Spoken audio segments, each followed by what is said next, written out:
Bye. First one, circle mask pen, blue color. Second row, bhai. Yeah, I will. Bye. Hello. Chair arrange करो. अब भाई तीन chair वहाँ पर एक चेयर है ना और एक चेयर रहता है.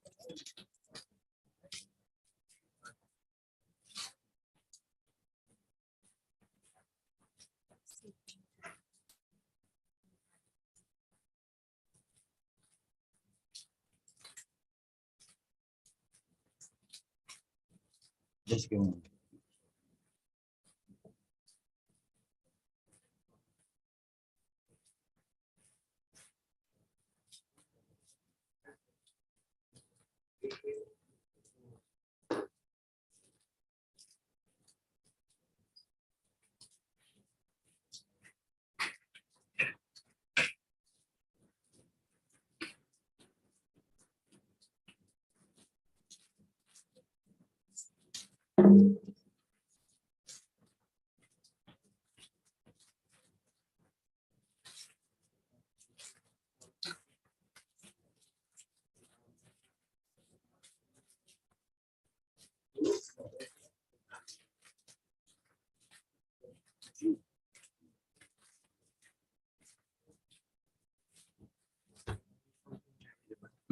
One only.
Online person I become. Yeah. So now your slide center is on. Okay. Okay. And so whenever participant is online, so we'll just keep it on this screen. Only this is Yeah, and you'll switch from there. No, their live stream won't come here. It won't be visible here. Okay. Okay, that time I will come and just change this. Okay. Okay.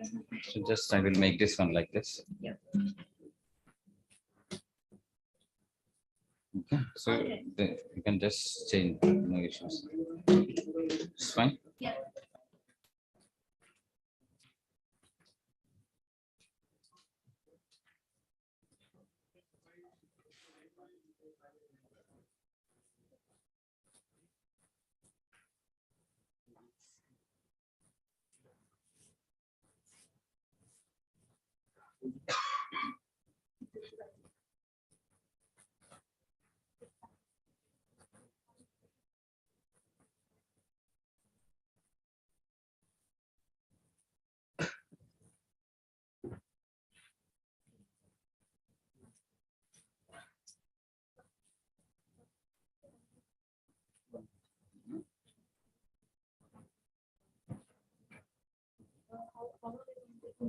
Hello, what is the password of the?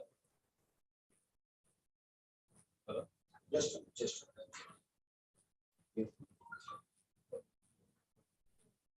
Yeah.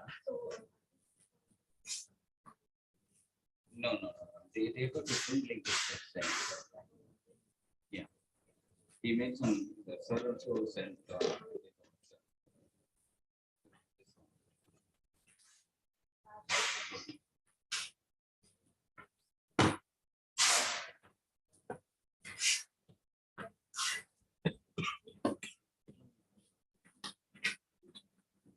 Sir, what is the password of the laptop? No, don't take it. And this one. They want one chair. They want one chair. They want this chair. See,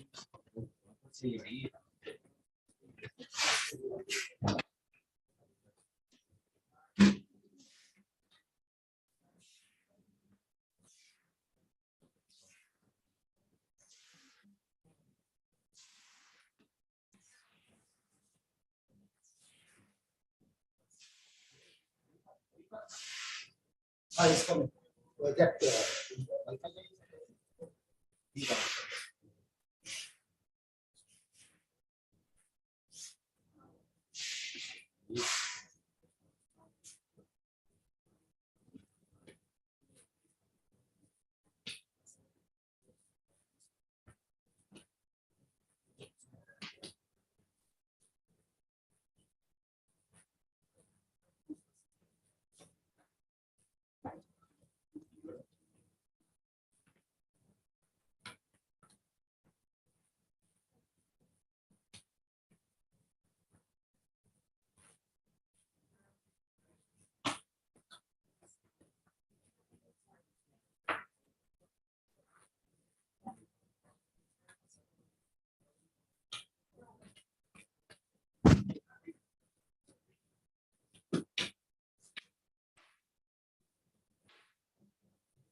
see.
Good morning, everyone. Breakfast is laid outside. You can go and have it, please.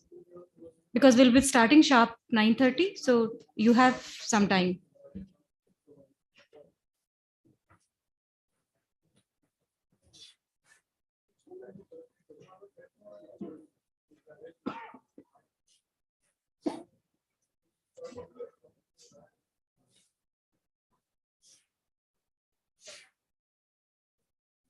Ajay,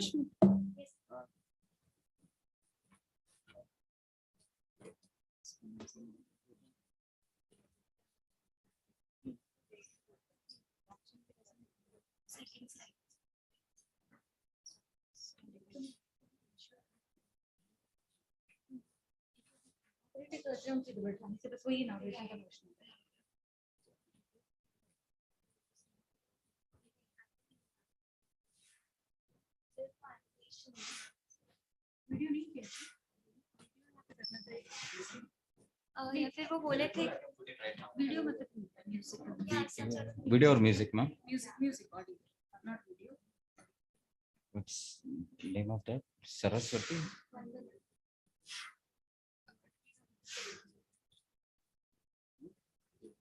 Sorry. No, no, no, no. No, no, no. Abhi bata Saraswati.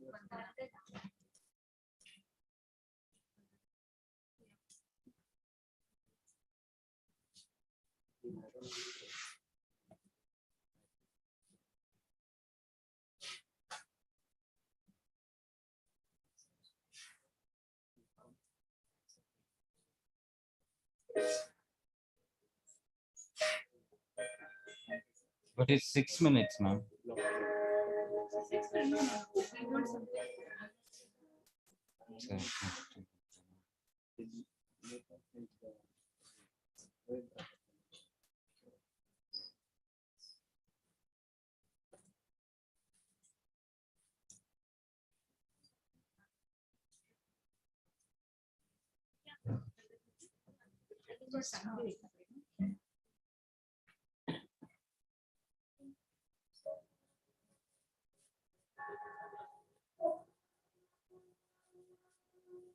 $36 is long. Fine.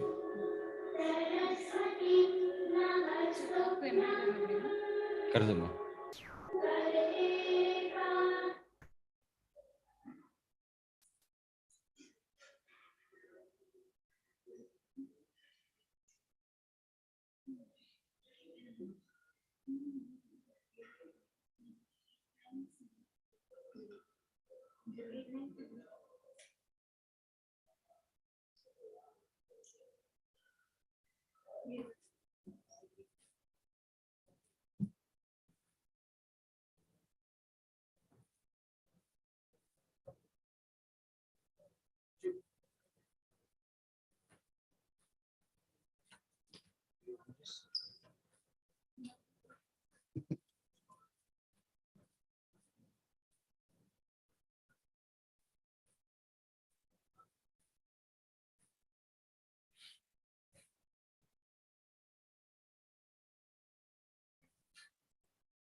If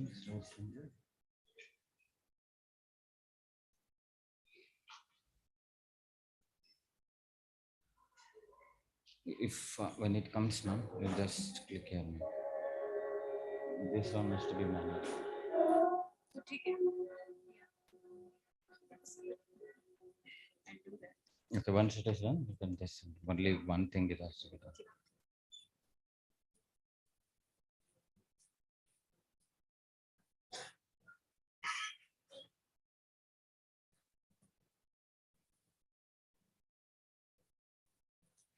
Is it fine now? Anybody comes online, I'll inform them. After Girish sir, Vidyasagar Poddar, Sanjeev, उसके बाद ही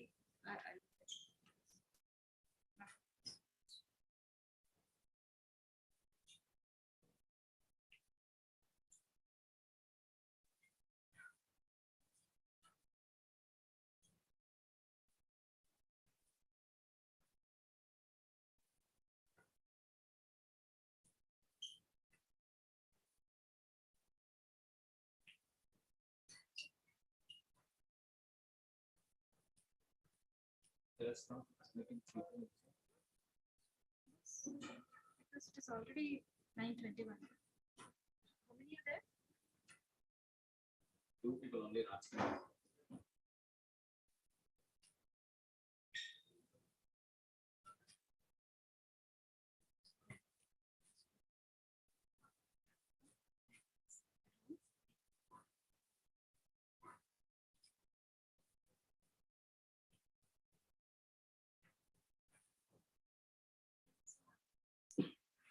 Something 10 minutes.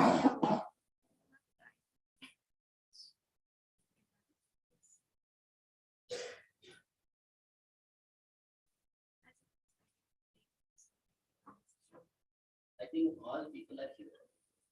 Right, so should we start bringing them in? नहीं अभी भेजा है sir breakfast का.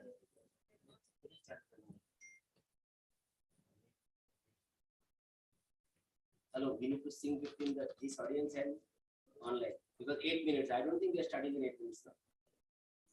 In online 2 people.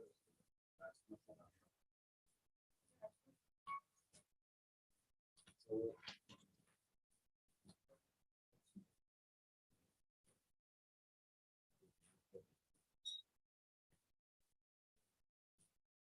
that's 1 minutes. So I think we need to start at the right time. Yes. नहीं, अभी इधर चलो. नहीं, that's it. तुम ये ना इधर बैठ के पहुंचो.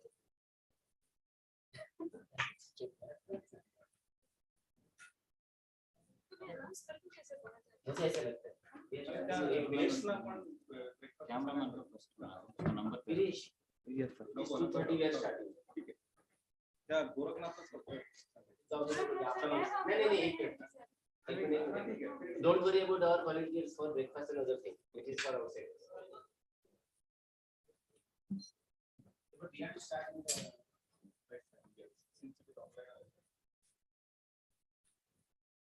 what do we do? Deepak.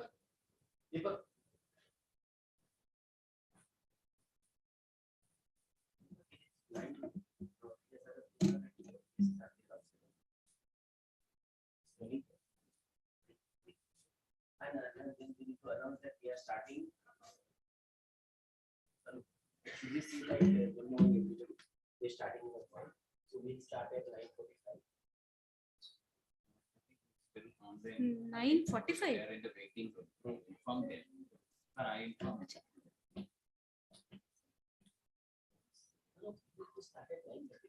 It's 9:40. Because breakfast started late.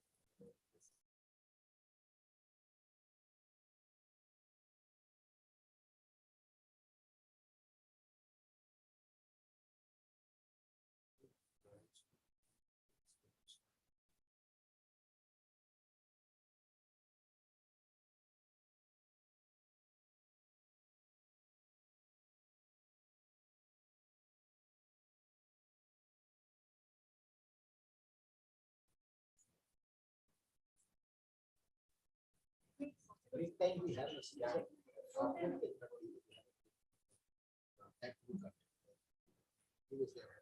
बहुत ऐसा नहीं है स्टार्टेड लाइफ में वो ब्रेक में अभी ब्रेकफास्ट वाला भी सर्व करना चाहिए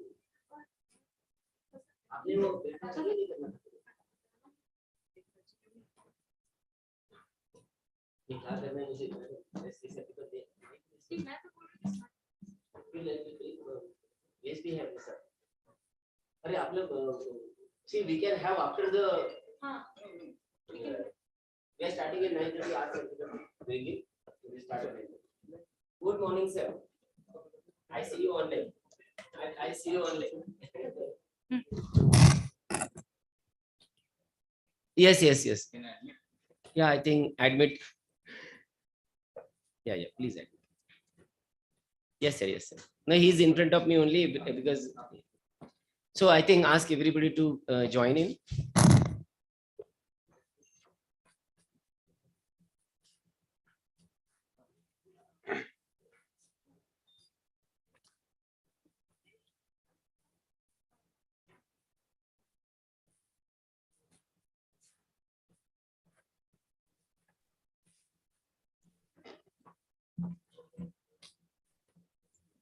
Hello, good morning. Hello, good morning. Good morning, Prof. How are you? Good. How are you? Yeah, nice to meeting you. Till it starts. Yeah. So how's everything in Melbourne now? Yes, everything is good. Yeah. I hope to go one day. Yes, please come. Yeah, sure.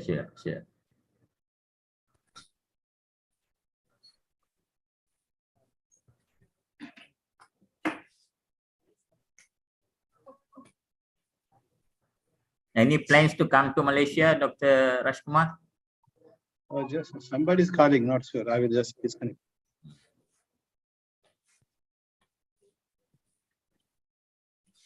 Hello, PK Sinha sir, how are you?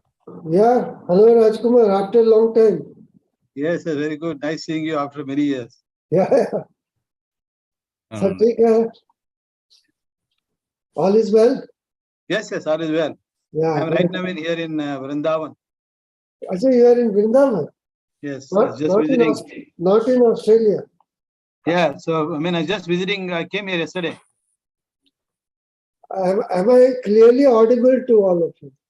Yes, we can hear you, Prof. One moment, sir. Okay, good morning, everyone. Yeah, good morning.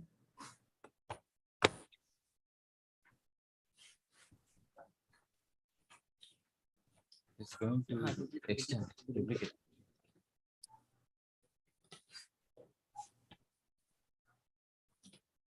Yes.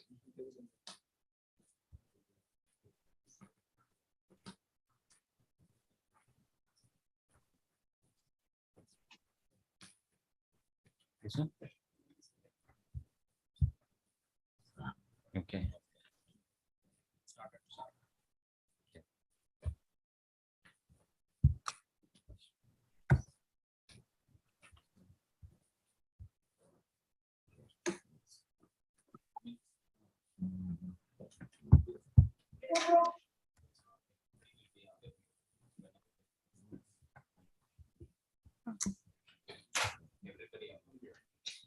Yeah, I can't see anybody. So in front of me, nothing is there.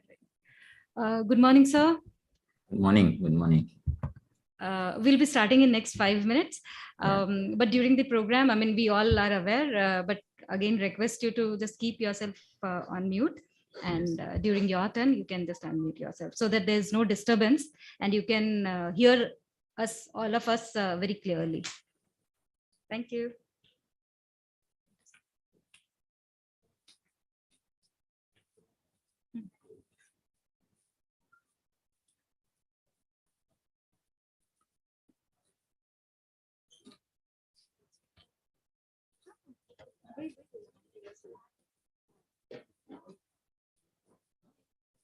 That's for the sensitive.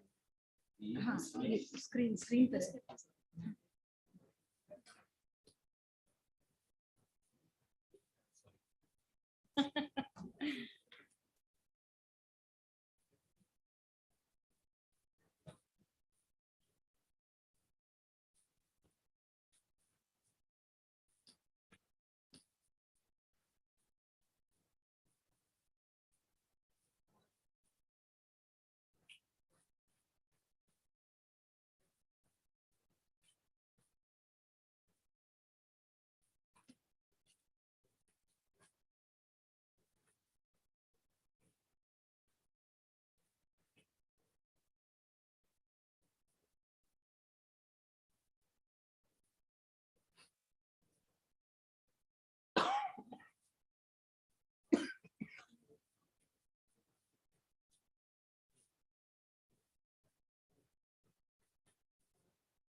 Then we are starting,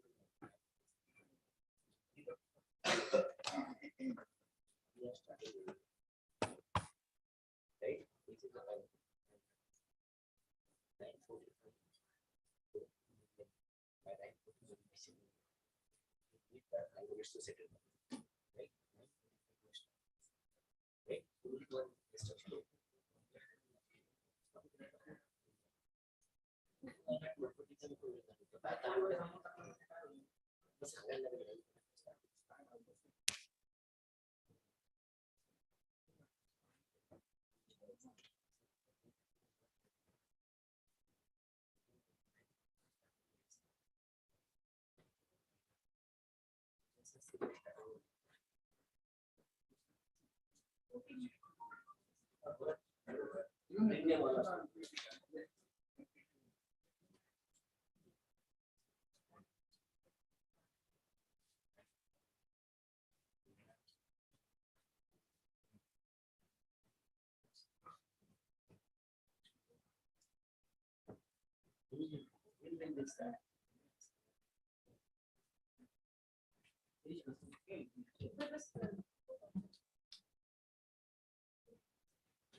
Great morning to all the highly revered guests and participants present here today.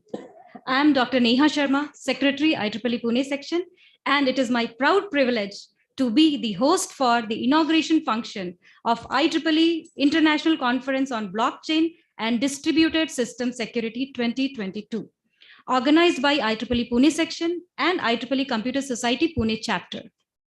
Blockchain can be simply defined as decentralized and distributed collection of databases shared among the computer network. There's no doubt that blockchain went beyond the walls of financial world and turned itself into a disruptor. And for different industries such as cybersecurity, healthcare, e-commerce, and payments. Whether you are a blockchain nerd, savvy investor, or someone interested in deepening their toes into this new craze, it has become an arduous task to keep updated with the staggering amount of daily news and innovations in the field, which is why events, conferences, summits are the best way to gather industry news and meet up with the professionals. There are around 40 conferences on blockchain that has been planned for the year 22-23 across world. And this is one of them, and you are at the right place. Now, may I request all the guests and dignitaries to come on the stage, please?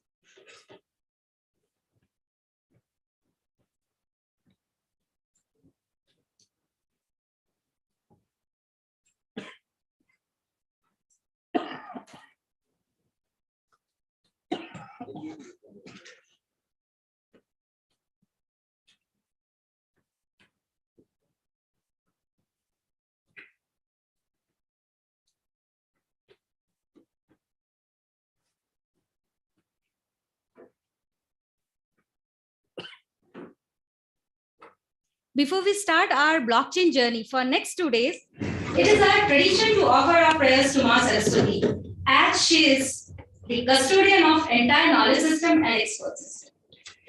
Now we formally inaugurate the conference with the blessings of Ma Saraswati.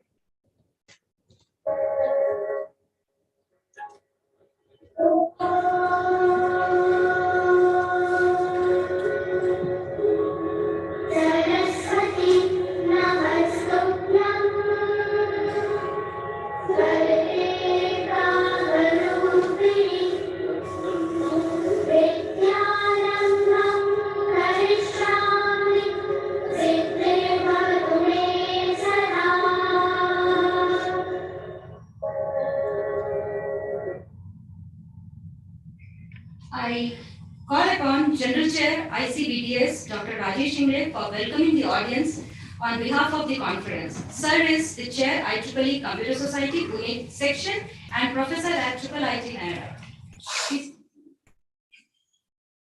Thank you, madam.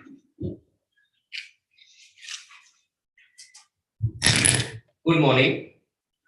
Chief guest of today's function, Dr. B.K. Sinha, Vice Chancellor and Director, IIIT Naira. Guest of honor, Dr. Andre Adler, Vice President, MGA, IEEE Computer Society. Dr. Vidyasagar Poddar, Director of the Blockchain R&D Lab, Curtin University, Australia. Mr. Sanjeev Fadnavis, CEO, Niton Infotech Private Limited. Dr. Neeta Patel, IEEE Computer Society President-elect 2023. Dr. Mohammad Qasim, IEEE Region 10 Coordinator, IEEE Computer Society. Dr. Rajkumar Bhuiya, Professor and Director of Cloud Computing and Distributed Systems Laboratory at University of Melbourne. Mr. Girish Khilari, Chair IEEE Pune Section. Execom members of IEEE Pune Section. Dr. Amar Buchode, TPC Chair of ICBDS 2023. Mr. Gorakhnath Gadge, Finance Chair of ICBDS 2023. Delegate students and online participants. On behalf of IEEE Computer Society Pune chapter, let me welcome you all for this conference, the first conference of IEEE Computer Society. So let me express first of all a sincere gratitude to MCCI for providing us this beautiful venue for organizing this conference. We have wonderful team working for this conference. Let me tell you, we have IEEE Computer Society Pune chapter volunteers, IEEE Pune section volunteers. We have MIE conference teams. First time actually we are having a wonderful experience. Then we have SKN COE volunteers here. So we have Computer Society, we have section, we have our MI conference team, and SKN IEEE student branch Computer Society chapter members. So please join me in congratulating all these people to put in good volunteering effort. Please join me. Thank you very much, because we started in the pandemic era. We never thought that at least few of us will meet like this. So we were thinking of totally online, but we decided we are hoping for good, and that is what is happening. Right? So we got permission for hybrid conference from IEEE. Now many of people are online, including our guests. All what I have named, they are online available, including Nita Patel madam, even Bhuiya sir, and Vice Chancellor sir, Dr. V.K. Sinha sir, and other delegates also. And authors, I think majority of our authors are joining online. They are taking advantage of this conference being hybrid. But all this paper will be on IEEE Explore. We got very good response. Because this is a focus conference, this is not generalized conference. Right? So we got 127 plus good papers, and we have got 50 papers selected for publication in this conference. So it has been really a wonderful and good experience and response from technical fraternity, even MCCI member companies. It has been good. I think few of them are online here also. So as I said, it has been all our good response to support this for organizing this conference, especially at Pune. I remember organizing many conferences, including ACE 2003. This is a milestone in Pune University's organizing conferences era. Now, after that, it became IndieCon. After organizing this suggested, and we realized that it needs an IEEE Explore, and then we have IEEE IndieCon in place. And after completion of 10 years, we again organized IEEE IndieCon in Pune 2014. Very successfully, we issued 1,750 papers that time. And the conference budget was also crossed 30 lakhs. And let me tell you, this conference and even the IndieCon was organized by section volunteers only. This conference is also like that. We are not trying to understand the difference. It is not organized by an university or the institute. Remember very clearly, because we do not have that support system which is there in the university. So even then and today, even I remember Vidyasagar sir, we organized Cube conference like that here once. So this is a very good, wonderful experience. And let me also tell you, this is just in the nursery right now, the first. But I'm telling you, I believe in sustainability. As we said, IndieCon, we also started PuneCon. PuneCon 2017 we started. Now today, it is a successful conference and established conference of IEEE Pune section. And I'm promising you for sure that IEEE ICBDS 2022 will be now continued, because I already got request for organizing next 2 years conferences. And it will be announced during the hereditary section of this conference. And it will move. And again, let me also tell you, recent Region 10 Computer Society meeting we conducted in Kerala few weeks back. And the IEEE Computer Society including Andre Abler and our legend Dr. Kasim Chair. So they all agreed to organize this conference at various sections of Asia Pacific. So now remember, this is something which we initiated at Pune, is now going to first to few sections in India and then all over Asia Pacific. So this is what you will see in future. So with this, looking forward to your continued support, and I hope you all will enjoy your physical stay and those who are online stay. Thank you very much. Thank you, sir, for sharing the complete run-up. Now I call upon Mr. Girish Khilari, Chair, IEEE Pune Section, and CTO Director, Elliott System, for welcoming the audience on behalf of IEEE Pune Section. Good morning. So Rajesh sir has already taken everybody's name, dignitaries on the dais, those who are online. So instead of wasting time again, just few minutes back we got introduced to our delegates and dignitaries. So as a chair, IEEE Pune Section, on behalf of IEEE Pune Section, I am welcoming you all to this international conference on blockchain and distributed system security 2022. This is our first edition, as Rajesh sir mentioned, and we have two more already got sanctioned for two more conferences, that is next year and next year, and we will be announcing that at valedictory, as Rajesh sir mentioned. So as we all know, the IEEE is the world's largest technical professional organization dedicated to advancing technology for the benefit of humanity. IEEE and its members inspire a global community through its highly cited publications, conferences, as Rajesh sir mentioned, technology standards, and professional and educational activities. And there are more than 400,000 members in 160 countries across 10 geographic regions. IEEE explore a collection of nearly 4 million scholarly scientific documents, and there are 45 IEEE technical societies. So Computer Society, who is organizing this, is one of the 45 technical societies and councils. So you can imagine the kind of spread that IEEE have.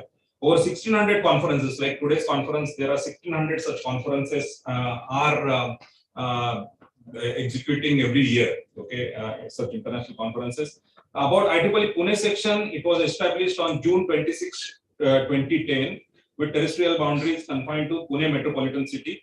At present, the Pune Section has more than 450 professional members and over 1,700 other members. There are 28 IEEE student branches in different engineering and management colleges in and around Pune city.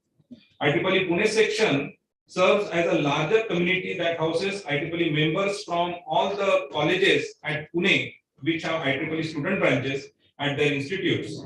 It has several technical society chapters, such as computer communications, instrumentation. Then we have signal processing, power and energy, industry association, education, antenna and propagation, microwave theory and techniques, electromagnetic compatibility, robotics and automation. Then we also have control systems, engineering in medicine and biology, consumer technology, computational intelligence, technology and engineering management, industrial electronics, power electronics. I just named all of them because 18 chapters, 18 societies are represented by various chapters in Pune. Why I mentioned and took name of all of them is because distributed systems security and blockchain, they are actually, it's kind of a horizontal thread across all those societies, and we can take advantage and leverage such conferences across all the chapters and societies. Throughout the year, section is busy in conducting training programs, workshops. We also conduct seminars. There are many site visits, then industrial visits, expert sessions, hackathons are organized, conferences, then presentations, research collaborations. Many quizzes are arranged by student chapters. Then programming workshops are there, interactions with experts. Then there are many contests are organized. Then webinars are there. Then competitions are also organized. Guest distinguished lecture series is organized by section. Faculty development programs, group and panel discussions. Then science and art activities are also organized. Affordable agriculture laboratory setups. There are 12 in and around Pune. We have 12 labs set up in last 2 years. Then roundtable discussions, technical discussions, collaborations with incubators, with research parks, with universities, with NGOs, with government bodies, and also conduct conclaves. Section celebrates IEEE Day, Science Day, World Telecom Day, Humanitarian Activity Day, then Women's Day and Engineers Day that just happened day before. Section performs few events jointly with other sections from India as well as Asia Pacific region. So Pune section takes pride in organizing its flagship event, international conference called PuneCon. Rajesh sir mentioned about it. This is the 5th PuneCon that is happening this year. And Persistent Systems and I2IT are organizing it jointly. The Education Society chapter under the leadership of Professor Mani conducts Eureka, which is a national level event every year. And the section has a technical partner along with Pune Knowledge Cluster in executing programs called TCS Sustainathon on waste management. We initiated many unique programs related to Pune Smart City, Data Literacy Drive, Pune Austin City, Sister City Connect, then Stream to Steam program. There is a strong volunteering team involving industry, academia, research institutions, NGOs, Pune Municipal Corporation, then Savitribai Phule Pune University, Pune Knowledge Cluster, Pune International Center, MCCI, and there are many. In this year, in the last year, section conducted 331 technical events, so almost one event a day. So that's you can see the depth that the volunteers and then organizers are working throughout the year in organizing these events. So list is never ending. So I appeal to all of you to leverage your IEEE membership to the fullest and be part of the vibrancy that section brings in creating new leaders, developing careers, and creating opportunities for members through such events. So thank you once again, and I welcome all of you once again for this wonderful edition, first edition of ICBDS. So many activities at Pune section, and because of which we recently got Outstanding Last Section Award from our section. Now taking the event forward, our first guest of honor is Dr. Vidyasagar Poddar, Director of Blockchain R&D Lab, Berlin University. We are delighted to have you, sir, amongst us, and may I request you to say a few words how this conference is celebrated in current times.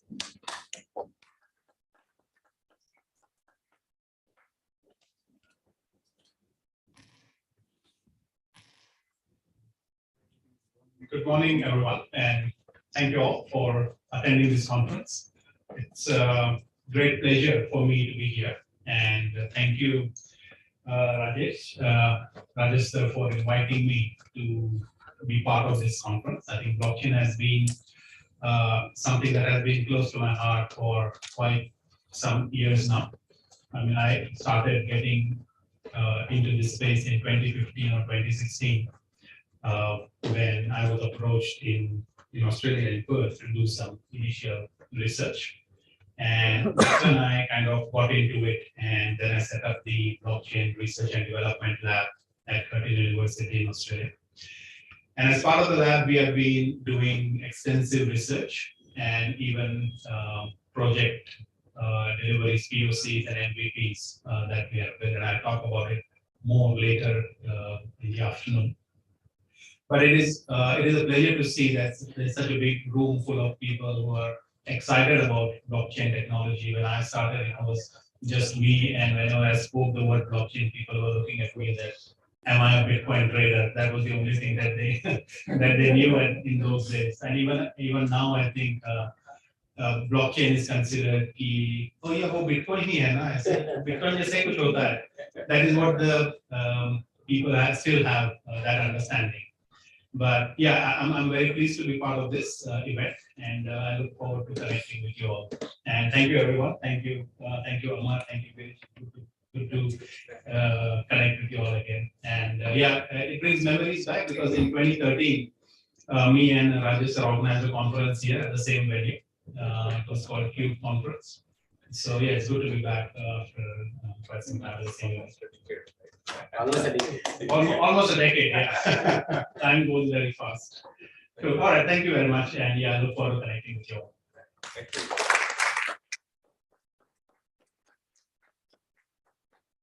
So blockchain is not a Bitcoin. Thank you, Dr. Poddar. for your message and kindly accept token of gratitude on behalf of ICBDS. And I request Mr. Goraknath Garge to do the honors.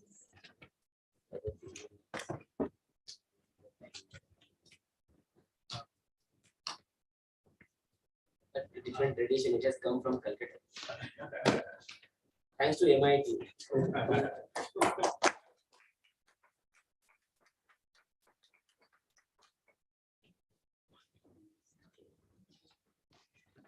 Our next guest of honor is Mr. Sanjeev Fadnavis, CEO of Meteor Infotech Private Limited. May I request you to come forward, sir? Excuse me. Excuse me.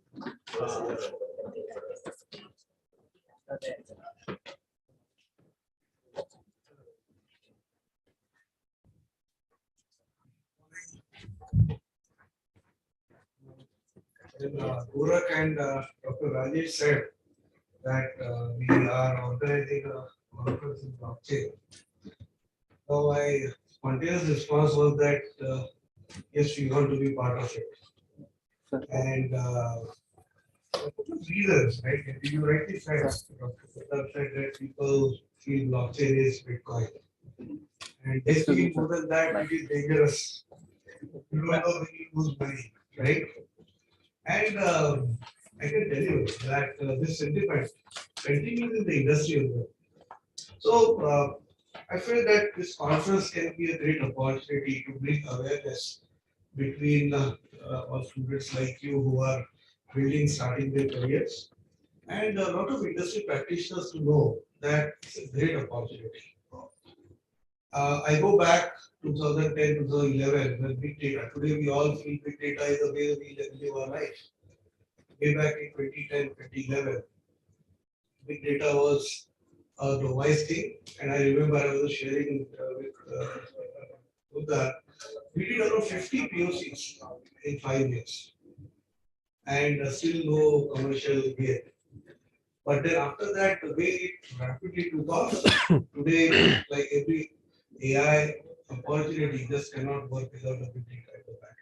And I'm pretty sure that blockchain will see the same thing. And then yesterday night, when I was thinking, how do I describe what makes blockchain unique? And I felt that I could coin a Panchamrut of technology. And what is that Panchamrut? Five key elements to make it very attractive. One, distributed ledgers. Yes. Second, smart contracts. Third, online reputation management. It's very important. It's all about create reputation around it. Fourth, fair trade practices. So we all are into situations where we believe that if I have given a work delivery, I must get paid. I must get paid on time. I must get paid for it. I think blockchain is a technology that will 100% ensure that we do. The fifth one is decentralized predictions. So these five, if I say, and I tell industry that make it simple, make it or others say, make it simple and solve. It's very important that we take one small thing at a time and solve it. That's how every technology evolves. That's how things came into existence, and we believe that one bit at a time, and then the multiple bits will make it bigger. Right? So this is, I thought this was the best way in the industry. We got a lot of, I saw papers are fantastic. I can tell you, and I'm happy that you have restricted the audience who pay, which they are serious. Right? I think we all today go by how much big crowd we have. I think what quality of crowd matters, and I appreciate you not doing that kind of figures. And I think even 50 serious people come, the multiply factor is 100. Right? So remember this. We should be worried about multiply factor and not the actual factor. If you have 50, I can tell you it is multiplied 100 times. We have people on the audience, and I can tell you Lastly, since I want to be industry dimension, I looked at the industries. We felt, just look around and they will possibly look at implementation. And I just was going through the different ways.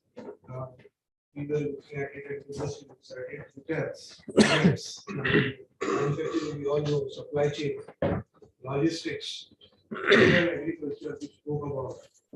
Banking and payment, we all know. But cyber security, we spoke about. IoT, right? It's a big one. And forecasting in the industry, we all know elections, right? And I'm pretty sure elections will become secure and trustworthy with a lot of blockchain. There is no element of hacking, hijacking. Life saving drugs, we know. Charity is another one. We all have interest in charity. Industry, public benefit system, provident funds and others. Of course, healthcare, energy management, energy trading. Online music, a lot of blockchain. We all felt blockchain is B2B, but it is going to be B2C quite a lot, where the middlemen, the blockchain is taking to take away the middlemen from there. And then, of course, the big one, I read it just a few days back, crowdfunding. It will be a very big opportunity for blockchain because every dollar you spend. So today, we will only investment we think of fixed deposits, right?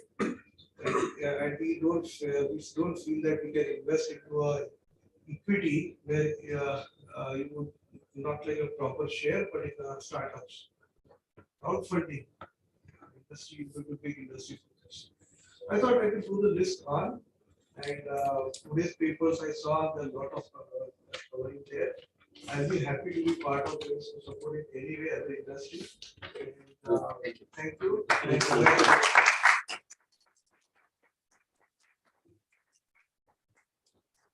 Thank you, Mr. Fadnavis, for sharing with us that blockchain brings lots of opportunities, and it brings lots of opportunities because it has got another technology behind it called Pancham. Kindly accept our token of gratitude, and I request Rajesh Ingle sir to do the honors.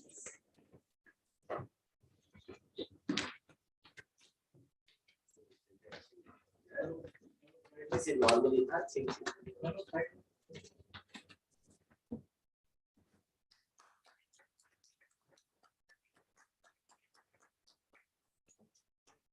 Thank you, sir. Our next guest of honor today is Dr. Neeta Patel. She is IEEE Computer Society President-elect 2023 USA. She is joining us online. Welcome, Dr. Neeta. We are delighted to have you here. May we request you to share a few words? Thank you very much for the invitation. I'm honored to join this first international conference on blockchain and distributed systems. Congratulations to the Pune section for organizing what I understand to be an incredible event and for helping to advance technology. As you know, technology is about creating opportunities, and what the organizers, Rajesh and others, have done is create opportunities for sharing knowledge and creating opportunities for establishing a network. So thank you for that work. I wish you the incredible success over the days of the conference. And I would leave you to think about something, which is that the best way to create the future and to predict it is to make it happen by taking the first step of any journey. And this is clearly the first step of a very successful journey to hopefully lead us in many directions as you work to understand how this technology can advance and enable the world around us. And it's an honor to join you this evening, and this evening for me, this morning for you, as you kick off this event. Congratulations. Thank you.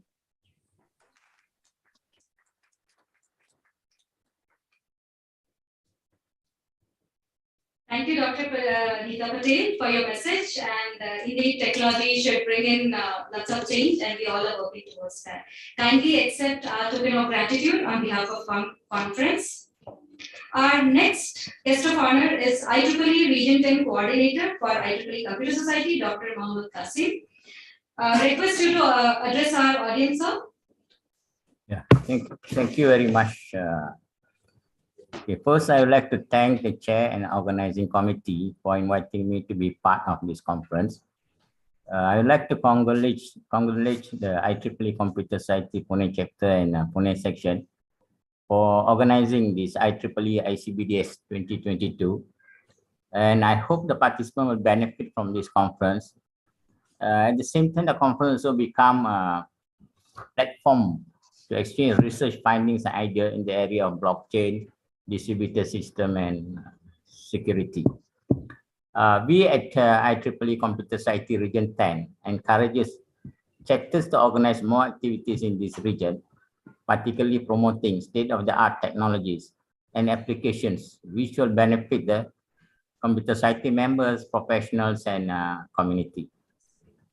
In future, we hope there will be more collaborative projects, including conferences and workshops among chapters in Region 10.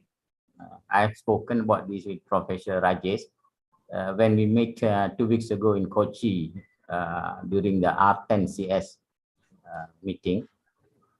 This will improve the networking among chapters in this region, and at the same time can attract more IEEE Computer Society members and professionals participating from different regions. Finally, I hope the participants will enjoy the IEEE ICBDS 2022 and take the opportunity to create networking among fellow researchers from academia and industry. Thank you very much.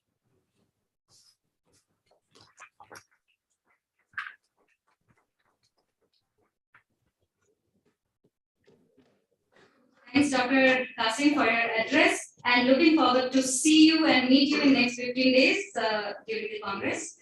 Kindly accept our token of gratitude on behalf of the conference. Thank you. Our next guest of honor is Dr. Rajkumar Bhuya, Professor and Director of Cloud Computing and Distributed System Lab at University of Melbourne. Request you to enlighten our audience, sir. So thank you for opportunity to be part of this distributed system and the blockchain based distributed systems and the security. So it is my honor and privilege to be part of this conference. Let me first thank some of the colleagues, including Rajesh Singhal, who invited me to be part of this conference. Of course, I'm also aware of many of our colleagues, Dr. P.K. Sinha, so who was our colleague in Pune, in CDAC, when we were working together in building India's Param supercomputers. Great to catch up via virtually. Then, of course, other colleagues, I can see Dr. Neeta Patel from IEEE Computer Society, the future president, and very nice to be part of this conference. You can know, as you know, these distributed systems have become pervasive. The applications of these distributed systems are available in various forms and shapes, such as offering cloud services to enabling applications which are even accessible through mobile phones. Then other areas such as Internet of Things, IoT, what we call making everything being part of the internet. So this way you can create smart environments such as smart cities, smart healthcare, a smart agriculture application, which means distributed systems are so pervasive, including this today's conference, the Zoom that we are using, which is a cloud-based video conferencing software system. So how do we make sure that these systems operate securely and also the services that are delivered to consumers are trustable? So if we move towards application healthcare enabled by integration of IoT, mobility, and cloud, all bring together delivering healthcare services. So there you want to make sure that services are not only secure, but also trustable. And this is where blockchain can definitely play a very important role. Blockchain, generally the general community thinks of it as a technology for creating digital currency like bitcoins and so on. Of course, that is also definitely becoming popular in a country like India. Recently, the government is pushing towards making this digital currency as a legal currency. then of course, once they make illegal currency, then they won't leave it there. They also want to tax you, the transaction of the tax. So therefore, who is making this transaction? Can I touch this transaction? Therefore, okay, this is the payment for not a honorarium, but it is a payment for a service. So therefore, GST has to be paid. So, so this automation of process requires the integration of blockchain.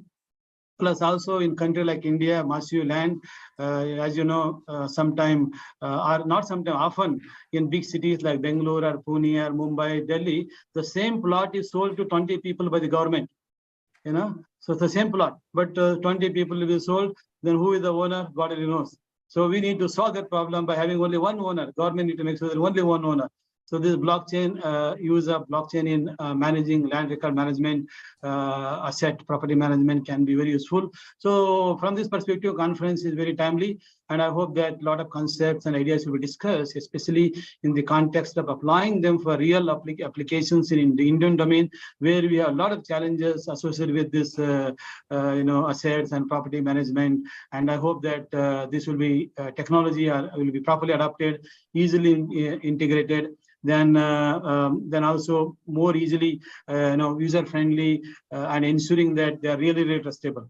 So from that perspective, conference is very timely, and I'm sure for today and the later in posters, in papers, I hope there will be many discussions in this topic. If not this year, the future year, I think we should definitely focus on in the context of Indian application. So, so that is just briefly in technology, and of course, it's. I wish I was there in person. Right now, I'm here in Vrindavan. I was indeed looking for, changing my flight and flying yesterday, but then I had to make a hard decision. So, spending time in Vrindavan only one day, then going to Pune, or spend more time. So you have to make a decision on, what you want to do in your life. So I have decided to spend and here and join virtually. And then of course, our colleagues have provided security, but not through automation, but by having a manual entry. So manually somebody has to approve my entry. So that is the, security offered by a real human. But in the distributed system, we can't have a human doing these things because millions of computing IoT devices are working together. Security plays an important role. So hopefully in future conferences, I'll just press something, put my thumb on my laptop, it will recognize me and automatically allow. So that way I'm authorized and authenticated person. So something like this, I'm sure will come in the future. So I'm looking for those ideas. So thank you again for providing opportunity to be part of this conference.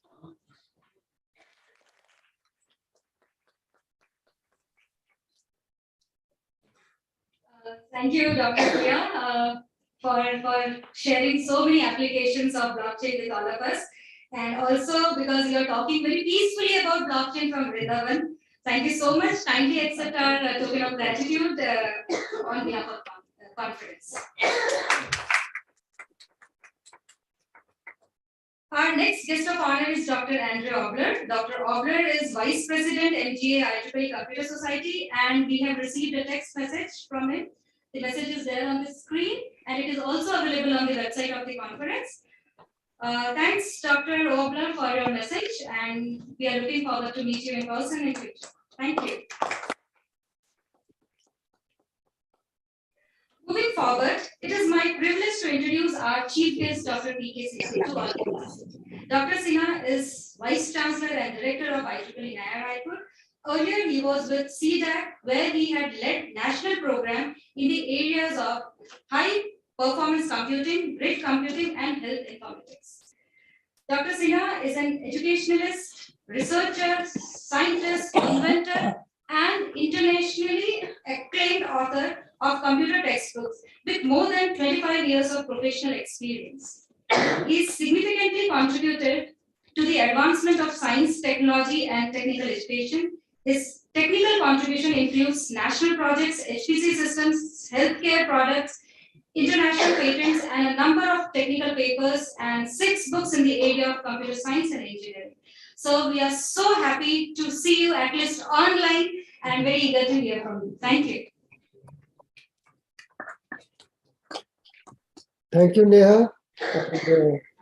Good morning to everyone present online as well as physically for this very important conference that IEEE Pune section and IEEE Computer Society Pune chapter has taken initiative to start.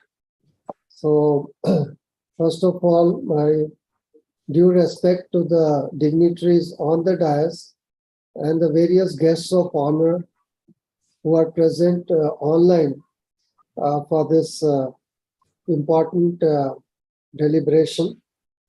My good morning to also all the IEEE Execom members present for this conference today, the students, professionals, and all the other participants. I am delighted to be part of this deliberation, and I thank the organizers, including Professor Rajesh Ingle, to give me an opportunity to be part of this conference on distributed systems.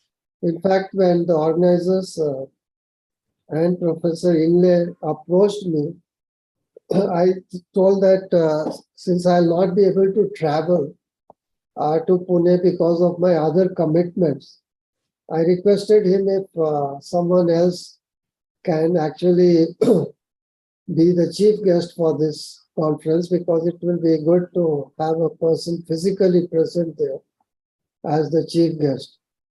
However, the response that he gave, I was really delighted and surprised. He actually mentioned that, sir, you have professionally grown with distributed systems. Actually, I started distributed systems when distributed systems were only computer networks, okay, and not so many applications, and distributed system was not that pervasive. So wherever there is a conference on distributed systems, possibly I become a natural choice for being part of the deliberations and the conference, and I really feel excited to be part of such a deliberation. So I once again thank the organizers and Professor Ingle for this opportunity. Now coming to actually pervasiveness of distributed system, as Professor Rajkumar Bhuiya was just now very briefly mentioning, we have come a long way. Actually, when I started my PhD research in distributed systems in 1980s, the scenario was very different. I think we were not even having emails. Just it was in experimental stage. And today we see that I'm very happy that distributed systems actually has transformed the society completely. And that gives me a lot of pleasure that I was associated with this type of technology transformation. And I have been actually viewing all these transformations happening and possibly contributing to some of them personally, being part of various projects and activities in distributed systems. So we see that actually today, the distributed systems have transformed the world and divided it into two different, very big spaces, the physical space and the cyber space. And we are aware, we have been living in the physical space for hundreds and thousands of years, but living in the cyberspace, okay, is a very different phenomenon. And many of us actually are still struggling how to actually cope up living in this side. The society is struggling because still we have a lot of people who are not used to this transformation or are still actually struggling to get used to the transformed world, which is consisting of physical space and cyberspace. For example, okay, most of the things which were inline has become online today, like the shopping, okay, online purchase, online education, online working, okay, online conferences like this. Okay, we see many things which have become online. Okay, and with this transformation, actually, as Professor Bhuya mentioned, okay, comes the trustability of the space. That is, we have to trust the space and trust the systems, okay, which are now a part of our social system. Like online, actually banking, online transactions have started, financial transactions. Now, until unless we build a trusted online banking system or online shopping system or whatever we actually are talking of, okay, people actually will not be comfortable using it. And finally, whatever we are building is for the society, is for the people, okay?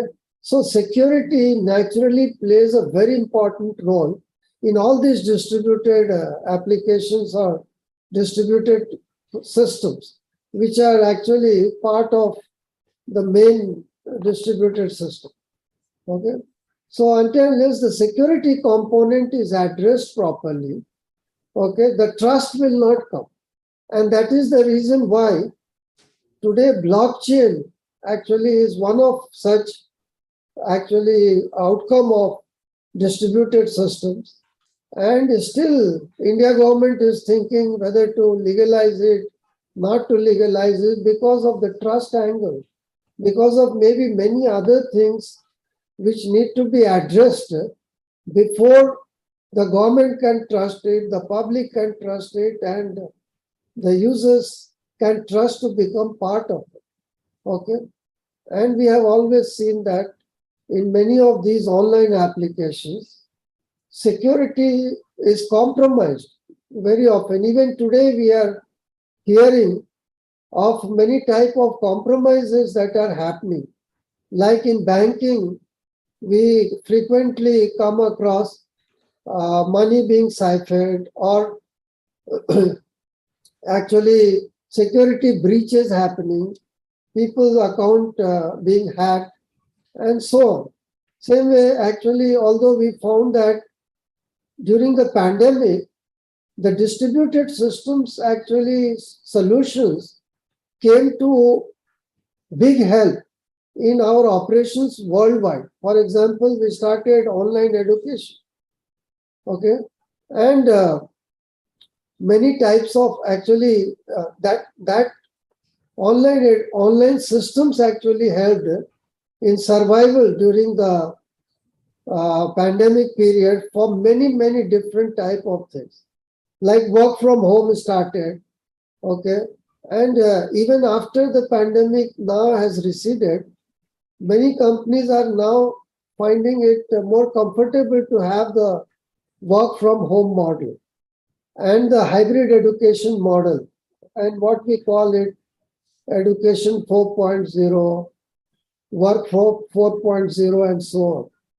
Now what happens is, yes, distributed system solutions have given a different type of actually society, but with that, the security concerns are also there. For example, in online education, since I have been actually directly part of this, being the Vice Chancellor of one of the academic institutions here in India, okay, there are still a lot of concerns about students not learning properly or the exams not happening fairly and cheating happening. So security concerns are there. Now, same way, work from home. We have been now reading about moonlighting. That is, work from home companies are finding comfortable, but also there are problems. Security issues are coming because the employees actually are now working not for one company, they are moonlighting. They have started working for multiple companies, okay, which is making companies uncomfortable. So what I am trying to actually put forth here to the actually participants who are here during the conference is solutions and applications are making our life simple, but actually we also need to address the security issues so that the end users feel comfortable.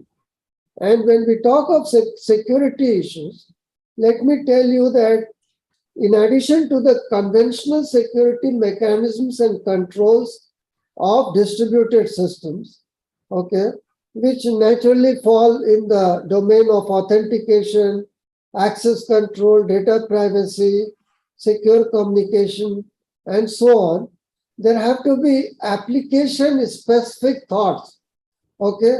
For example, the work from home moonlighting problem. Now it has to be dealt in an application-specific manner. Same way, at CDAC, I was actually leading a national project on creating a national health record repository for all the citizens of India. Now, when we were actually developing that solution, we found that there are many application-specific security to be addressed in addition to the conventional distributed system security that has to be naturally addressed, because healthcare data, public health or individual's health is a very sensitive and confidential matter and has to be dealt properly. So what we are talking is application-specific security has to be paid lot of attention, okay, when we are talking of any distributed system application. Now, similarly, blockchain is one of the outcomes of distributed system. And although blockchain technology produces a tamper-proof ledger of transactions, so many people feel that blockchain is very secure, okay, because the blocks or the transactions are tamper-proof. But when we actually come to the actual scenario where these blocks or the blockchain distributed system is interconnected using conventional channels, communication channels. Now these channels are not secure, okay? So there the vulnerability comes. And we have been hearing of many types of attacks in blockchain technology like phishing, routing, CBIL, 51% attack, and so on. Now these are blockchain specific security which needs solutions. Okay, and unless we find solutions to these specific problems of the blockchain, I think the trust that government needs, that people need, that actually will not be there. And in order to make the blockchain actually common and pervasive like other online applications, okay, this type of conference actually is very, very important. And I suggest that people should take the message that conventional distributed system security problems and solutions are there, but we have to look into what are the security requirements specific to blockchain. And that is what the community that has gathered as part of this conference should be deliberating and trying to find solutions for. Again, we may have both type of blockchains, like public blockchains and private blockchains. Okay, private blockchain is within a closed user group. Now, the security requirements of private blockchain may not be as stringent as public blockchain, where anyone can actually be part of the transactions of the blockchain. Okay, because Bitcoin, for example, is a public blockchain. Okay, but we do have private blockchains within closed user groups or closed organizations. So the security requirements are different.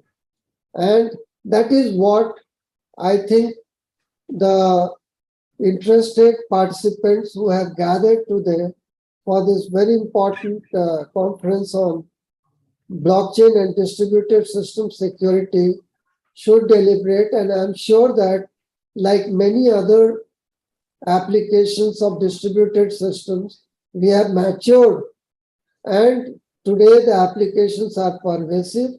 Okay, almost the whole social system is using these applications and benefiting, like online shopping is a norm today, online banking is a norm today, okay, and many other online education or hybrid education is becoming a norm today.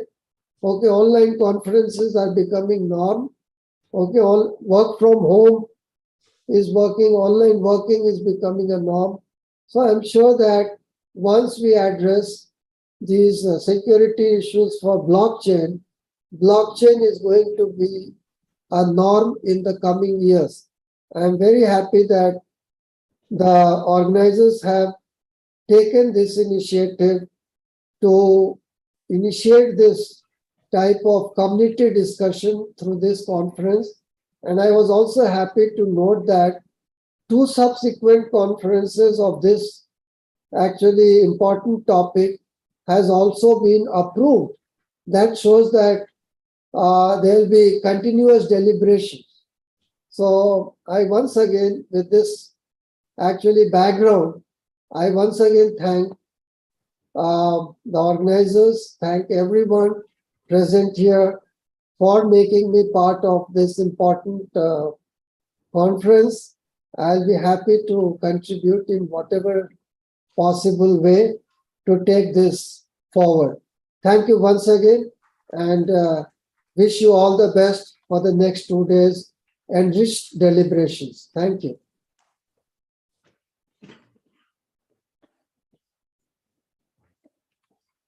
Thank you, sir, for setting so beautifully the tone for the conference. And I agree with Dr. Rajesh Ingle in one thing, like distributed system is in your DNA. Nobody can deny that. Thank you so much once again, and kindly accept this token of gratitude on behalf of conference. Now let me invite Dr. Amar Bhushan to deliver.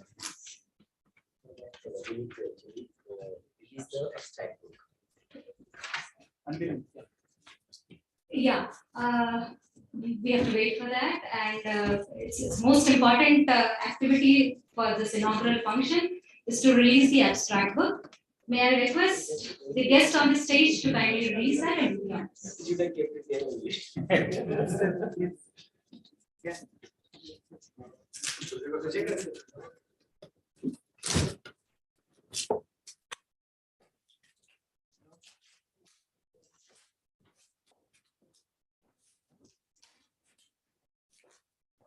Can we have a huge round of applause?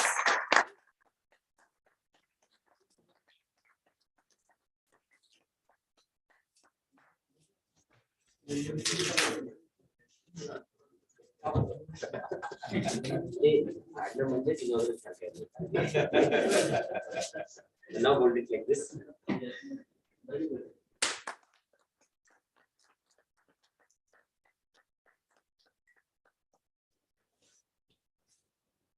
Thank you.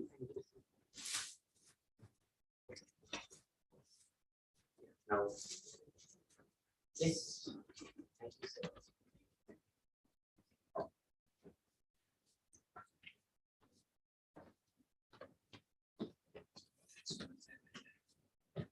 Thank you, Neha madam.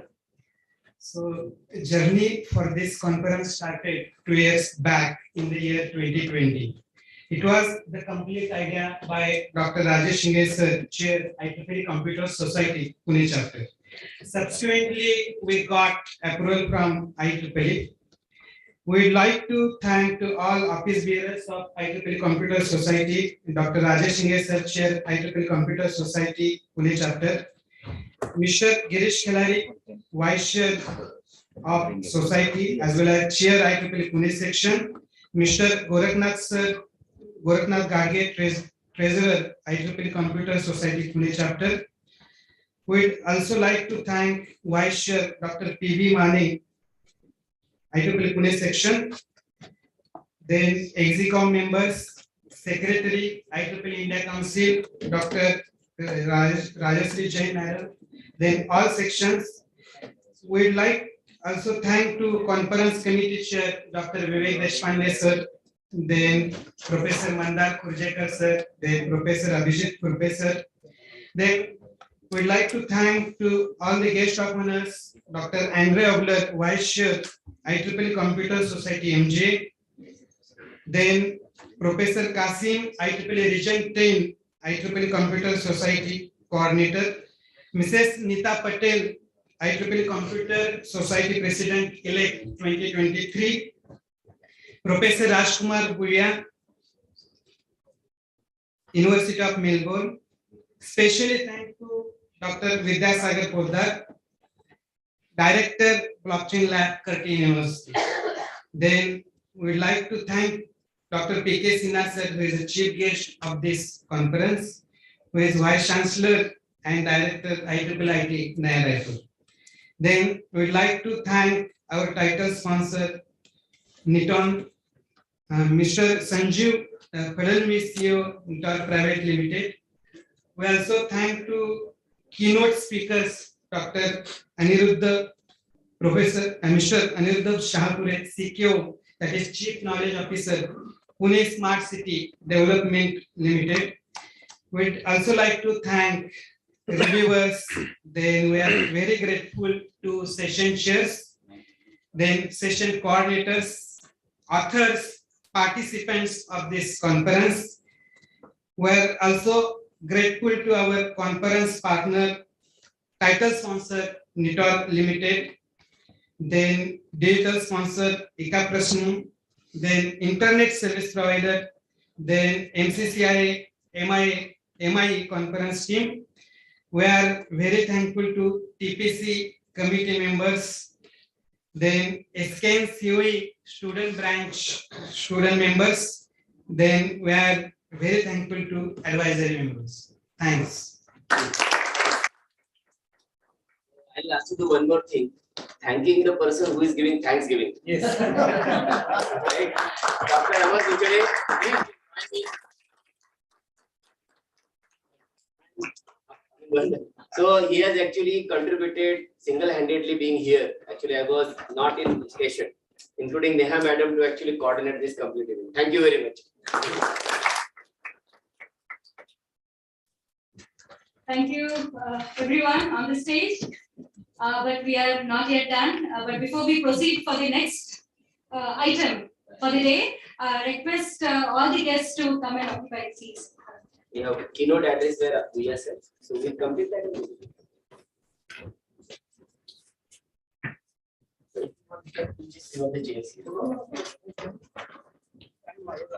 Sir, basa.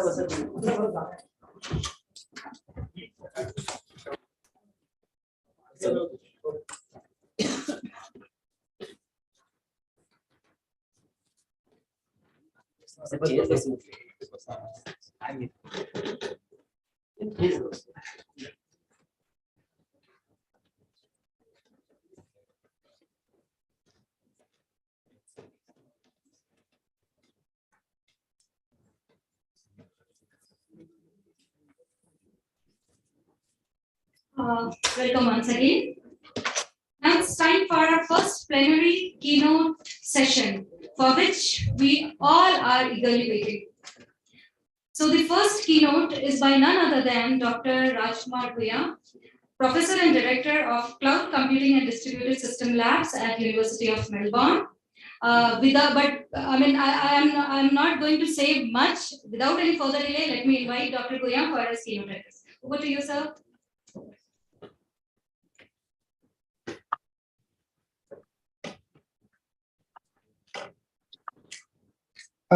Good morning. I have permission to share the screen. The system is not allowing. So please enable for me to share the screen. Share the screen. Maybe you can make me a co-host, for example.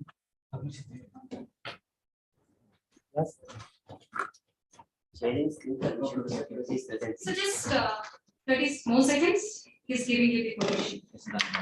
Thanks, sir. You can share your screen. Okay. Thank you. Thank you. Yes, perfect. We can see that. So I guess you can see my screen right now. Yes, yes, yes. Thank you. So thanks again for inviting me to be part of this conference.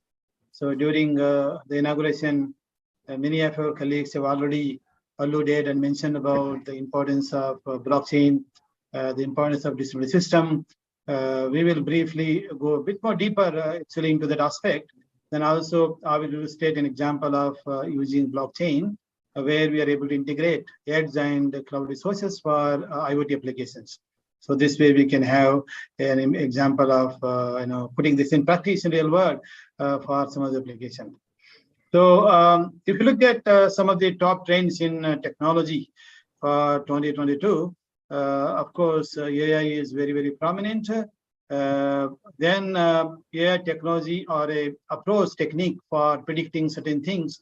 So may not be useful by itself, but that needs help of cloud computing, IoT, and edge.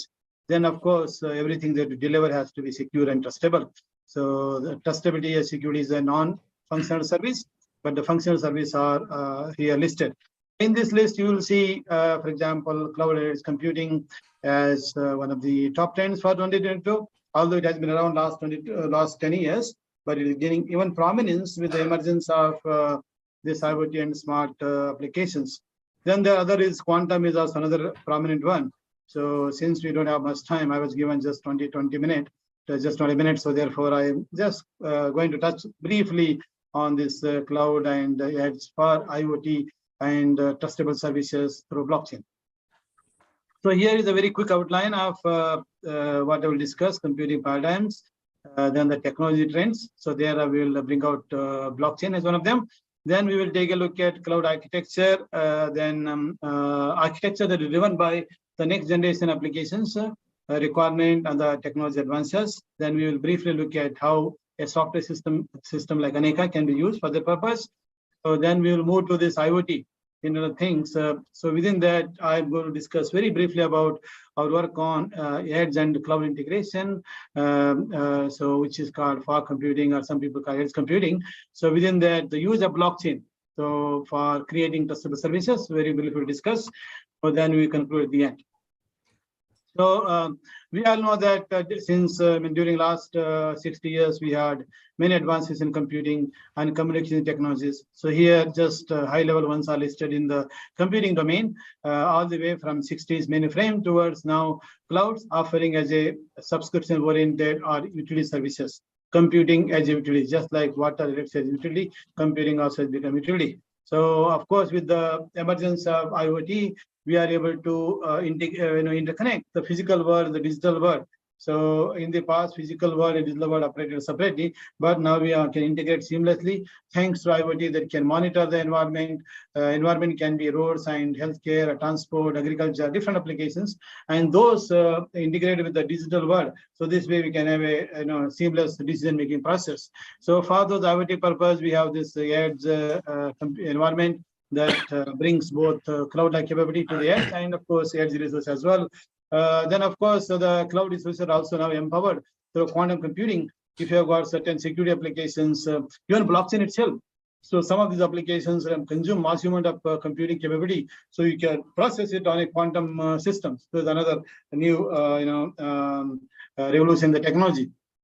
So looking at the cloud, so essentially this is more high-level view, and you see here various capabilities are somewhere in the network. So these capabilities are accessible to end users. The end users here subscribe to cloud services offered by some service providers and use it and pay for what you consume.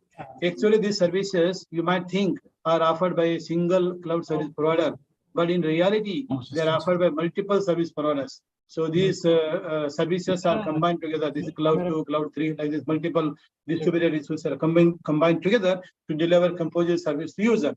And obviously, security comes into picture, trustability comes into picture. So, so that is one of the challenges in this area. And what are the applications of this cloud technology? Are there some applications? The classical science, business, and CRM applications are available. Numerous small and medium enterprises are using these services on a pay-as-you-go basis. So even more popular are these consumer applications. Say, for example, Twitter. So you can't be a prime minister of a country without having a Twitter account. That means everyone has a Twitter account. They communicate their policies and decision thoughts through micro-messaging service. This micro-messaging service application running on a cloud. So that's what I want to highlight, that we are constantly using it. Then Dropbox, which is a storage service, is a cloud as a storage service. So he is offering backup like storage you can use, sharing content across multiple users. That is a cloud storage service after the Dropbox.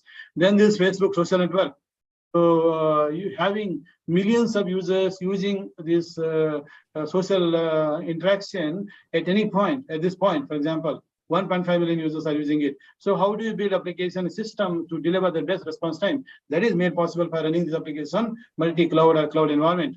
So like anyone, of course, as I mentioned in the beginning, Zoom is a cloud-based video conferencing software, which we are using for communication. We can see the impact of cloud is already happened and we are using day to day. What about the future? The new technology trends, earlier cloud was mostly virtualized. Now it's moving towards containers, microservices. Then of course, the network is also virtualized through software-defined networks. More importantly, the conference focusing on blockchain, right? So blockchain, so not only digital currency, you can use it for various other purposes. We will see one of it, using it for integrating with the cloud and edge to create trustable services. So then applications are like AI and machine learning. So these are gaining very popularity, and we need to extend cloud technology to support these applications. These applications, AI field has been around last 20 years, but you only, and then of course in between diminished because people thought there's too much of promise, nothing delivered. But now is the delivery, thanks to the availability of very unique computing elements and the necessary software and the data set, which can be used to create interesting applications that consumer needs. So these are some of the applications. So they are on the technology trends. So now let us have a brief look at cloud technology and what does it mean, those trends impacting.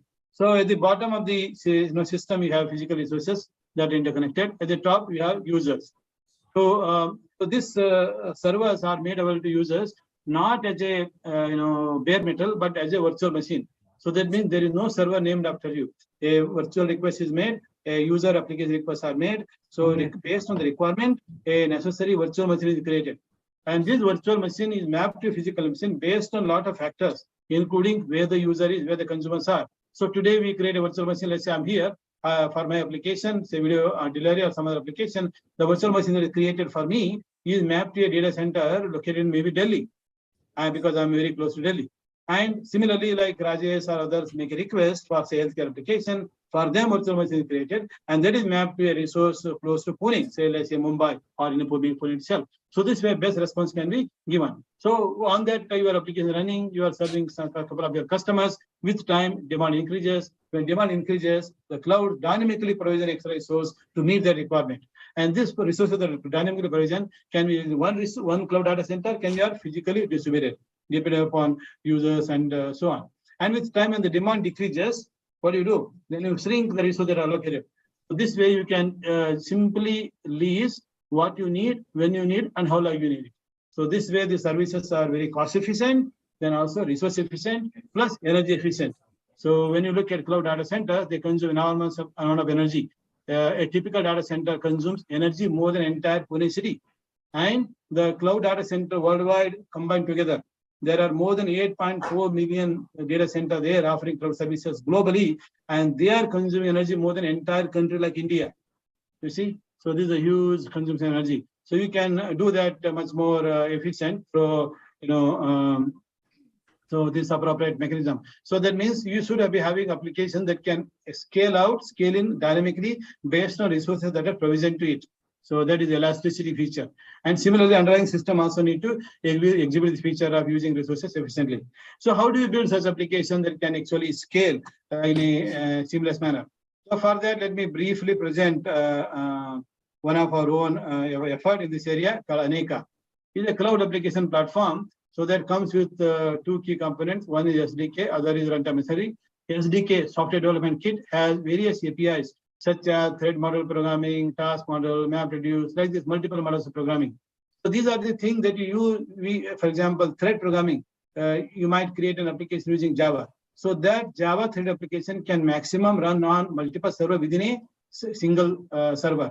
So if you might have 64 core server, so it can harness the power of all 64 to support application. If number of users, maybe it can support maximum 500. That's it. But if you have got 10,000 users, what do? So Java threads won't be able to scale across multiple servers. On the other hand, Anika has the same thread programming model. You can scale those across multiple servers that are leases to support those users. So there is thread program model. Like this, we have multiple models of programming supported in Anika. And once you create, you can deploy them on this private cloud or a public cloud. Private cloud can be a set of servers or machines in your organization, or public cloud are those offered by third parties such as Amazon, whatever. Those you can rent infrastructure. So this is a platform on top of it. So this is what makes Anika very unique inside the container architecture. So that container has fundamental services, and these services are extended to support thread, task, MapReduce, or new model programming. Tomorrow you would come up with a new model of programming that integrates quantum and the security and blockchain. How do you do that? You can easily extend Anika to create new model programming. So you can do new innovation in computing. So, and then you can deploy in wherever necessary on a suitable quantum resources if they are available. So this is what makes Anika really a very unique and world-first offerings of services. So this is implemented in .NET, which means you can have applications both in Windows environment, Windows OS, or any Unix class environments. So this technology is used by numerous users worldwide.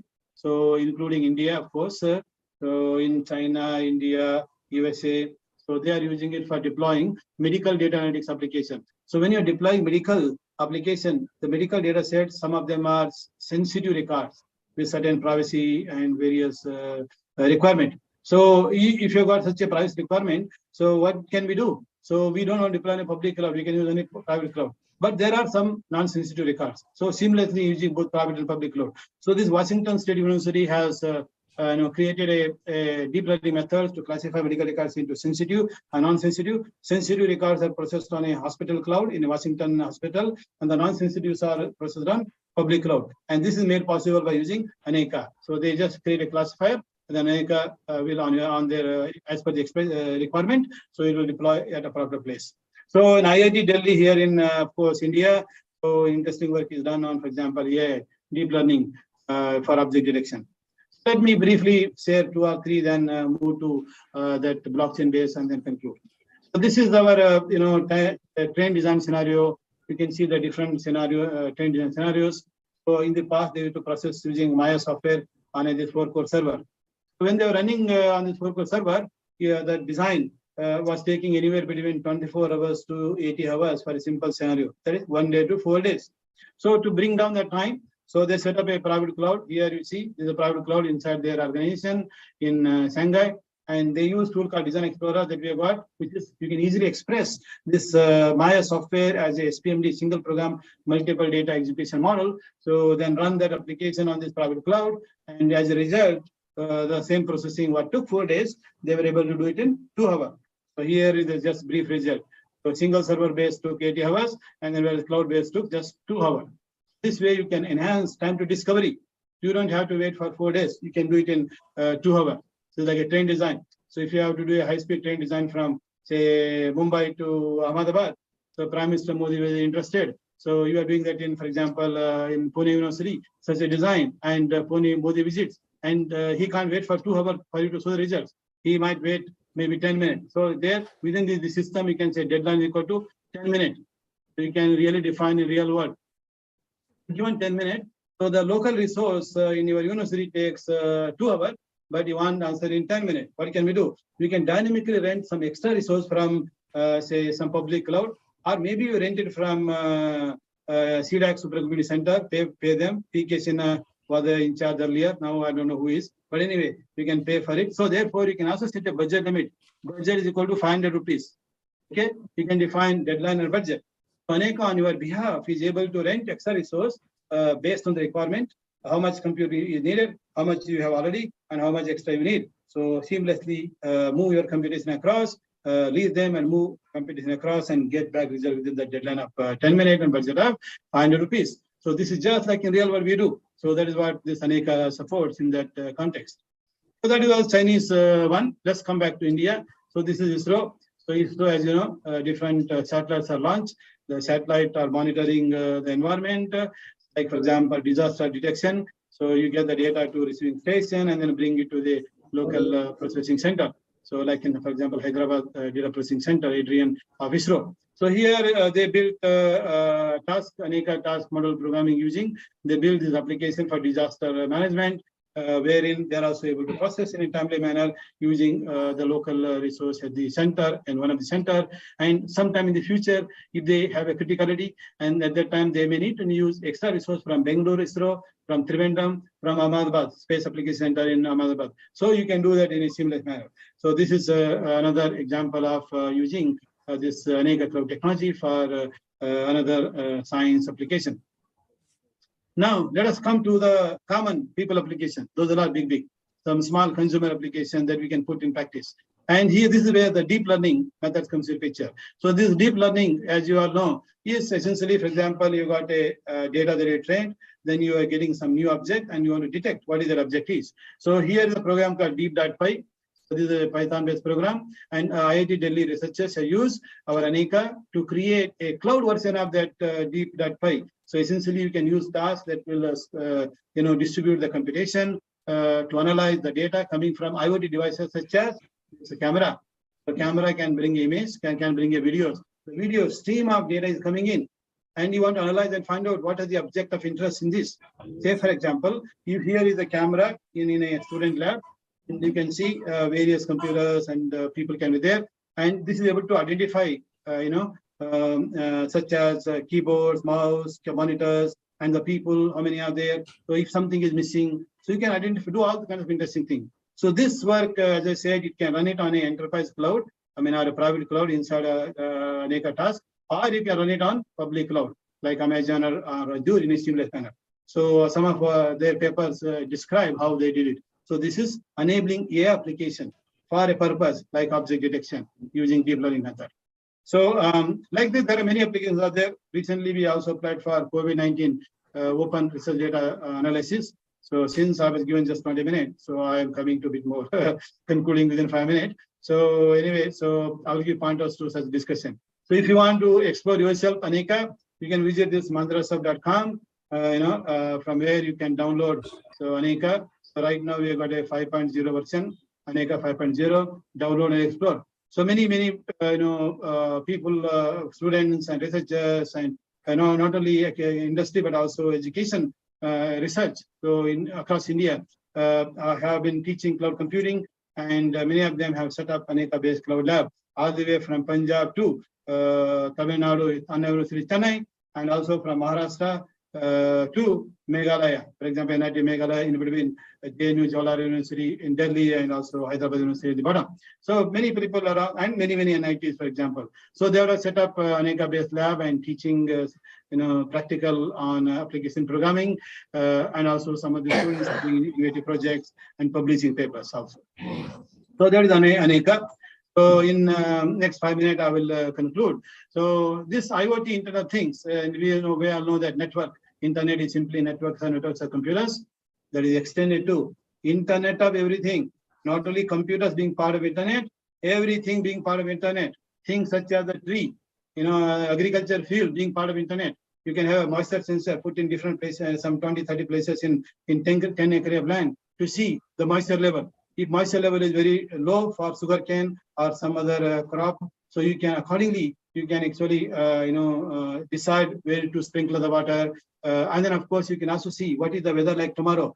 If there is going to be heavy weather tomorrow, heavy rain tomorrow, then you don't have to do it today. Just tolerate it a bit. Next day there is a heavy rain. So no need to draw water from Ganga or Yamuna. So keep water there. So that way we can use it for a better purpose. Water resource management, proper user. Like this, we can use it for smart healthcare, smart transport. Many applications of this are already being looked into. So such as smart home, as I mentioned, then smart logistic, agriculture, then transport. So then of course, grid, power grid, then retail environment. All these applications can be enabled through integration of IoT, cloud, and appropriate application services. So what are the computing paradigms in brief? So the first model is using cloud. That is what I briefly mentioned. But the future is, if you push all this by 2025, more than 500 billion objects being part of internet. If they all push data to cloud, what happens? Cloud get clogged, network get clogged, the response time will be very slow. Real-time IoT application cannot be enabled. To overcome the limitations, now we have, why don't we harness resources of the edge or use the edge plus this network and also cloud together for computing. So in interest of time, just briefly, let me mention one of software and conclude. So this is a software called FogBus. FogBus is a lightweight framework for edge and for computing for IoT application with blockchain embedded. So let us say here you have a oximeter, so it can be connected to the, like this finger. The data is collected. The continuous stream of data is coming, and you are sending that stream of data towards this FogBus master. So there are some edge resources such as Raspberry Pi. You can be at home. You can this 500 rupees small computer can be at intersection point, can be at home, various places, and they are the edge resource. And that is they are the one which predominantly process it. So when those are not able to meet needs, some for specific requirement, it can send it to public cloud. On the pathway, data is being sent, processed, and results are coming in. So you are getting the result. Can I trust this result? So if there is no broken chain, then you can trust the result. Otherwise, you can't trust it. This is a simple example of using blockchain in enhancing traceability of services. And this is very important in case of healthcare. So healthcare. So here is that oximeter that I mentioned, and data capture comes to a healthkeeper app running on a mobile phone. So through Bluetooth networking, you get the data to your mobile phone. From mobile phone, this data can be processed at the house, or it can be processed at cloud. So that such a work we have done, where we process, and then you can see the result for sleep apnea analysis, the severity of the disease. So it can tell you instantly, oh, normal, don't worry, nothing, no need to worry. Or it can be mild, it's okay, you can go slowly to hospital tomorrow. If it is emergency, then you have to rush. So here you can see the integration. And such a thing can be done for COVID, and people have also looked at, during this COVID pandemic, the moment people have some kind of fever, little, even though they may be not COVID attacked, they simply run to hospital. And when you go to hospital, crowded, many people also already COVID captured. So therefore, you also normal, good person with no virus attack, but you go there and you also catch from other people. So it is better to be at home, so that we take care. So in Australia, if you say I have got a COVID, they ask you don't come to hospital, be at home. We will send you a small monitoring device, and then that monitoring device will monitor you periodically. And if most of the time, 99% you are okay, don't come to hospital, you recover at home. So this way we can reduce the pressure on hospital, plus keep our life healthy. By going to hospital, our health will not improve, only deteriorates most of the time.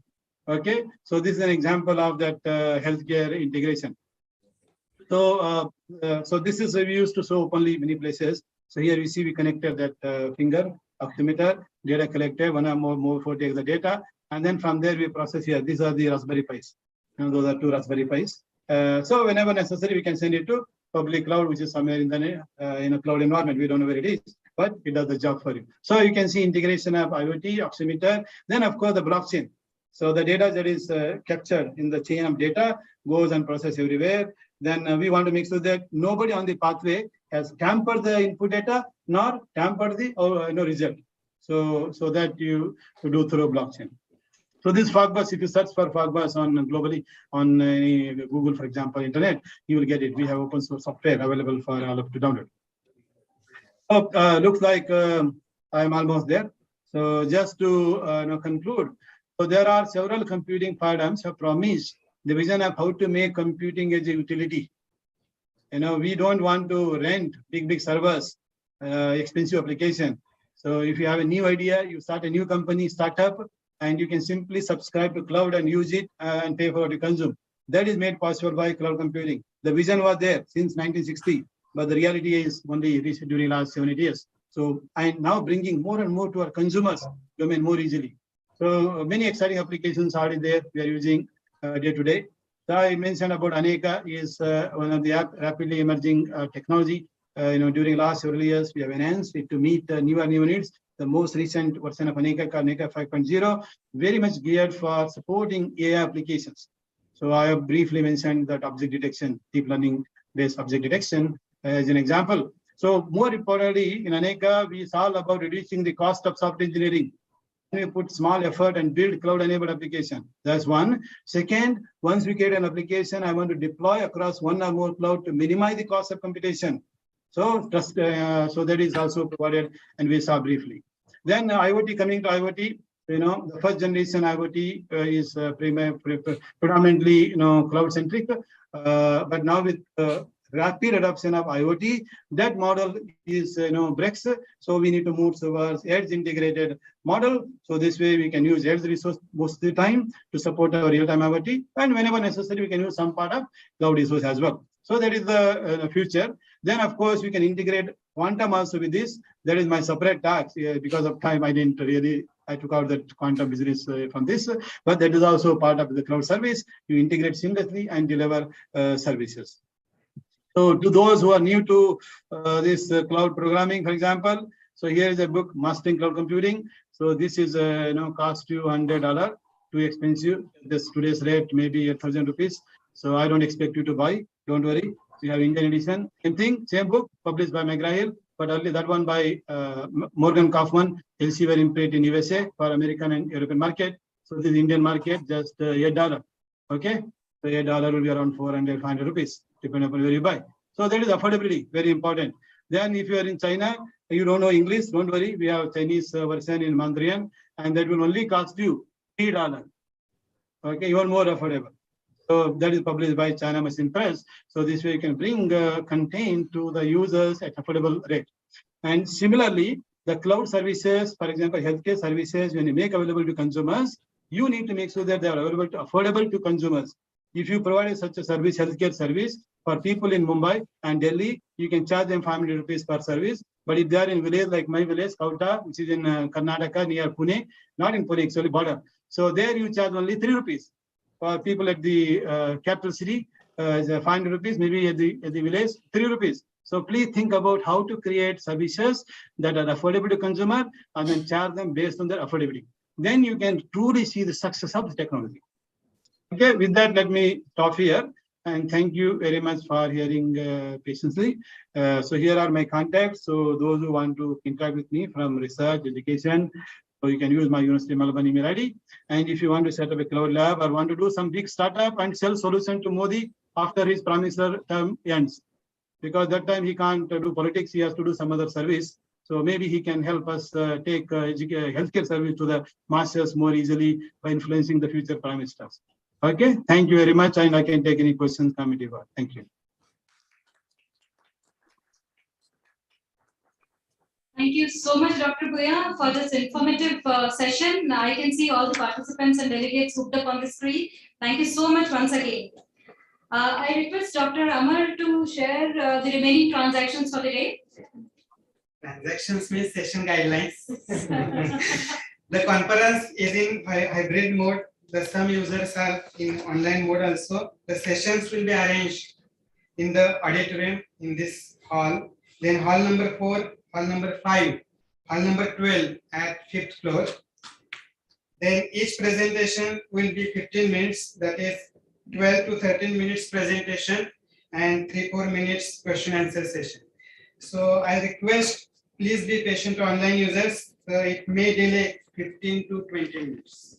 Thank you. Thank you, sir.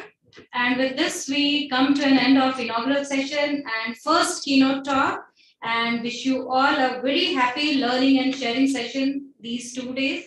But before we go for tea break, which is for very short duration, 10 minutes, you have to come back again in the same hall for a very interesting talk, keynote talk by Nitor. It's a very beautiful blockchain case study. I'll not tell the topic because let it be a surprise for all of you. Can we come quickly and organize ourselves for the photographs, please? And then we can go ahead for tea break. Start tea break.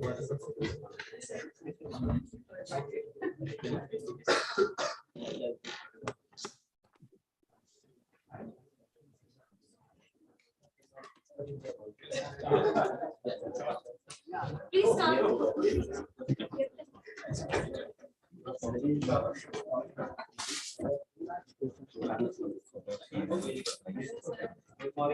Please come over here quickly so that.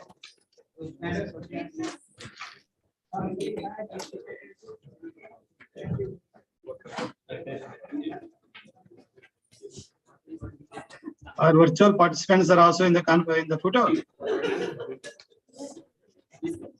Oh, we are also joining.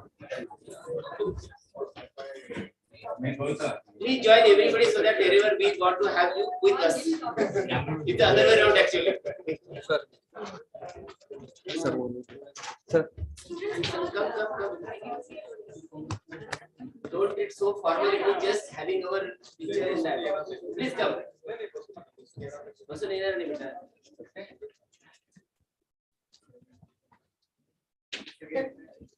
Your face. Come.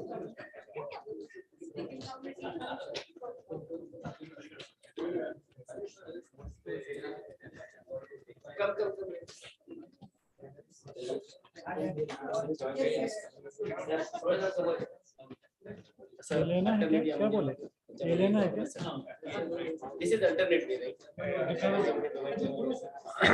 Sir दिखाना है ये दिखाओ क्या record only.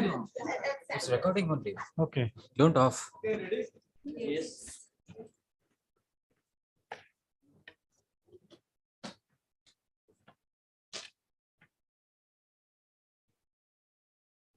Wait, please. Just Wait. 1 second, just 1 second. Wait. Yeah, perfect. I was We just should find out one place outside otherwise later on. But I was looking at the background.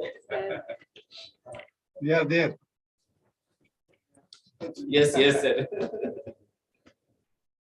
Thank you. Thank you. Thank you. All the best. We can't join you virtually for coffee. We drink ourselves.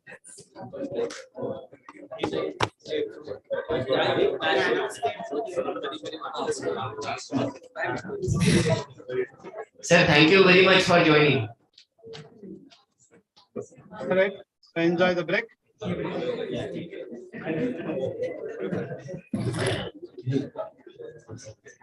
Thank you, everyone. I'm leaving. Thanks. Thank you, sir. Thank you very much. Thank you. We have more than 80 people on board right now in the hall itself. Even though it is a hybrid conference, the response is pretty good. Thank you, Kasim sir, for joining. Yeah, thank you very much. Sina sir for joining, sir. God your Thank blessing. you. Thank you very much, and all the best for the remaining conference. Now the sessions will be starting and we have got other things on deliberations. So nice of you. Okay. Thank you very much. Kasim sir.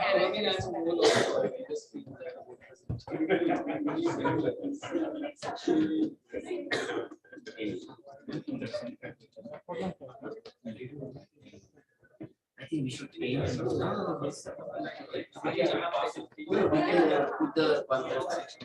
Yeah. Thank you.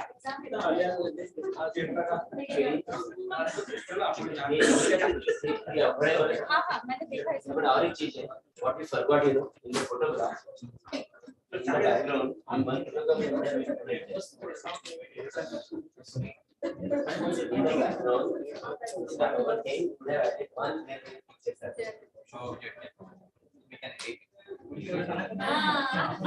You're so smart. Everything is manageable here. Yes. Possible. So we remove this. Next at what time? So they will be presenting the other PPTs here. I will not be here. I have some other work. Sir.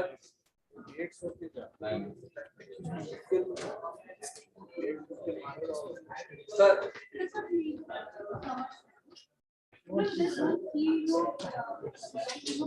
Yeah.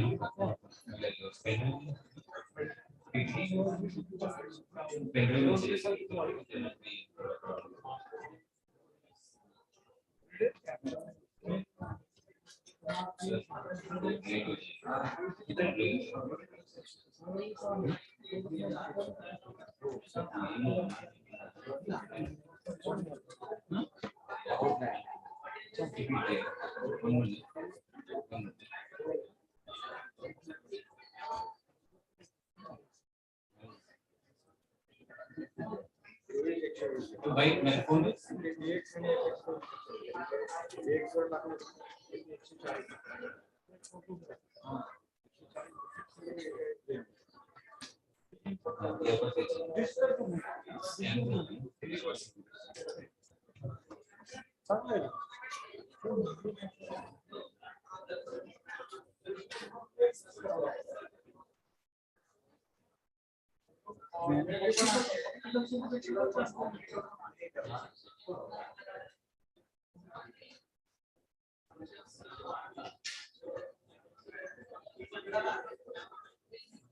This one, right?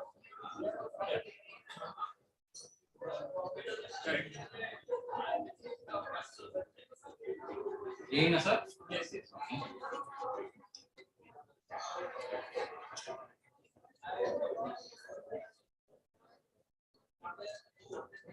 What time is it?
Hello users, online users, and offline users. So we are starting immediately plenary class by Nishant.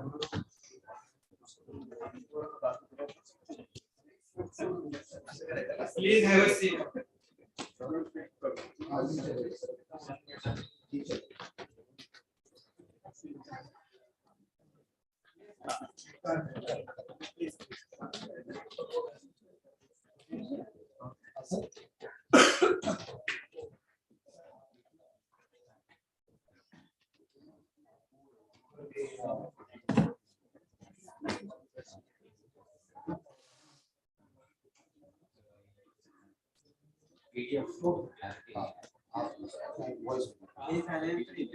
Sir सामान पहले आप जल्दी भेजिए sir, मेरा event खत्म हो जाएगा फिर मैं आपको सामान लेके करूंगा।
Hello, I'm Kapil.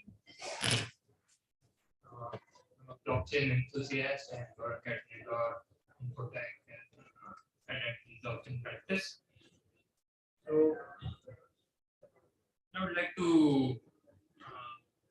put forth a concept on nurturing saplings, wherein we put to use blockchain, the fantastic technology of blockchain, and try to see if using this amazing technology, if there's anything that we could do are good for the environment, right?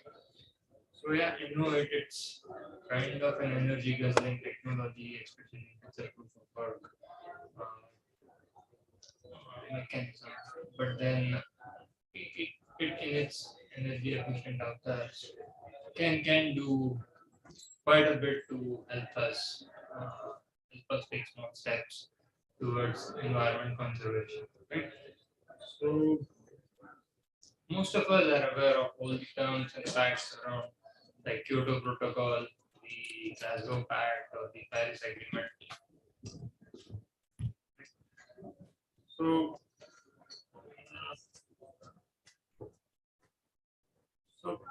just to understand the first, let's kind of talk about the development project, especially the infrastructure development project in the last decade, and then its impact on the green cover across India, right? So, as there's the numbers there on the screen, right? About 31 lakh trees were cut in the year 2021, and nearly about 3.6 crore seedlings were planted as a compensatory afforestation at an expense of around 360 crores. Right. So the ministry has been giving permissions for somewhere around 17 to 25 lakh trees that can be cut per year for the past few years. Right? So let's just look at the role of government and judicial systems, and we as a society in general, and what steps we take to kind of preserving our nature. India planted about 66 million trees in a day. That's smashed the world record, and for about 50 million trees that were planted, aerial photography is being used to kind of monitor them at an expense of about $6 billion. Right. So Supreme Court has also laid out some expert committee to help them with evaluating the intrinsic value of every tree that is being cut for such development projects, and to what extent the compensatory afforestation measures have to be taken, like for every tree cut, depending upon its age and size, what number of seedlings do we have to plant. So 55K saplings had been planted on the 16th tree plantation day, over 2.6 million trees planted during COVID pandemic. So apart from that, there are about various rules and policies in place. Different governments, be it Mumbai, Delhi, Chennai, Karnataka, West Bengal state governments, or several other state governments, they have some acts in place to kind of prevent and preserve the trees. All this is kind of, the picture is clear as far, right? That trees are being cut, development projects are being executed. We then sow seeds in our compensatory efforts. The story looks such a perfect when we kind of get a feeling that we are completing the circle. But do we really care about the seeds we sow? Right? I'm not trying to sound any philosophical here. It's quite literally as to the saplings that get planted, right? Or what data do we have to kind of say that it finally grew into a tree? Right? So the tracking is quite of an essence here.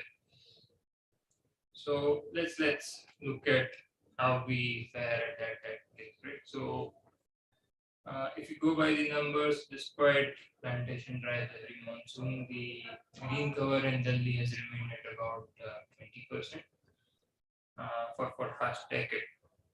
Himachal Pradesh, nearly 40% of its afforestation budget has been spent on planting seeds at places which are already densely covered.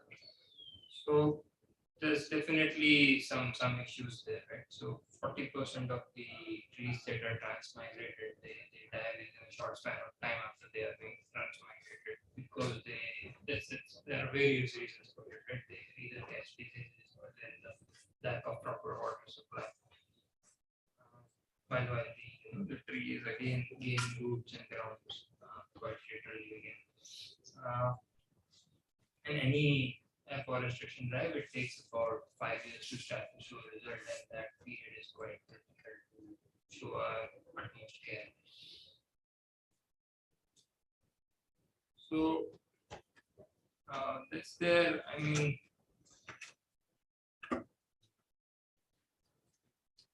there are kind of penalties and punishments in place that we understand. Trees being cut down and seeds getting sown. Despite this, whole of this plantation drives, the survival rate of the saplings are quite low, right? So that's a problem that we got to acknowledge, and several factors again come into play here, like the selection of the land parcel or the species of trees that we kind of select, or even the placement of them, right? Trees may be planted too close to each other for them to be provided in space to thrive, and so on and so forth, right? So mainly they catching diseases again or infections, and care being taken in a timely fashion is also a factor in the fertility. So does government have enough data to kind of track the growth of the saplings once they are planted? And if not, then how can we make a claim that we have restored our nature after all of our wrongdoings?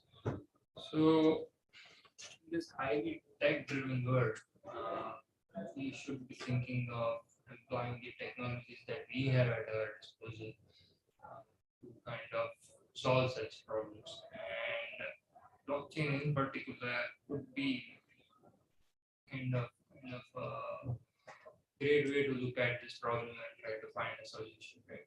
Because of its intrinsic properties, inherent properties that blockchain comes up with, that is best suited for distributed applications. So based on the girth size and the ground size of a tree that is being cut, government has procedures in place to decide as to how much number of seedlings or saplings that needs to be planted. And policies are in place to kind of have the field marshals and government officials take these actions and measures, right? So, and again, millions are being spent on these compensatory afforestation steps. The survival rate though aren't encouraging enough. So let's kind of dwell on to some ways where we can employ blockchain here. Think of an app which would have two interfaces, one for the civic authorities and the other for the general public. Right. So for a moment, thinking about the civic authorities' perspective, whenever let's say they decide to cut a tree and plant, let's say it was a 70-year-old tree, and they decided to plant 25 half-grown trees or maybe 40 saplings somewhere near your workplace, right? Now you in possession of an app on your phone, by that app on your phone, you could kind of be part of this venture wherein you could locate such saplings being planted, and the app could kind of guide you just like a Google map and lead you to that exact location. Now, once users are at that location, they can connect to the plant. Connect meaning they got to match their coordinates with the one that the sapling is planted at. Remember the field marshals planting these saplings near your workplace, right? So they would have fed in the coordinates, just that phone app would have automatically fed in the coordinate on a distributed ledger permanently in there, right? And that becomes a unique identifier for the sapling. So throughout its life cycle here. So now that's exactly what you got to match once you reach the location, exact location. The moment the connection is established, the users can then kind of corroborate or verify that the sapling was indeed planted, right? And this would prevent any false or sham claims. I mean, there's no way then to false to claim that the tree was planted which never was, and the budget still got disappeared, right? So we could kind of stem that sort of a leakage in the intent and in the fund, both ways. So once it's been verified, user can further go on to feed in many other details like the species of that tree, the current condition of it, if the water, adequate water has been supplied, just as in the Google Maps, if you would have noticed, we could kind of feed in lots of information of the places you visit, and also you can upload pictures. Same ways we could kind of go about uploading pictures, just as to keep a track of the entire life cycle of that sapling till it moves into a plant, right? And get the attention of the officials in charge to take any preventive action should there be need for one, right? Let's say it's catching an infection, you could kind of simply upload a picture and get those guys into an action, or even self-help groups for that into action, you could kind of take those actions as per the guidelines laid down by civic authorities.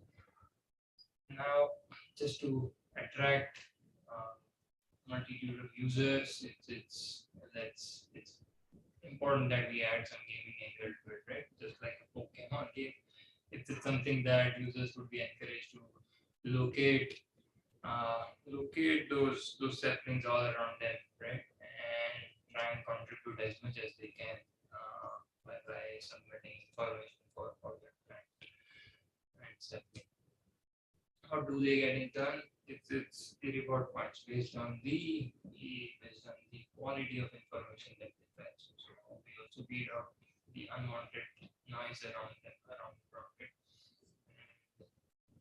Whatever helpful information user has keyed in, the government officials can kind of report them with the report points and what I would like to call the ethical score. Now there may be some actions needed as per the information that got keyed in. So even the field marshals from the civic authorities, they could also be awarded with such reward points whenever they take that corrective action. So with this gaming perspective in angle, I think it would encourage more and more users to kind of bring to know this whatever care needs that sapling has for its survival and get it done and fulfilled. Now,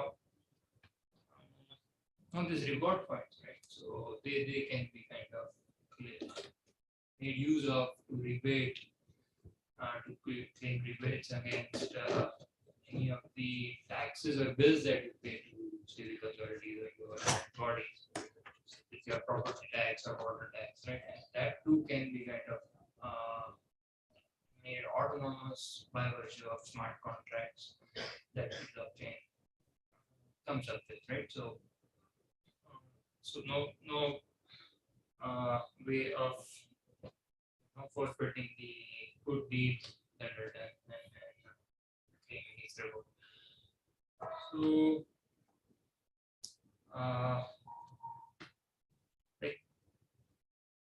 now simply imagine a multitude of such users getting into the act, feeding in all the information that is being needed, it being immutably stored on the blockchain ledger so that it can't be fudged and no false claims can be made, and the action items being taken care of.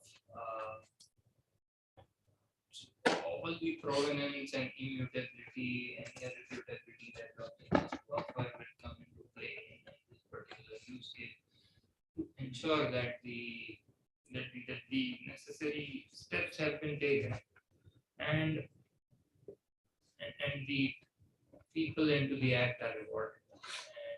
And, with that, we hope that the survival rate of the saplings can be improved and that of us all as well. Right. So, thanks. That's something you.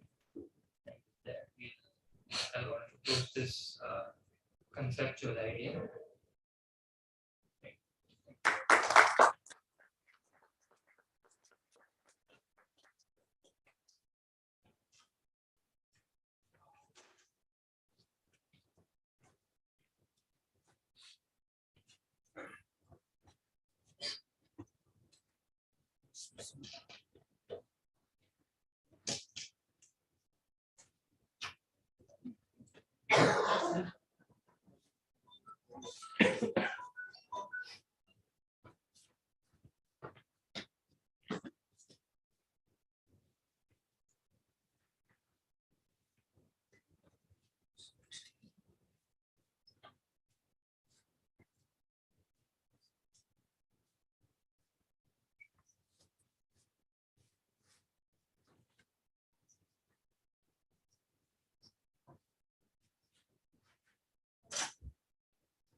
main hall.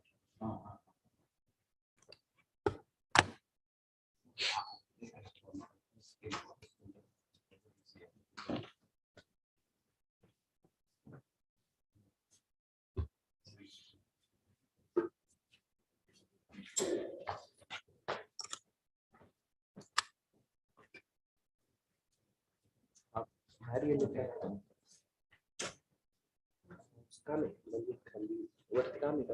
Participants are requested to go to the respective ones. Presenters.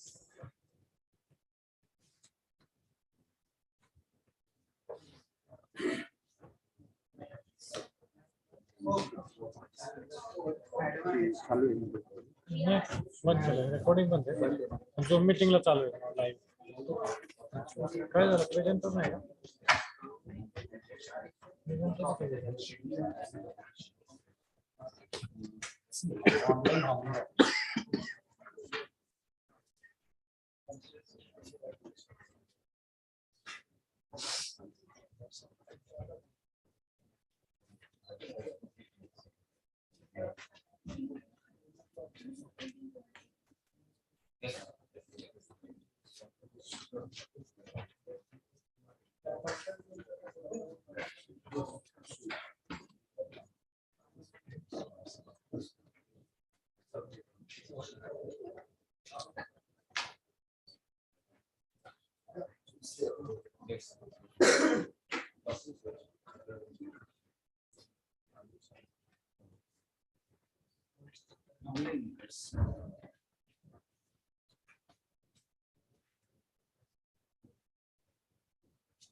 Ma'am का है क्या ma'am का है हाँ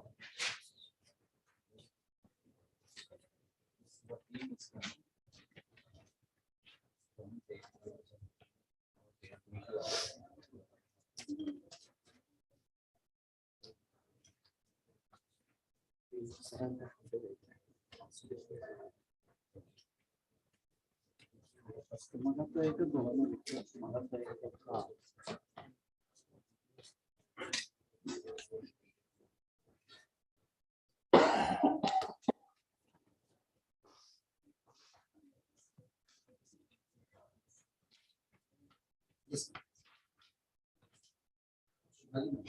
Yes.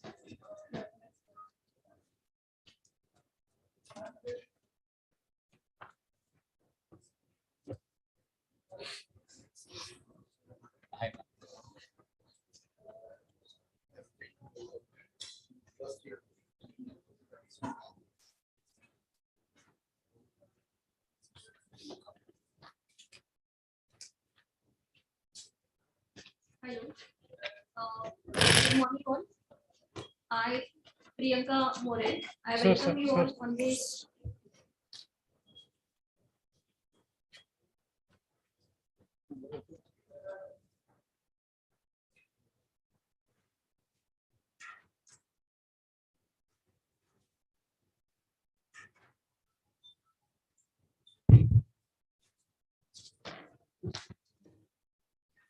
Sorry.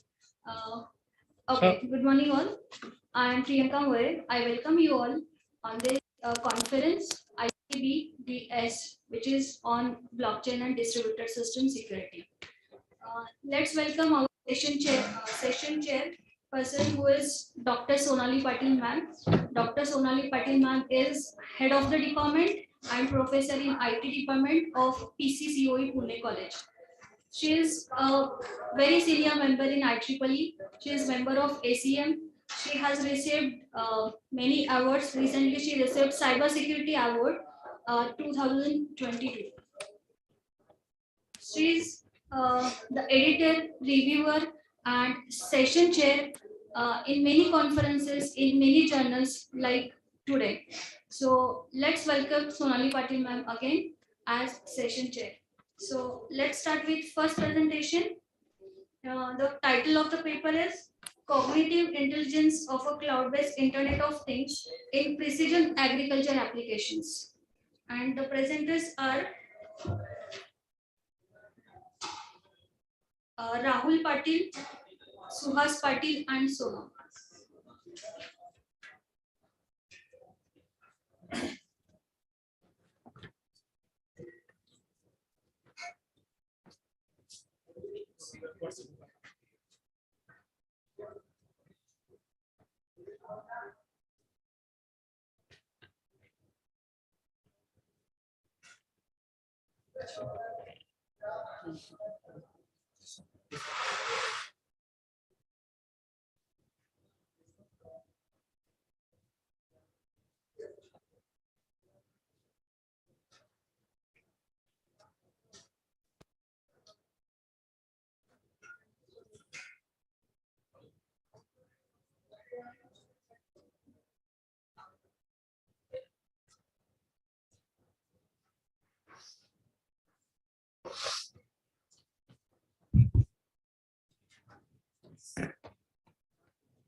Yes. Okay. Good morning all. Myself, Patil Rahul, and my research topic is the cognitive intelligence of cloud-based Internet of Things in precision agriculture under the guidance of Dr. Suhas Patil. So, first, this is my outline of the talk. First, I discuss about the theme, what is the actual theme of my project, then introduction, then job diagram, then objectives and hypothesis, then methodology, results, conclusion, feature scope, and finally, I discuss in the about the publications. So, this is the actual theme of my research topic. So, actually, this work is related to our farmers. And the farmers need to concern the farmer needs. So all the farmer problem which is faced by our farmer, this is solved by using in this 121 system. So here there is one greenhouse, and in this greenhouse is continuously monitoring. And also there is a second problem with the drip irrigation management. This is also covered in this work, and also disease identification. So all these three-fold problems which is faced by our farmers, which is solved in this system.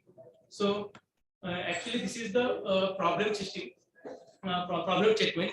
So I already discussed the problem statement as concerned to the farmer. Farmer faces the three main problems. First is his crop is continuously monitoring. Second one is the proper drip irrigation system, and third one is the leaf disease detection. So these three problems, if the farmer comes over from this, then definitely his yield is increased. So these are my objectives of my work. So objective is to improve the irrigation system using sensors, microcontrollers, and cloud computing technology. These three technologies I am using in my work. So proper drip irrigation is possible. Second one is to capture the real-time images from the farmland in a very short interval of time, so farmers can take preventive and corrective action to increase their yield of the farmer. So here I am using the ESP32 cam. So by using the ESP32 cam, I am capturing the real-time images from cropland, and it is passed to our Blink app and as well as to the website, dynamic website. So next objective is to reduce the human intervention in the agriculture field, which is very important, because if the human human impact in the monitoring or any other case, then some errors should be introduced. And if you want to minimize this error, then here I am using some technologies which is comes from these errors. Next one is that to make the efficient use in this work. My third problem is the leaf disease detection, and for that purpose, here I am using the image processing technique. And most important point is last one is monitor the system through mobile from anywhere and at any time. This is the most important point. Actually, all farmers now use the Android phone, and by using Android phone, farmers can continuously monitoring his land. Also, it easily detect the disease, and also for the proper drip irrigation management at any place and at any time. This is the main objective of my research work. So according to my objectives, these are the expected outcomes. So here we get the positive answers for this objective. Then here we get the hypothesis. So actually, this is the block diagram. So here you see the block diagram. Here I am using different types of sensors. Also, I am using the camera, which is the real-time camera, ESP32 camera. All this information passed to the Arduino through Wi-Fi, and this information passed to the Blink app, and as well as to the dynamic website. So farmers by using this system, then it comes out from these three core problems. So this is the methodology. So I have three objectives. First is the continuously land monitoring. Second one is the proper drip irrigation system, and third one is the disease identification. So here I make some procedure to how to perform this. So these are the three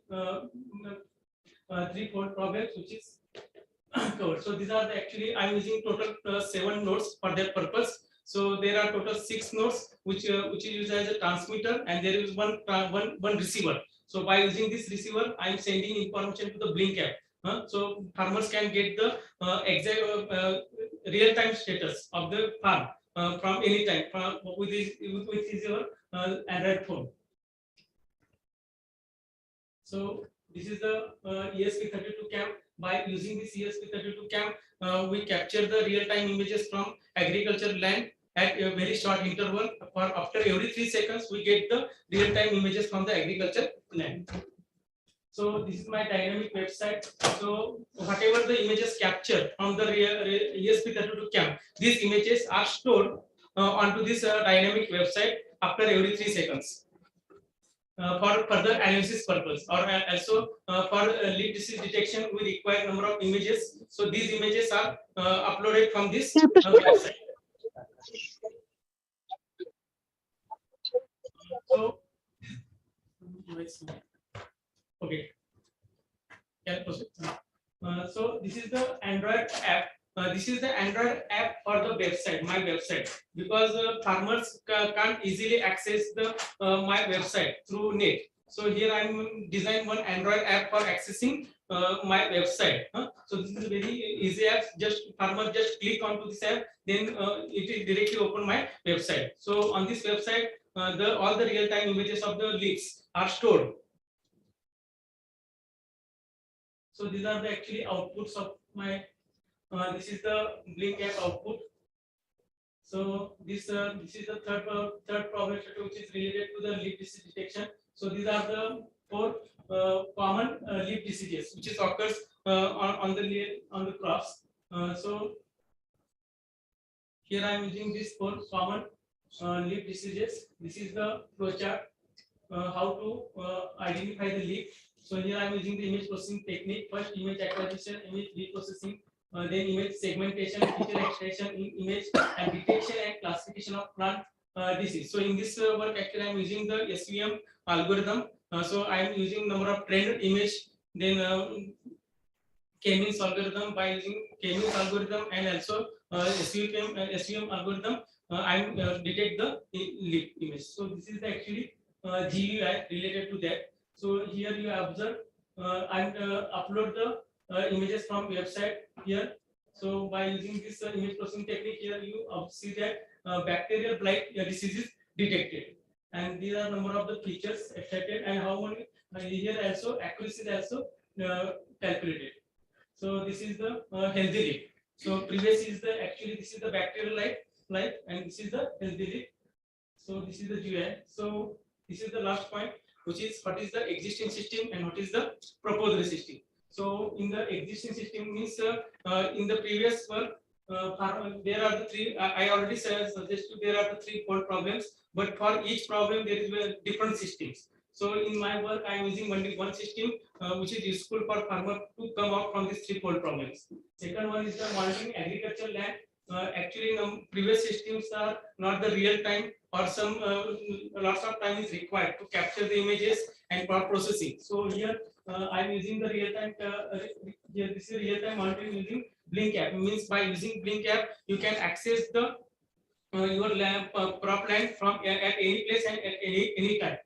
So also I am using the website, so you can upload the images from the website, and the time is a very short interval. This is the 3 seconds.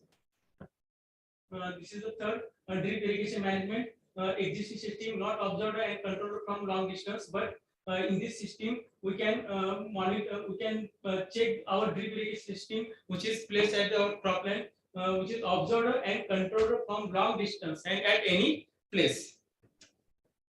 And last one is the leaf disease detection. Previously not covered almost observed diseases on crop, but here covered almost observed diseases on crop. So this is the conclusion. Conclusion is that this is as concerned to our farm, and if you want to increase its yield, then you use this system, then definitely our farmers yield will be increases. So this is the future one. Means same system can be used in this applications, military applications, patient monitoring system, satellite communication system, in home automation system, and in industry automation system. So in this conference, I published my paper, survey paper. Then I also some work is presented in this national conference, which is IEEE. So in this conference, I got the 3rd prize. So this is our IEEE conference, which happened in the 2020. This is the again international conference, which is indexed by Stinger. Then this is the national conference, which is placed at the Karar Government College. Here I got the best paper award. This is the journal, which is the UGC Care. And here this is the one central government organization, which is placed at the Baramati. So I check my system, or I implement my system at this place, and he recognized me. This is the very useful system for our farmers. So thank you so much.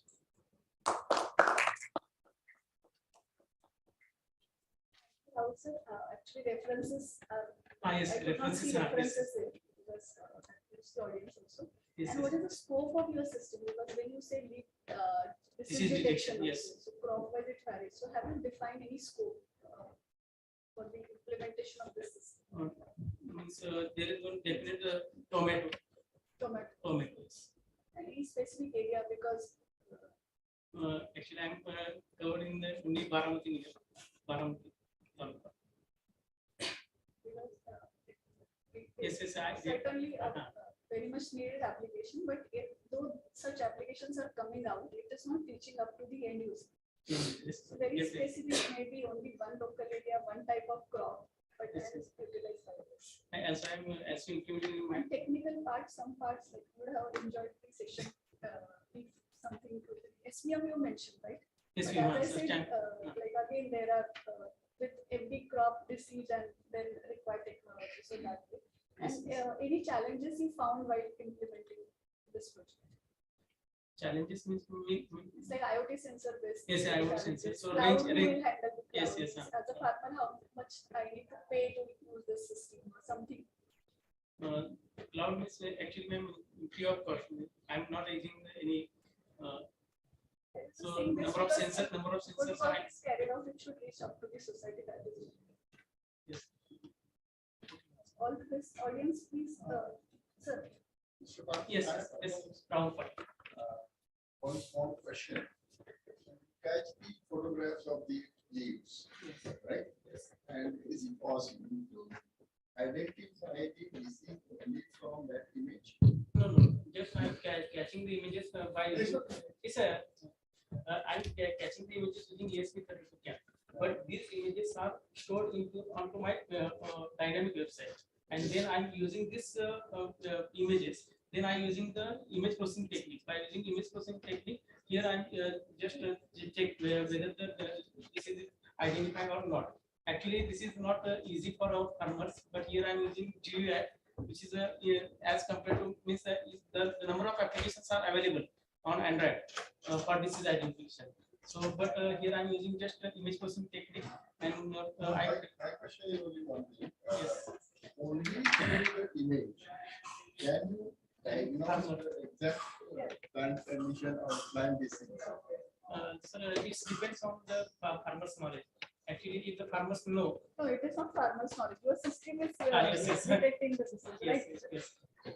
That is asking the I question. guess I understand. somebody can determine that and then probably be able to pinpoint the exact condition or exact disease of the Yes, plant. yes, sir. Okay, that your thing will help to little bit Yes, yes, to the farmers, definitely. no doubt about that. Yes, okay. But it needs further processing.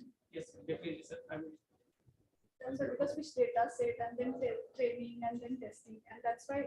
Yes, sir yes, also yes. like, yes, because only capturing image. No, is not, not not. It's not only capturing, but some process should be. Okay. Thank you. Okay. Thank you so much. I'm a student. Yes. So just wanted to ask about out of curiosity, does your model also help farmers to not only detect but also suggest measures like from his end what can be done to cure the disease? Does it also suggest some measures or it just detects the disease? It also measures and also detects. Yes, both. And is your app multilingual because farmers, there is not such digital literacy amongst. Yes, that's why I'm making the Android app because today's farmers, all farmers use the Android phone, and by using the Play Store, you can upload. You can download my this website. Okay, so it's easy. And also, does it also contain other languages? This point is very important. Actually, this is only related to English, but our farmers not understand the English properly. But it is possible. Okay. Thank you, sir. Okay, thank you so much. One more question from my side. You have mentioned in drip irrigation system different sensors, right? Yes. So soil moisture sensor, yes. So how much area is being covered by that sensor? Because, Actually, and how you are going to do the aggregation of all sensors? Actually, I'm implement the system for the 1,000 square foot. And I check that how the system is good. Means if you don't use this system, then up to 700 liters water is required for the irrigation purpose. But if you use this system, then total 70% water you save for that purpose. So I'm implement the system for only 1,000 square foot, not for the. That I check And it. which kind of soil you have tested? Because soil is having its every soil is Yeah, having sorry, different sorry. property. Scope. Scope. I'm already. Yes, scope is important for it. Okay. Thank you so much. Thank you. Thank you, Rahul. Whatever comments are given, you have to include in the. Yes, sir. Yes, ma'am. Technical part. Yes, technical part. Thank you, sir, and all the best. I hope that you have got many suggestions and you can do accordingly. Okay, so let's welcome, let's have presentation on another paper titled Brain Tumor Detection Using MLOPS and Hybrid Multi-Cloud, and presented by, this paper will be presented by Revati Bhausar, Archit Jain, Disha, and all.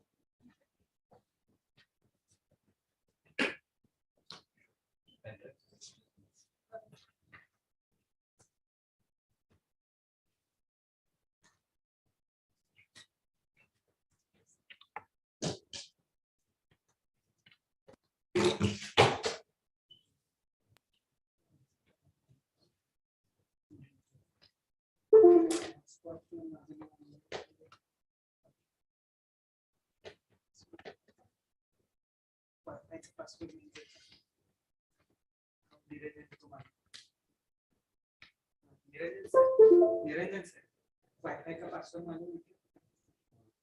It's in my mobile phone. Okay. This one. Yeah.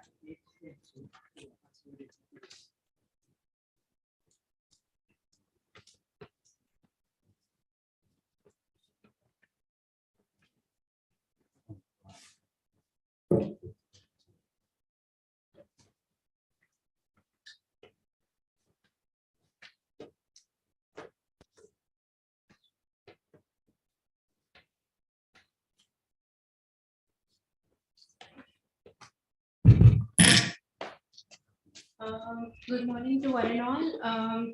My name is Revati Bhavsar, and I feel really grateful today to be getting this opportunity to come here and present myself and my team's ideas and knowledge that we have gained in this esteemed conference. So on behalf of my team and Dr. Vishwanath Karad, MIT WPU University, I would like to start presenting my paper today titled Brain Tumor Detection Using MLOps and Hybrid Multi-Cloud.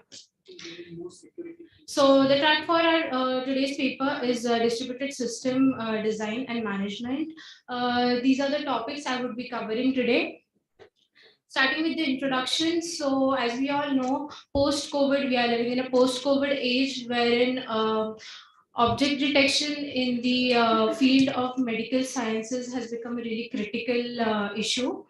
So since me and my team have been working on a project before on brain tumor detection, we found out that hospitals are having a huge amount of MRI scans, that is magnetic resonance imaging images, and sometimes it becomes really difficult for radiologists to detect the kind of tumor that is present. Considering the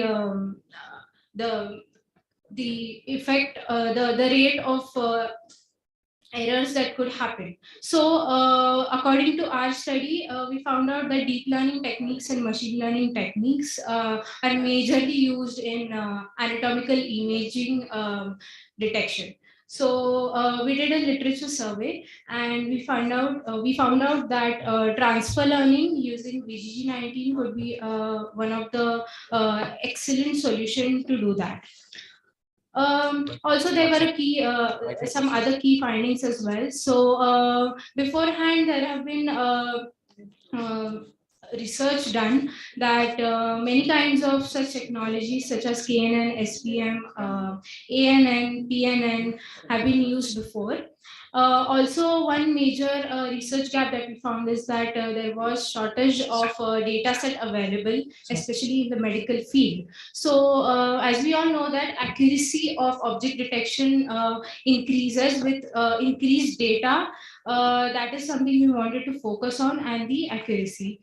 We found out that median filter is one of the most ideal filtering methods in this particular use case, since we are having imagery tending towards a grayscale, reducing noise for such Rician and salt and pepper noise in medically scanned images. This filter could be really beneficial.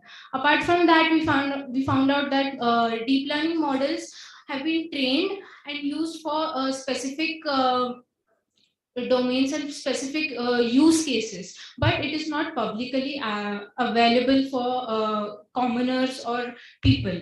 So what we intend to do is to create a deployment model in which we can create a system which can be readily available for commoners as well. So we have found out that there is a need for different types of CNN architectural techniques to merge and robustly classify brain MRI images into three categories: glioma, meningioma, and no tumor. And no enough data is available. The maximum amount of images that researchers have worked on beforehand is up to or around 2,000 images. So we intend to increase that number with a really good scale. Also, non-experts like us commoners cannot easily determine brain tumor. So if we have a patient in our house, the reports for a brain tumor detection take a lot of time, and I think this could be a possible solution with considering the security and expertise aspect. So there were three aspects here: accuracy of the detection, speed in which we are training and testing our models, and the feasibility, which is availability to commoners. So we found a sweet spot with the following technologies that we use a huge data set. Then we use transfer learning concept with VGG19 model. And with the help of hybrid multi-cloud, we were able to deploy this specific system for this specific use case. So that boils down to our problem statement, that is to create a one-click automated system to predict the presence and type of brain tumor from MRI scans with maximum prediction accuracy and speed. So the scope of this particular paper would be like to develop an efficient machine learning model for brain tumor MRIs with a better accuracy from what we have seen before. Then to create an effective deployment system using MLOps, since we intend to make it publicly available. Then to make the system powerful in terms of computation and speed using hybrid multi-cloud, then to build a suitable workflow model to efficiently automate the system, which can be easily available. So what could be the possible applications of such kind of a system? So as in the morning, I also heard Mr. Bhuya say these things like the applications of how my hybrid multi-cloud might result in. So keeping that in mind, hospitals can use such kind of a system, radiology clinics, and this could also be incorporated as a learning tool in various universities, medical universities. So such could be our system architecture. Now the first part of the flow diagram is how we would be training our DL model. So using the training data set, we have converted it from RGB to gray conversion, then noise removal, followed by segmentation, and then training using CNN, or a comparative study has been done with transfer learning. Along with that, we would be testing it with in the same manner, RGB to gray conversion, noise removal, and segmentation. Then we would be deploying this particular model, which we have called here a brain tumor detector. So it could be in a form of a web app using Flask.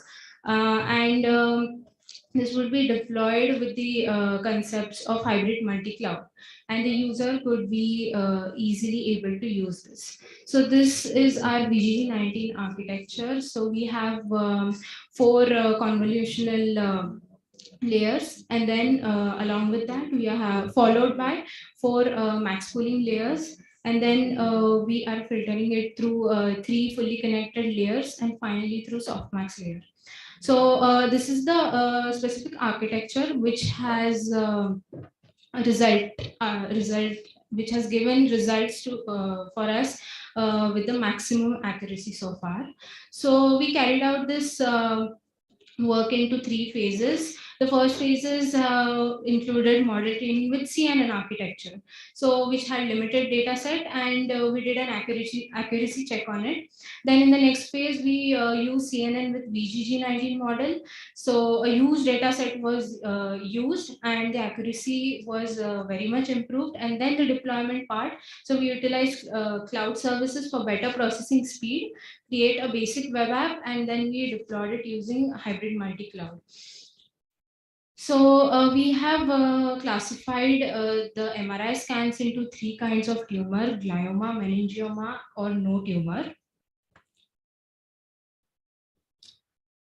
So the first phase of the data set contained more than 2,000 images, and for phase 2 we have managed to collect create a repository of 8,100 images. So as you can see the pre-processing process, first we have used weighted average approach, median filter, and power law transformation. Then with the help of thresholding and morphological operation, this is how we are trying to find the shape of the tumor that is present.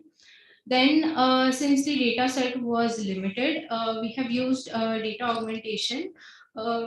So data augmentation is the concept through which we can create freshly fresh new data set with like doing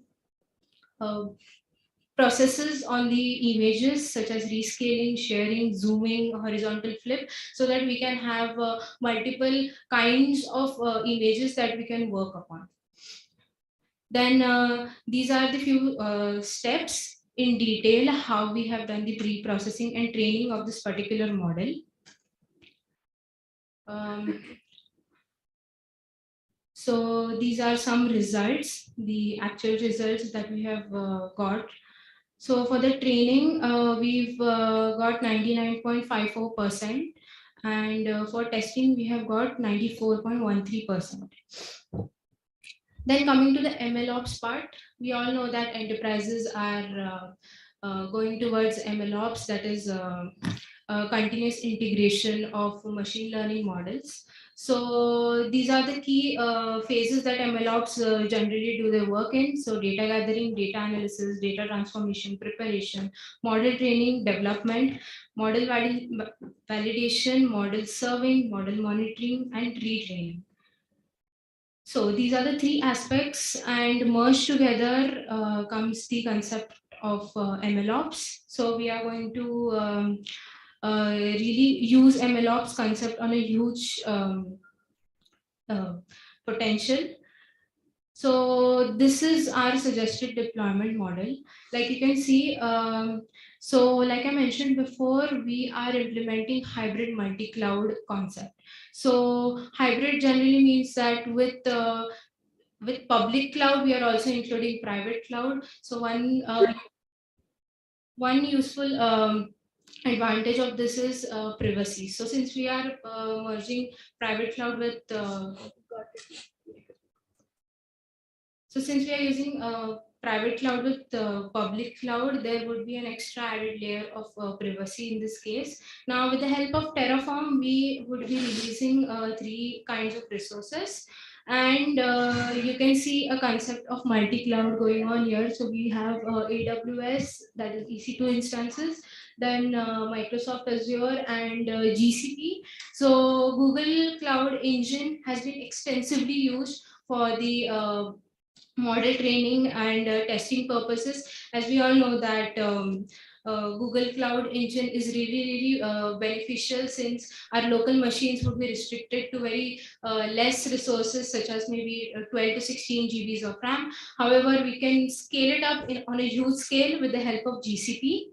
And then finally, when we create an image of our model, that can be easily deployed, and any end terminal user can with the help of slave nodes, can easily pull it out and use it for their own purposes. So in this way, so since our topic is very specific to brain tumor detection, in future scope we can also scale it up to other uses as well, applications as well.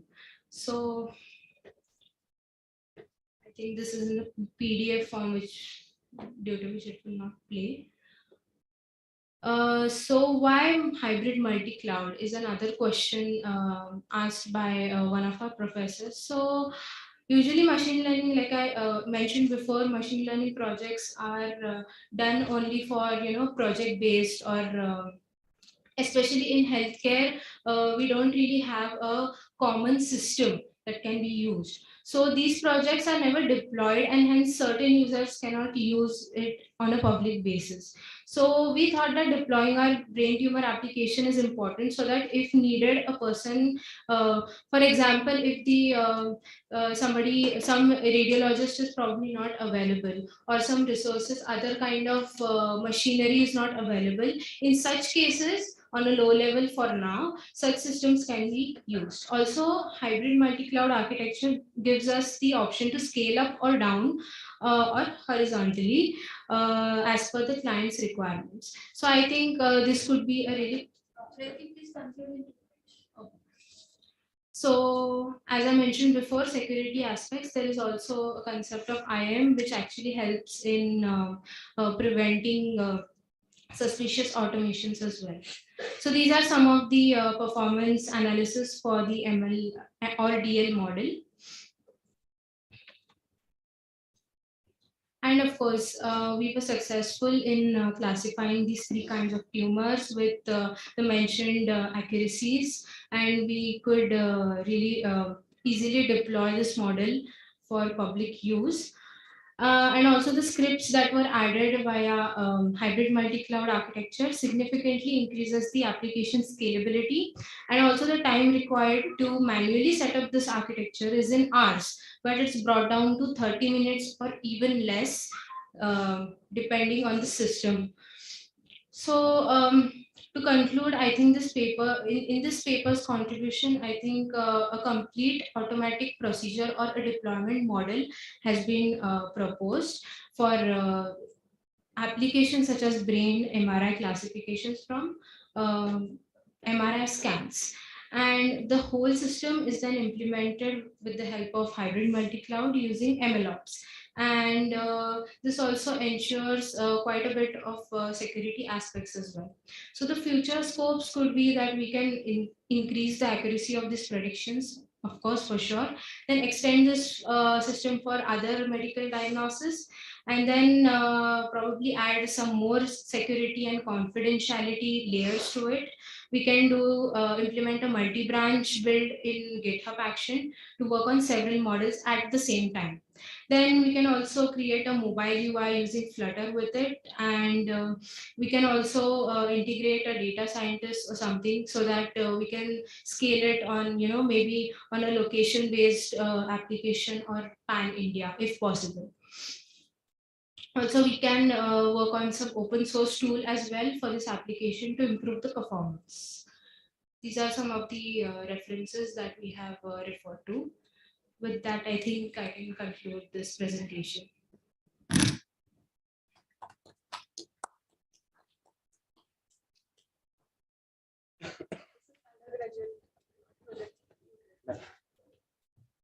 For your undergraduate project work, you have taken this topic. Yes, ma'am. We were working on brain MRI classification. This was the only scope for a project, but then yeah. So two things. Yeah. One is like how to have the deployment, right? That you extensively mentioned, and that is a good part actually. And future scope also you mentioned, because what is the need of this? And three, classification. Image augmentation when you mentioned. So there you shown the image of the dog. Instead of that, the same tumor image can be shown. So from 2000 to scale the data set up to 8000. What you use? Only image augmentation, or you collected the data from the hospital or any medical? This Kaggle data was there, right? Data set and no, ma'am, it was not Kaggle data. It was collected randomly from 2-3 sources. Also, a part of it was from hospital data. So they allowed you to use their data? Not the official ones, like not the actual patients one, but yeah, they did give us some of the data sets. So how you increase the size of the data set? Because in most of the research, the researchers are facing the problem for the data set, and especially medical data sets. So privacy concern is also there. Privacy is a right. So data augmentation could help you to increase the size of the data set. Is my question. Yes, definitely it can do. So say we have one copy of an image. So we are creating several copies of the same images in a way that we are transforming it. Like I mentioned before, using properties such as shear, zoom, and horizontal flip. Means creating or having the actual images for the data set, and also creating the data set with the help of such techniques. Right. Is there any difference? Because you must have kept some percentage for testing and training. Correct. So have you found any differences with the training and testing of the original data set and training and testing of the data set, which is enhanced or increased with the help of such techniques? Okay, so one difference that we notice is that the accuracy actually increased with the larger data set. However, the accuracy, even though it increased, it is still questionable, because the position of the brain tumor actually is changing. And since it is not real data, we cannot actually completely rely on it. It is a medical data. That's why we are Correct. having a concern that whether such techniques can be used for the increasing the size of the literacy. Yeah, but the deployment model, the way you explained, good job. All the best. Thank you.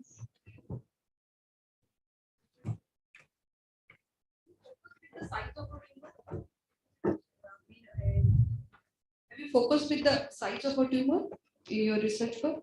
Currently, no, ma'am. Because mostly the tumors, when they are above some 5 mm and like that, then we can detect it with the image processing. But what about the very small size?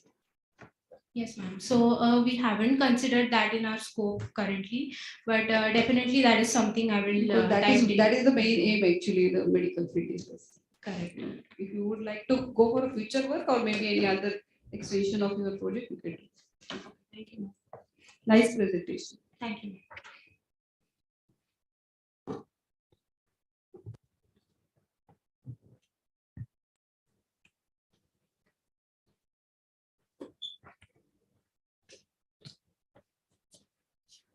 Thank you, Revati, and all the very best for your future research work.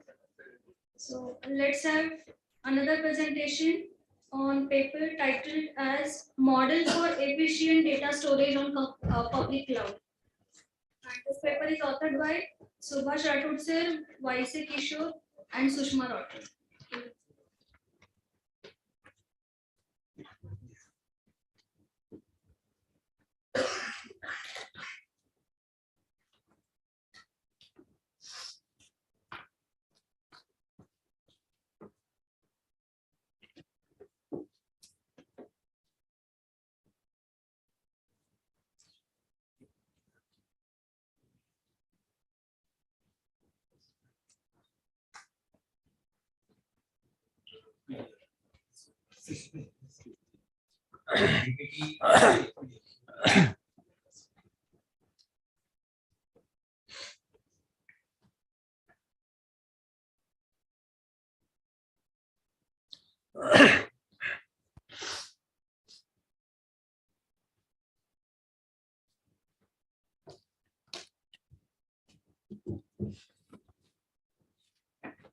Good afternoon, all.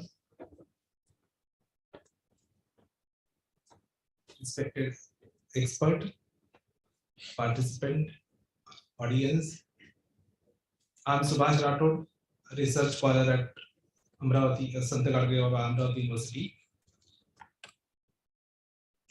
I'm tense to complete the project under the guidance of Dr. K. Varse, Dr. Anil Khobragade, and colleague Sushma Pawar. Partly, I have divided this topic in two parts. In first part, it's a model for efficient data storage on public cloud.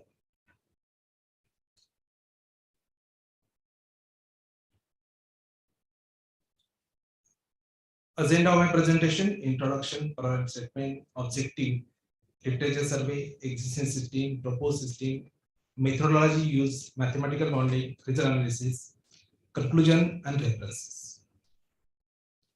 As we all know, every industry and organization migrate to cloud computing. Reason is that everybody want to save their cost, in short, a business cost. And at the same time, there are challenges. Challenges is a storage overhead, security, confidentiality, authentication, and privacy. And my research is concentrating on storage overhead reduction and how betterly we can keep our data secure on cloud. This is the problem statement of my research work.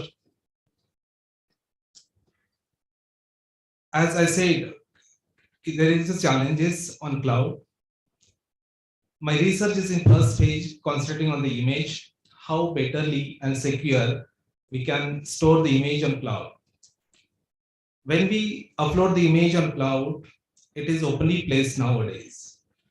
And somebody downloading it, and suppose this is tamper, then there is a serious compromising of it. So how to overcome this one? The objective of my research is to overcome the storage overhead. How betterly we can keep the image securely. As I said, I'm concentrating the work in first page on the image. And later on, I will open the research for other secure image sharing on the cloud and how betterly we can provide authorization to the image. So objective during the research, image will be split and generating the data chain, which will be placed across various load, various server across the globe or across multiple server. I will be going in detail in further slide. Generating the file that hold the sequence of the data chunk of the image, encrypt that log file to keep the data ordering and the sequence of the data chunk in secure ways, and minimizing the storage cost using data compression technique. I have made the literature survey, and of course I have found certain gap in that.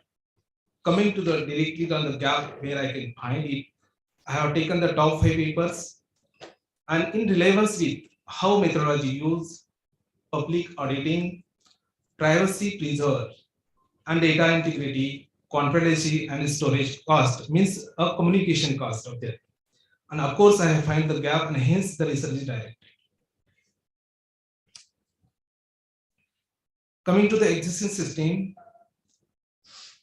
the existing system as I have paper here, I have found the gap that the data integrity has not been checked with the relevance of this system, which is identity-based PDF protocol.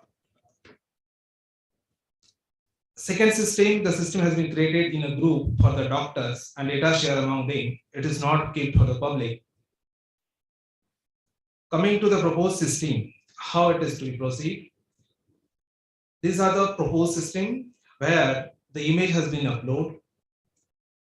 Then that image, that image has been compressed with the help of DCT, digital cosine transform algorithm, and then whatever the size of image that we got, it will be divided into different data chunk, and chunk ID has been created, and that is kept sequentially. Order of the file, order of the chunk, data chunk has been kept in the log file, and which is along with the image, and that log file which having the data chunk ID, which will be placed on encrypt format with the help of 128 AES advanced encryption standard on the cloud or the storage cloud.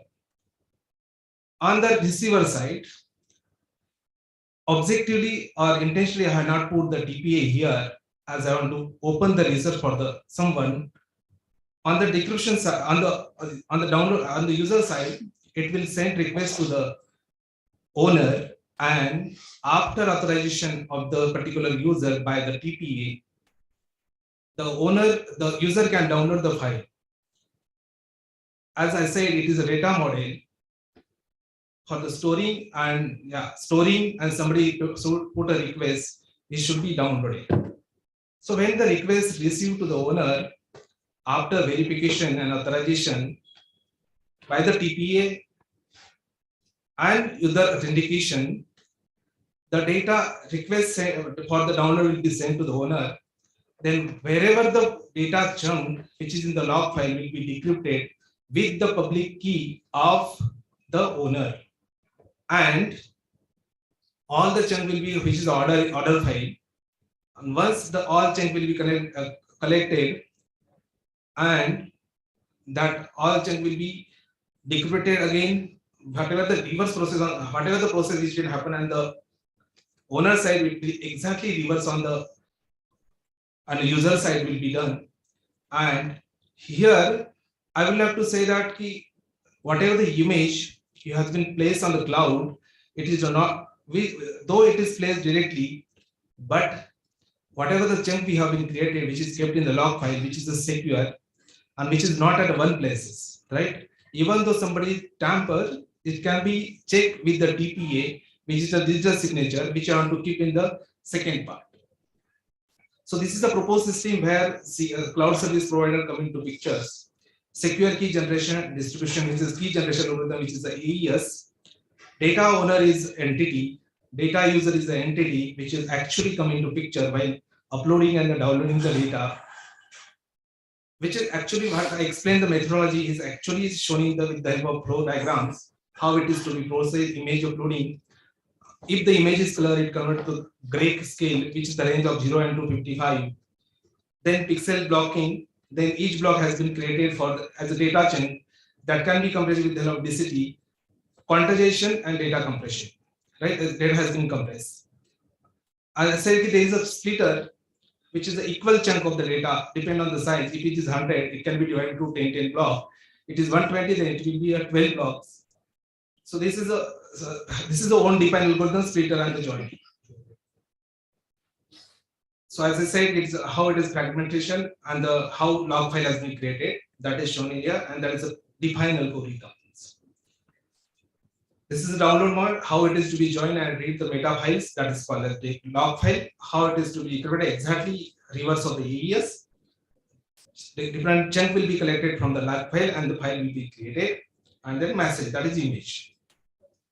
Defragmentation, as if you fragmented the data at the different data chunk, which will be a reversal to the defragmentation. So at the mathematical modeling, so I have calculated the storage cost as an analysis part, right? For the analysis of the particular work, that is array storage cost and storage cost of the particular image. Of course, it should be a part of any presentation which is expected as a mathematical modeling, which I have done with the help of set theory and state transition diagram. So as a consider the input set and output set, and these are different state of the particular research. In the first part, which is data model, uploading the image, data compression, splitting of the data, save the chunk. On the download side, request has been received, it will be approved by the users, then decrypt and join the chunk which are kept in the log file. I have made the result analysis considering the various parameters. Parameters in like how it is to be compressed with help of considering the image size, then qualitative factors and time required to compress. In other side, we also make the analysis on a reconstruction, reversal also analysis of it, and of course I will find the certain good result of it, how image original size and how it is to be compressed. Time required for fragmentation, on the reverse side defragmentation, and also as I said, my work is in first page is concentrating on the image. So of course, when we want to compress the image, of course we need to take a consideration that the peak signal to noise ratio, it should be it's inversely proportional to quality factor that has been taken in consideration, and it is evaluated and find out the peak signal to noise ratio. It should not be less than 20 dB, and hence if it is less than 20 dB, then it should, of course, there is a chances of image degradations. So that care has been taken during research. So as I said, yeah, I opened this research for the TPA, which is verified in between the user and owner, and that is responsible for verifying the digital signature of the requester, the user who put a request for image downloading. So that research has been kept open, and it is in the process which will be presented in next paper. TPA, third party auditing. So in third party auditing, so digital signature of the image has been created, and which is kept also on the clouds. When requests come, it will be downloaded, and digital signature of the image has been calculated. And if both match, then we can say image is not tampered. Digital signature has been created with the help of private key of the owner, and it will be verified with the public key of the owner, that I have used the algorithm RSA. So these are the references which I added and studied during my research work. I'm very much thanks to the expert, audience and participant, and all organizing teams and IEEE. Thank you very much. Thank you, ma'am. Thank you, sir. About the PSNR which are in the range of 30 and all. Yes, ma'am. Like So is it only for image? Yes, my work is in first page is concentrating on the image. I have put open for next page as the audio, later on video, and then PDF. This model for efficient data storage is the title. So data should be only in image. So very first I said okay, my work is only concentrating on the image first in first page. Later on it will be directly open for audio, which the work has been already started for the audio, but it is not completed yet. Yeah, thank you. And like as you are using compression, so data loss is there. As your Yes, always, ma'am, right. PSNR values are also Yes. So it should be used only where the data loss is okay. Okay, yeah, right, of course, So of that course. is it. Yes, ma'am. You mentioned about the privacy, so and you are dividing the image. So for Yes. dividation, which technique you are using? It's just suppose image size is 100 MB. So I have size created, I have created the image. I have created one splitter algorithm which can be divided equally, which having the ID, which are kept in the log file. So just dividation as per the requirement. Yes, as per requirement. You mentioned privacy, how you are preserving. Yes, ma'am. It is with our TPA, which is not in the part of research, which is in the second paper. As I said, it is a data model, but TPA has been done. With the help of digital signature, we can do it. It is already done, which is in the second paper, right? Which is presenting in the second page now.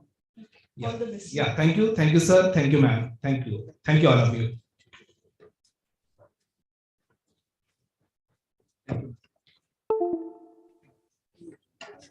Thank you, Rathore sir, and all the very best for your future research work. Now we have next presentation in online mode, and it is on paper titled as Virtual Mouse Using Hand Gesture Recognition, a Systematic Literature Review. And the authors are Renuka Annachatre, Kalpesh Jain, Abhilasha, then Prathamesh and Pradnya Kulkarni. May we begin? Should I share my screen?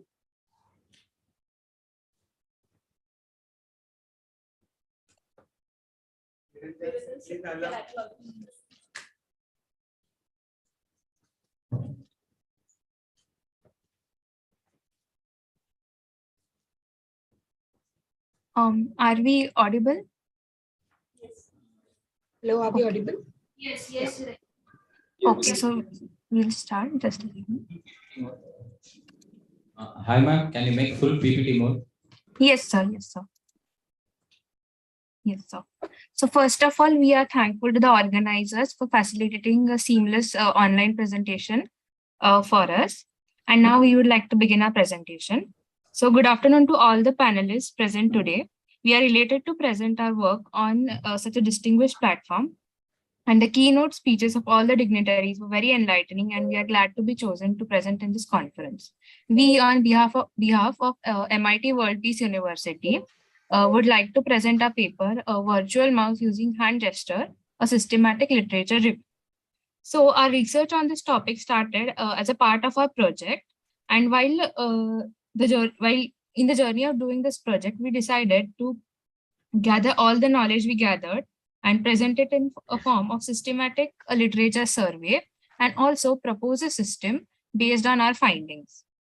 Later on, we also implemented our proposed system, and we are glad to tell that we implemented successfully and also were able to cover up the research gaps. Our paper aligned with the domain of this conference, and hence we chose this conference to present. So technology integration is the use of technology tools in general content areas in education, and to allow users to apply computer and technology skills to learning and problem solving. The aim of choosing this topic was to design a hand gesture based system that would allow users to control desktop mouse movements. This would lead to a hardware bereft system of interacting with the device. In the times of COVID, there is nothing like using a touchless system. So we were even inspired by that. And to implement this project, we began with surveying over 25 papers, that too very recent, of almost after 2020 only. And we created our system based on that. And in our system, to detect the hand gesture movement, system would make use of a desktop webcam only. So we worked with whatever we have available, and we wanted to create a system with very minimal needs. So I would like to present the top 8 papers that we referred. To begin with, the first paper mentioned here was our base paper, and we were greatly influenced by it. So in this paper, it identifies the color of the hand. Just a second. In this paper, the system identifies the color of the hand and decides the position of the cursor accordingly. Their aim was to make a technology that is affordable and portable with any standard operating system using OpenCV, which also resonated with our aim. Their only drawback was the accuracy of detection would differ because of the different skin colors. The next paper also covered the same domain, and their drawback was that low light condition may affect their result. The next two papers covered the application, and we found out that this system would give many useful application in medical science, like for the rehabilitation of people who are suffering from a stroke, that is, they have issues with limb control and many such. The fourth paper gave us an insight into the convexal algorithm, which we studied, like if it was feasible for us to implement. But it is used for trickier tasks, and it makes tasks like accessing a medical world that is like still imaginary to us, and maybe doing virtual surgeries. But it is a very tricky algorithm to perform. The next two papers studied how we can enhance the devices. So in this, you can see that they proposed using the RGBD camera and CNN network. But CNN network in this field or in this implementation is considered to be outdated, is what we learned. So we didn't go with it. And even using a RGBD camera is a very costly affair. So we stuck with our basic laptop webcams. The next two papers gave us the future scope that can be explored in this field. The seventh paper proposed that a markerless vision-based gesture recognition system could be made. That is what we aim to do, because all the previous papers made use of finger markers. That is, they used different colored tips on their fingertips, and then they used it to detect the gestures. And they gave the applications such as digital art, gaming, virtual and augmented reality. Here too, the research gap was that the skin pixels aren't identified correctly.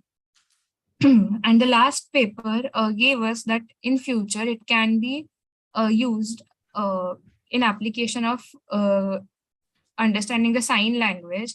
Like as we have subtitles, we could understand the sign language just by the gestures, and it could be also further converted to text format.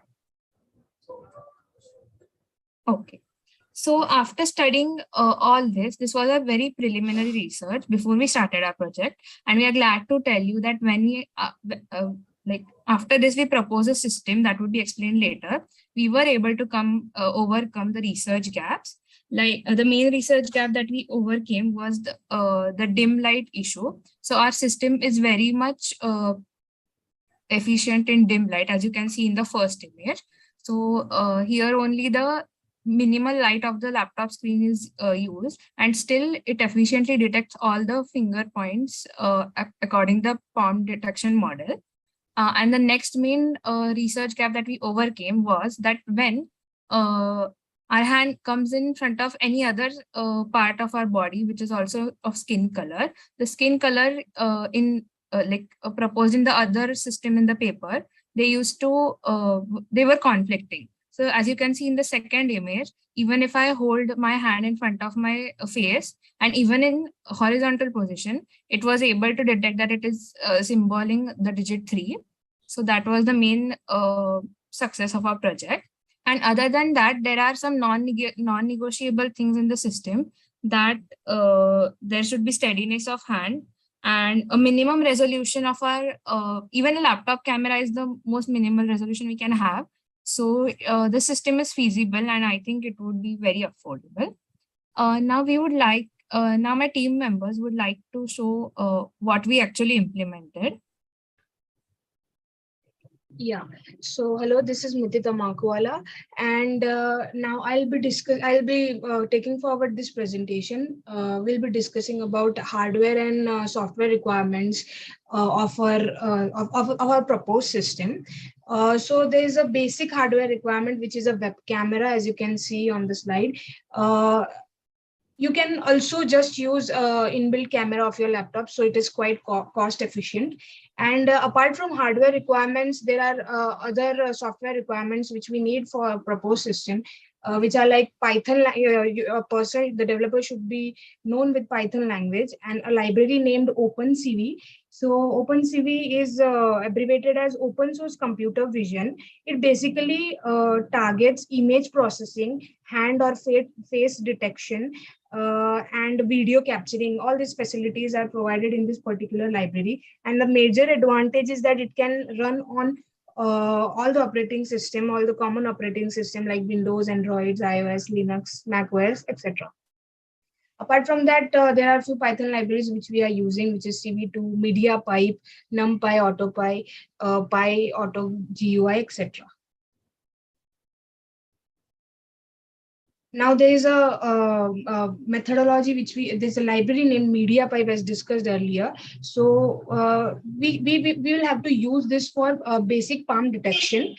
Because before tracking your hand, we need to first detect it and then it can be tracked, right? So MediaPipe plays a vital role in this process. It is an open source cross platform. Basically, it is customizable machine learning. It provides machine learning solution for live data for real-time live streaming media. Then it is also used to infer total 21 3D landmarks of our hand, so that it detects particular section of our hand efficiently. Then it is again compatible with all the devices. I mean, its environment. It is compatible with both laptop, computer, or phone environments, and we can even scale. It even scales to multiple hands. Like, it is not like it just detects a single hand. We can scale it to multiple objects or multiple hands as well. So this is the major advantage of MediaPipe. The second model which we are using is palm detection model. So this we will be using for extraction of particular landmarks of our hand, so that we can track it later on perfectly. So it is used to detect initial hand landmarks, and it is optimized for again, it is optimized for both mobile real-time users. So its main functionality is that it returns it returns in bounding box, which can be used to detect a hand clearly. So in a proposed system, we need to detect and train palm instead of detecting entire hand, because anyway it is very easy. It is easier in estimating bounding box for a rigid object like palms, and just instead of just detecting hands with articulated fingers. Then there is one landmark model which can be used. So hand landmark, it operates on cropped images or whatever input we are giving. So it operates in a refined image region. It is defined by palm detector model, and it returns high fidelity 3D hand key points. So as you can see, key points, the red dots which you can see in the image, it detects proper key points in our hands, and accordingly we can set particular gesture for particular functionality. As you can see, there are 21 key points which it detects. So this is the model which can be used for proper hand detection of our input. Now, this is our basic system flow. Flow is like, first we have to give input, giving hand gesture as input, and for that we are using real-time web camera, and we are capturing real-time image using webcam. And after grabbing the input, there are two processes which can be done using OpenCV, which is hand detection and then hand tracking. After we are successfully done with both these processes, we'll just have to set gestures for each particular functionality of mouse, like single click, double click, scroll up, scroll down, etc. And then we can perform the all mouse operations smoothly. So this is the basic system flow, wherein the hand gestures are given as user input.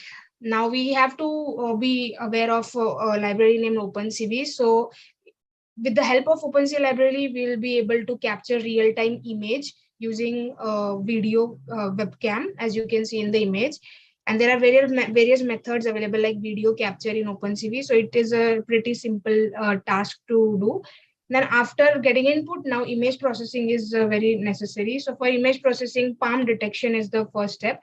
So configuration of hands can be done, and this can be done by using media pipe. There's a function named MP draw in media pipe. And then there is an extraction of specific landmarks will be done by using a hand landmark model, as we discussed earlier. And then image processing. Now for image processing, we need to like subtract background. We need to do various, we can use various methodologies which can be used like background subtraction, then image smoothing and color segmentation. This all will help to increase the efficiency of the system, and it will detect our palm more clearly and distinctively. Now the next step is hand tracking. Now after detection of hand, the system should be able to track our hand so that we could do all the mouse operations. So for hand tracking, after tracking hand, now we just have to set the gesture for each functionality, like count the number. We can do, after setting all that, we can do all these functionalities like count number of fingers, then check if how many of our fingers are up and how much are down. Accordingly, we will be able to perform moving of mouse, clicking mode. All these operations can be done easily. Now, as we have successfully implemented the mouse functionalities, it is easier to move to various other applications like gesture calculator can be built, gesture volume control can be done, drag and drop operations can be done, and hand distance measurement from the camera can be implemented, virtual mouse, and some small games like snake and all. So these are a few inputs which we implemented in our system. So this is like, if we just for pointing the cursor, we just need one finger up. Then the second image is for clicking, for left click. We can do it by 2 fingers, and right click can be done by just raising 3 fingers. Then the scroll up and scroll down functionality can also be done. We have set the gestures at thumb, and it can be done by using thumb and the last finger. So if your last finger is up and thumb is up, then you can scroll up. And if your last finger is up, but your thumb is down, so you can scroll it down. So this is all we can do with just by setting these gestures. Yeah, the next part will be continued by Prathamesh. Yeah, yes, Vicky, thank you. So now we would also like to present you the few further peer survey we did after the implementation of our proposed system. In this system, or in this survey, we asked participants to use our system and then fill the questionnaire. Then we gathered that data, and using the graphs and charts, we analyzed. Yeah, next slide.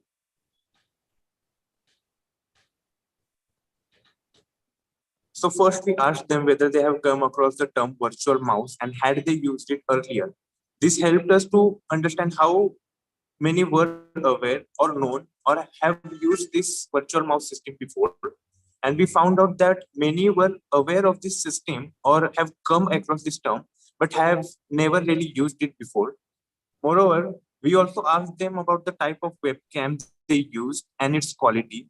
We asked this to get data on how our system behaves under different camera types and qualities, and we found out that most of them were using their inbuilt webcam, and even though they were having a good quality camera, even though they were having the low quality of camera, they were able to perform the mouse operations efficiently, and our system was not dependent on the camera quality as well.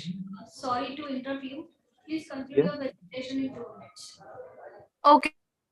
What? Sorry? Oh, no, ma'am is saying to conclude. Yeah. Conclude it fast. Okay. So, yeah. Next slide. Go to the survey conclusion. Yeah, here.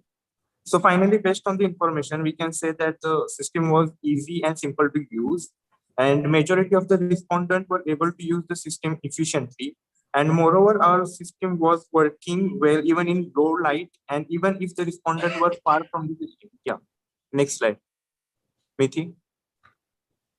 Yeah, so the overall conclusion is that our proposed system has provided basic mouse functionalities like right click, left click, and double click, along with scroll up and scroll down functionalities. Further than after evaluating usability, after the usability testing, we asked respondents to use our system and fill a particular questionnaire sharing a Google form. We found that our system was easy to use, and controlling mouse functionalities was not that difficult for people. So this particular proposed system have high chances of replacing a hardware mouse just by using gestures.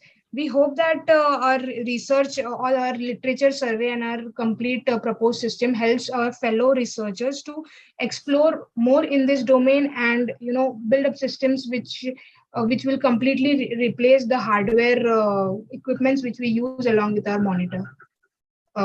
That's all. Thank you for your time.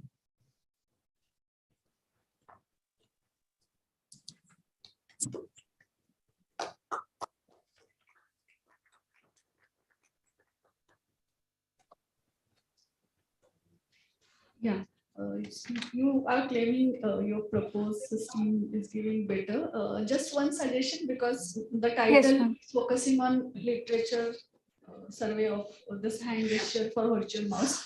So in that table which you presented, more extensively it can be I will say you can refine it because the parameters which you have used and even IIT Varanasi has done a lot of work with this, so you can refer their paper also. Okay, ma'am. Two hands coming together, and then also the means whatever the parameters, mostly light intensity was the gap you were mentioning. But along with that, so there only my suggestion is go with some proper parameters, because you mentioned we will use this in future. So instead of showing such statements as a literature survey work carried out, instead of using them as it is, go to the specific parameters which libraries they have used, right? So only OpenCV other processing. So that way you continue this work, and certainly okay, ma'am. Sure. It can be easily used as a virtual mouse. Yeah. All the best. Thank you. Thank you, ma'am. Thank you, ma'am. Thank you, ma'am. Thanks a lot. I have one comment for your work. Yes, sir. From the technology point of view, what you have developed is, I think, really interesting and useful. Yeah. My question is, my suggestion is, have you considered or have you asked the users how convenient it was to use? Yes. Yes, sir. Yes, sir. We did ask. So it was a part of our survey, and this was our literature survey paper. So after this, we even are working on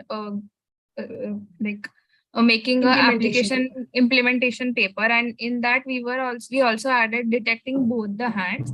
So we also, that was something that we did additional on our part in that code. So both the hands were detected without any confusion, and that was also very that it was implemented very seamlessly. So that we got that review. No, because what I'm trying to say is I have to hold my hand like this, I can't hold it like this for a long time. So how useful or practical this system is, because we're used to having the hand on the desk. So it might be, you have to, instead of having the front facing in front of the camera, you might want to put the camera on the top, and so that you don't change the user's typical habit of using a mouse. You will not be using like this and this. I will still prefer using it on the table. Right. Yes, sir. Yeah, so we yes, sir. Yeah. Yes, sir. Yes, sir. So hello, I have one question. Does your model also have the functionality of going back? Like if I'm using one window and I want to go to the window. Yes. Because you explained scroll down. Okay, it had one.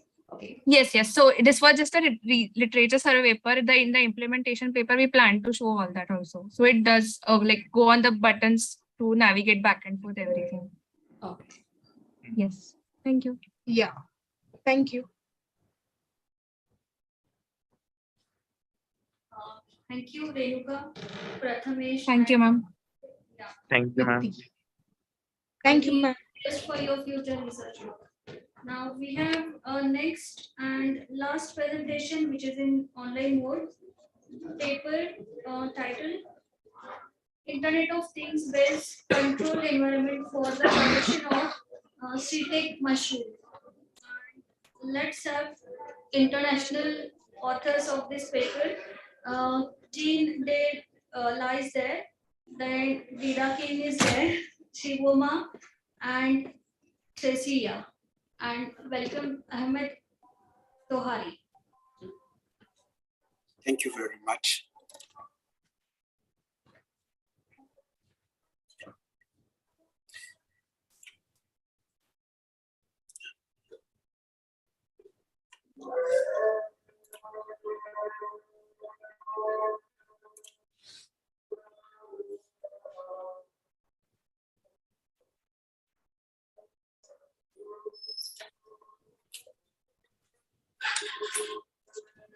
Sir, please go for full screen now.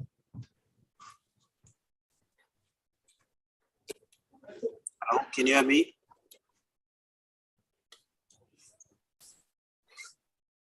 Hello? Full screen, sir. Please go for full screen. PPT full screen. Okay, thank you.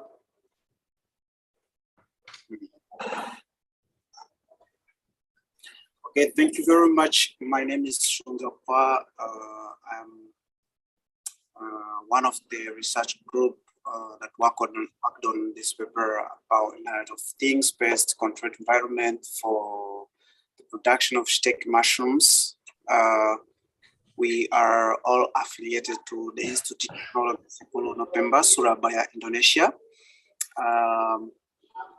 And our research group is made of Dr. Didasian, Dr. Luis, Teresia, and Professor Tohari Ahmad.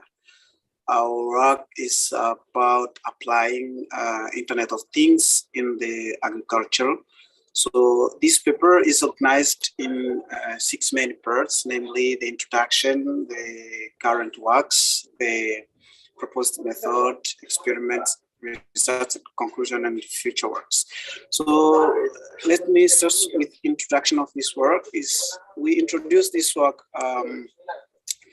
by identifying the importance of this type of mushroom that is mainly used for both medicinal and culinary applications. So this type of mushrooms is currently produced with a traditional method that makes it less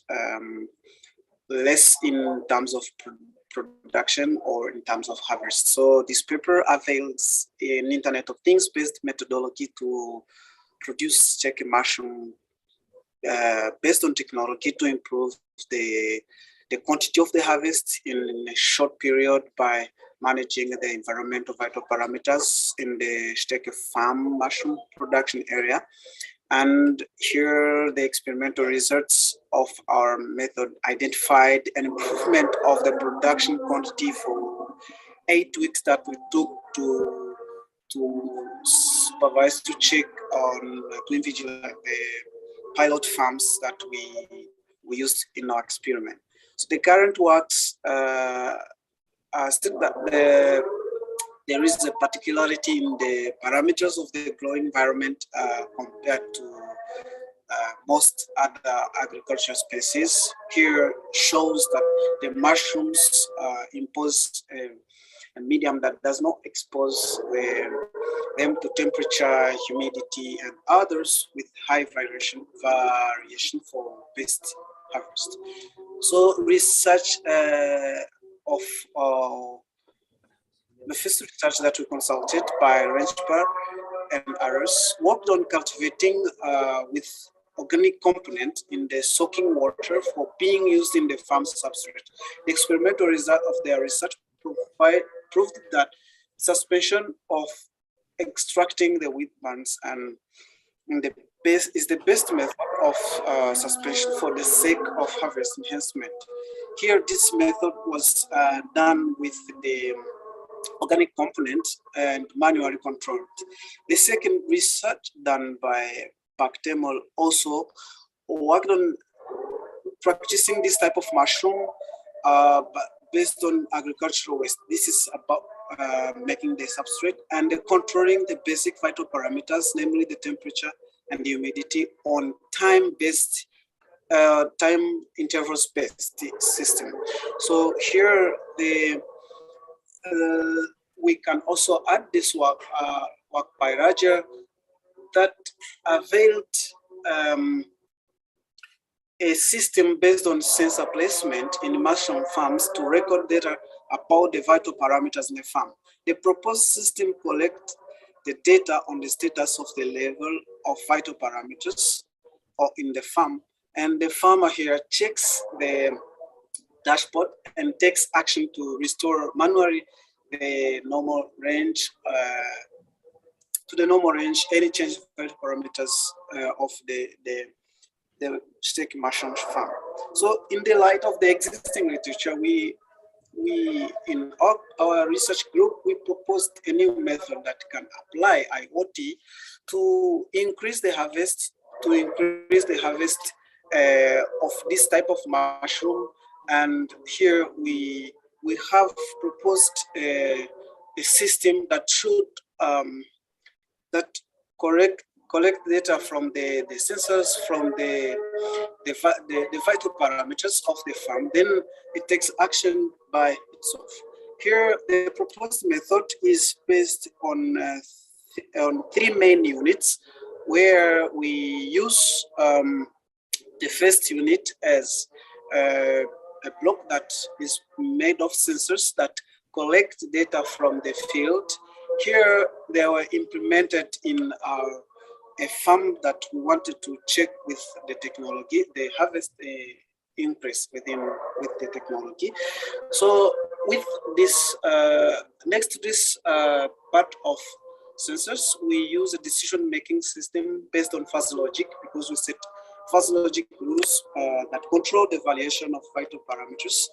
And then after this, the actuation is taken, which is the actuating unit, which is made by the water pump that water the substrate, and also we have a mist spray that sprays the water on when the temperature. In fact, here this is based on the change of the vital parameters. The actuation is done based on which parameter is changed within the farm. So this block diagram illustrates the proposed method, where we use the three types of main sensors. The first is humidity sensor that is used to correct it about the humidity of the substrate, and of course the humidity within the cultivation area, and the temperature sensor, and the capacitive soil moisture sensor. The central controlling unit is based on fuzzy logic, and the data are sent for further analytics to ThinkSpeak. And here the decision is taken to address the change in one of the three parameters that are our concerns for this research. And here for the experiment of our research is that we implement 2 pilot steak mushroom farms with the same components for the substrate of the 2 farms. And with the first farm, the steak mushroom is produced under the traditional method based on fixed time intervals of the water supply of the farm, on the farm. And the second farm, the steak mushroom is produced with this technology, this fuzzy logic, this Internet of Things based approach to control the farm vital parameters variation. Here, the first farm of our experiment implements the traditional method with the 20 seed bags, and the control is manually done, but based on time intervals. So our farm is, the water pump is set to water the farm with 10 liters, and then it opens 2 times per daylight and once during the night. The daylight it is open 2 times because it's hot. It's like as the sun is there, so the temperature is the change in temperature, the variation in temperature, and other parameters of the farm is high during the daylight. And the second farm now implements the IoT-based method, and also we use the 20 city bucks, and the control is automatically done based on the change in the farm's phytoparameters. If we go to the results, we focused on only the change, the improvement of the harvest. And here, considering the harvest from both farms, it is identified that the harvest from the first farm is always less than that one on the second farm, of course, because among the 8 weeks we controlled the farm, it was observed that the first farm was able to generate 13.72 kilograms, while the harvest in second farm was 23.27 kilograms. So the results in this table 1 prove an increase of 9.5 kilograms to the harvest of the first farm with the manual control system.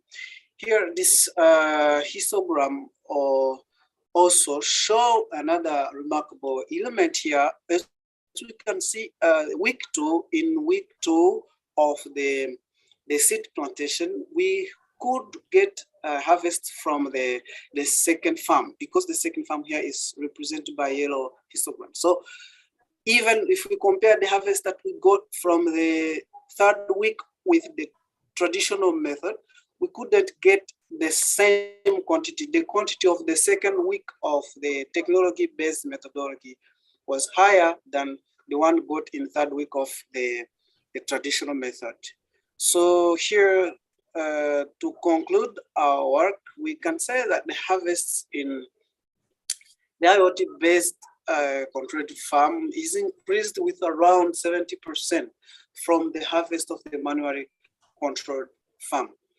And moreover, this work also shows a significant saving of water in the second farm, because the water pump and the mist sprayer open based on the variation of the vital parameters in the farm, which means that the duration of the watering or the mist spray depends on the difference between the collected data and the data in the central database. Here, what we can say is that also with the technology-based methodology, we also, based on the climate, it can even take 2 or 24 hours or for 8 hours without opening the water pump, which contribute much in water resource saving.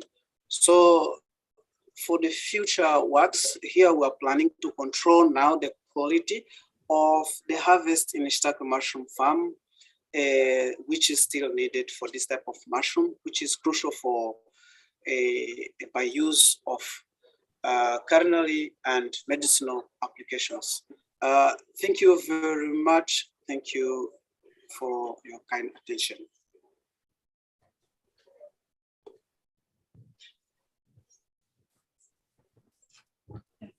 Thank you. I very well presented. Good work. Just one question from my side. Like for the life cycle of the sensors which are used and the life cycle of mushroom. So any problem with those there? Because sometimes with the sensors, the life cycle is lifespan is less, and here for the particular crop, the required time period is low. Can you please come again, because the connection here, this side is not good.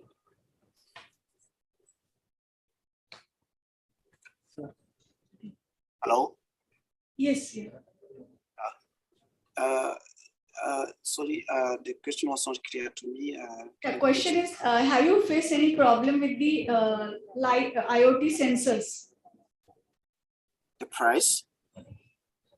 Not price, life of the IoT sensors, because mushroom, the complete lifespan for this mushroom crop.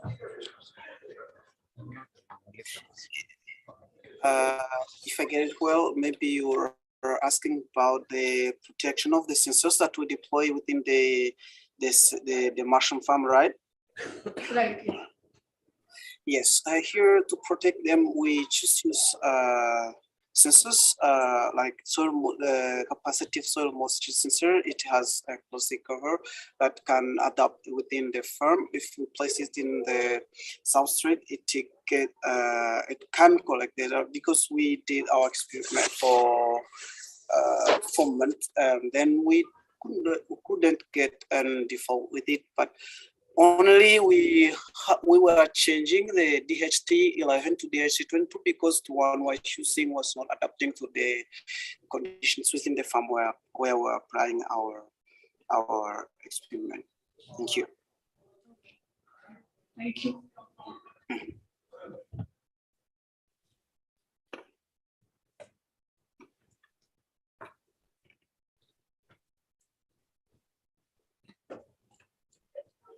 Thank you, Jean de la Croix, sir.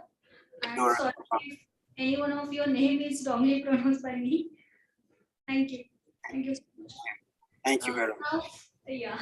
Now I would like to thank you all, one and all present here, all participants, all authors, as well as Dr. Sonali Patil ma'am, for on behalf of IEEE ICBDS accepting our invitation as session chair and thoroughly judging all sessions, all presentations.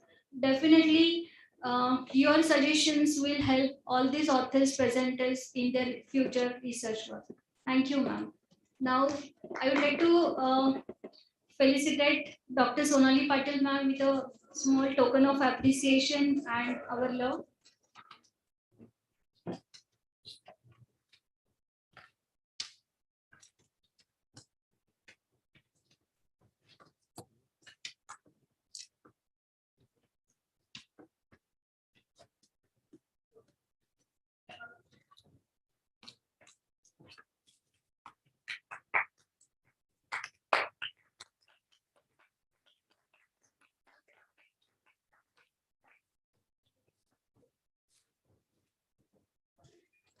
Thank you all. And I declare the session is over.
इसमें रहने दे no no battery charging लगी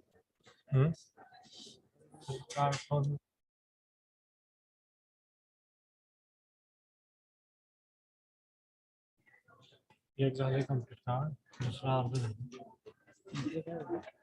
थांब एक minute जेवण चालू केलं का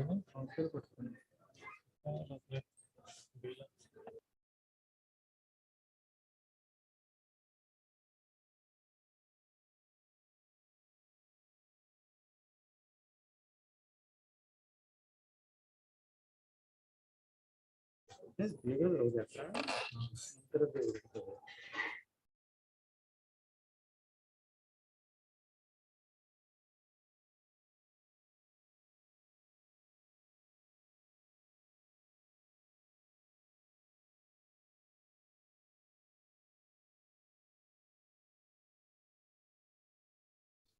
प्रोजेक्ट होता है किती पहिलं झालं याला शूट करून ठेवतो बॅटरी किती बघतो चार्जिंग लावून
So they have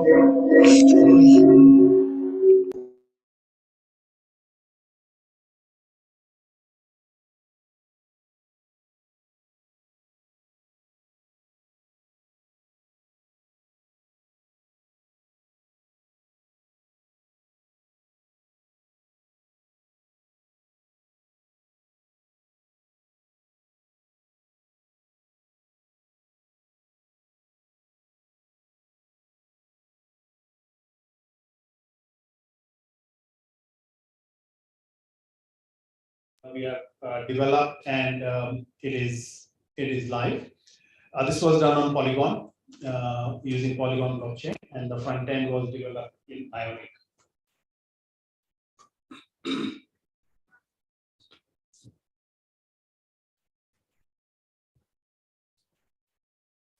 So this is, you can see the app that we have developed. The app was designed for the truck drivers for different use cases. So truck driver would go and tag the pipes, pick up the pipes, bring them, and when it comes on the site manager would unload the pipes. So the whole thing was captured using 3 or 4 different users of this for this app. So that was our tech stack in this one. Project 9 was for a gaming company. So they it's called Thanks for Playing. So where they came to us for assistance with NFTs and auditing their smart contracts for optimizing the gas fees. So we did some work on that. Project 10 is what's called as TrueView. TrueView is a project that initiated due to the COVID impacting tourism. So people are not visiting tourist places, tourism businesses were suffering, and so on. So this, what we did was, this client came to us with the idea that we want to build a reward token system that will kind of excite users to come and build, come and travel and spend money in the tourism places.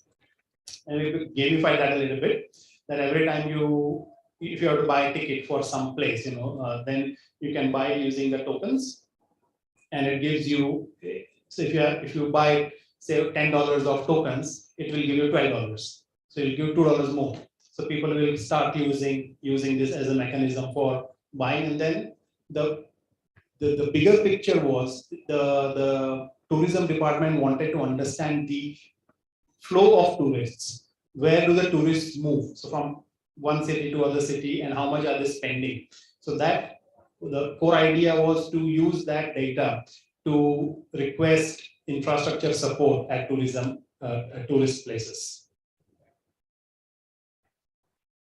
So this is the some of the UIs for this project. And dashboards that we did, and again a similar tech stack we used here. Project 11 is for is in the health space, and here the client is a market research firm, and they conduct market research for pharmaceutical companies. And what they do is they will, depending upon the request from the pharma company, this company would find the appropriate doctors and specialists and patients, and they would interview them. And earlier on the interviewees were paid using Amazon gift cards. That was the quickest because people were spread all around. But now what they want to do is, what they have observed is, there are many different pharma companies coming to this client with the same request, that we need this kind of information. So with this solution, what they want to do is they want to give the data ownership, or information ownership, to the doctors or the patients. So if a similar request comes, then this company would send a request to the patients and doctors on their mobile phone to get their consent. And once they receive their consent, the information would be de-identified or decrypted, and they can use it. So that whole thing was built. We delivered the mobile app. We are now building the the actual tokenization on Algorand. So you can see some of the screenshots.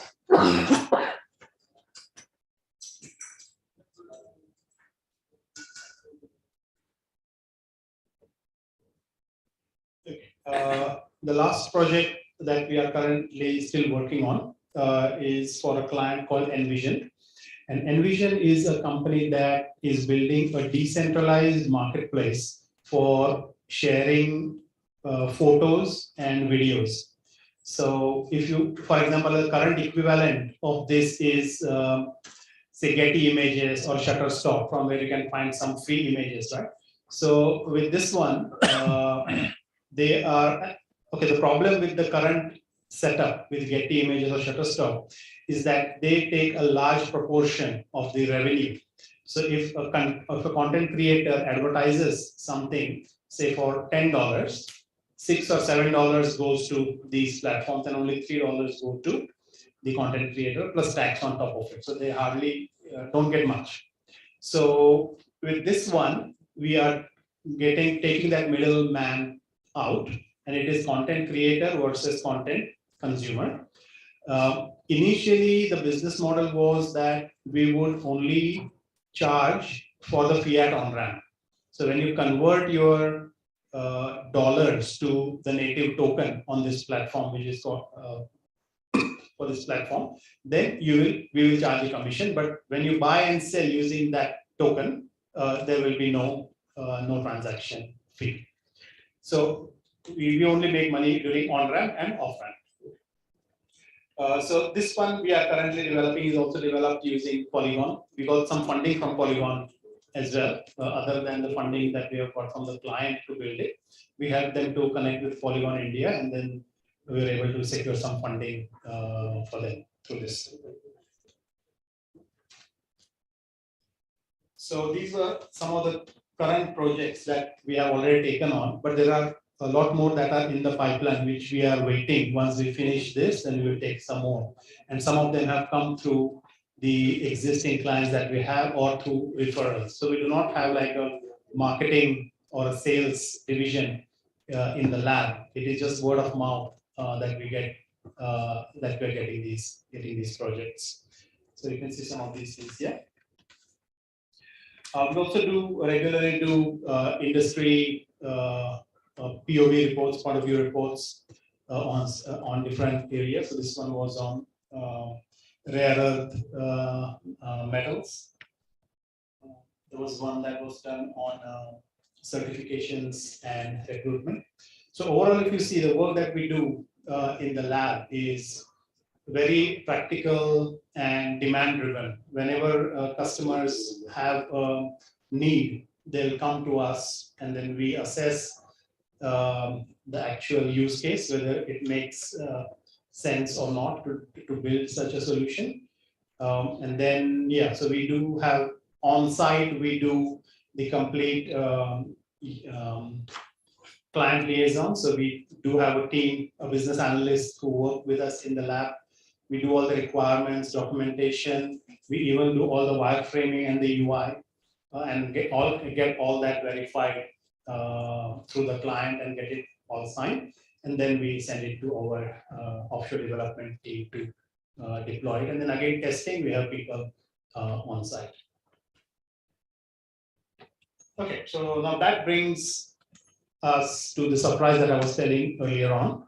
So for this, I would want all of you, if you have your mobile phones, to take that mobile phone. And if you have a QR code reader, then just please open that up.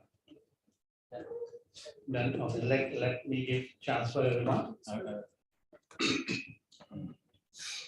I was expecting a bit more students, but maybe some of them are online, so they might do it as well.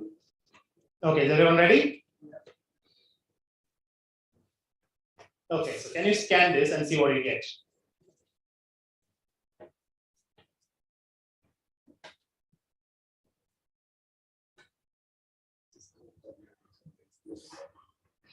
Okay, yeah. So that was a joke. That was for me to come get you to all to come and look at my YouTube channel.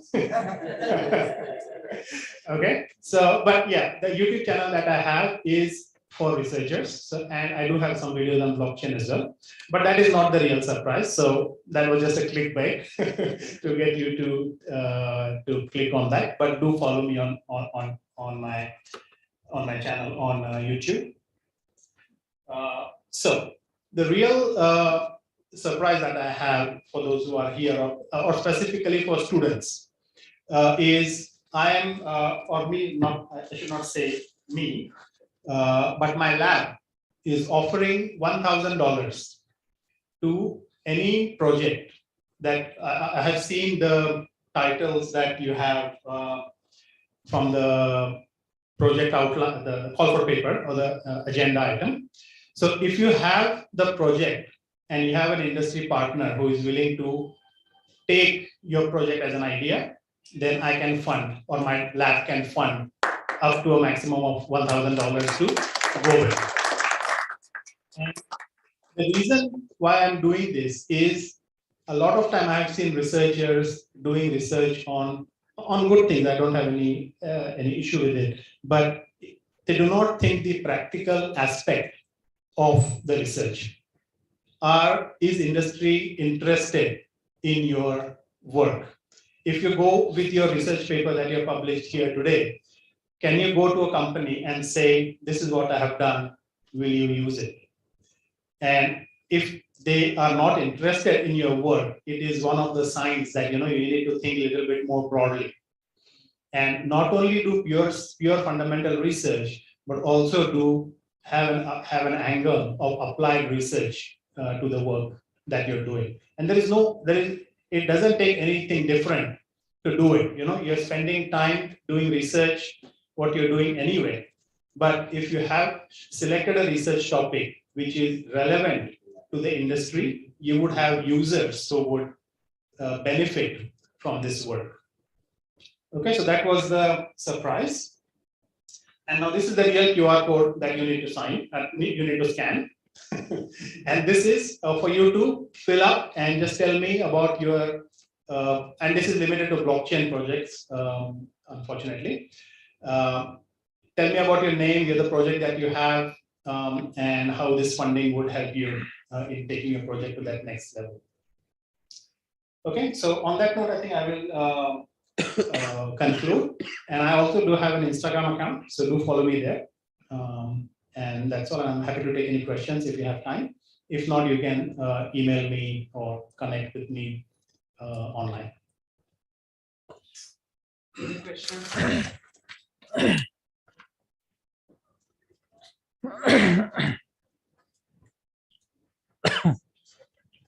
Any online questions?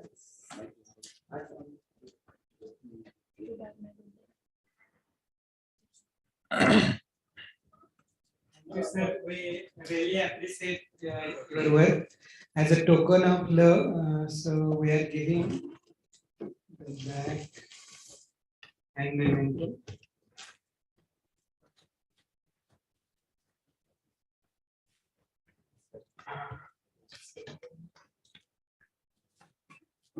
Excuse. As well as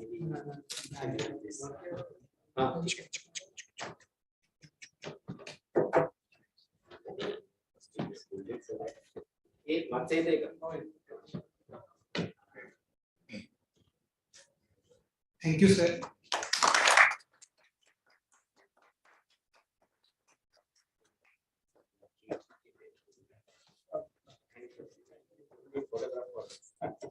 Thank you very much. Thank you, sir.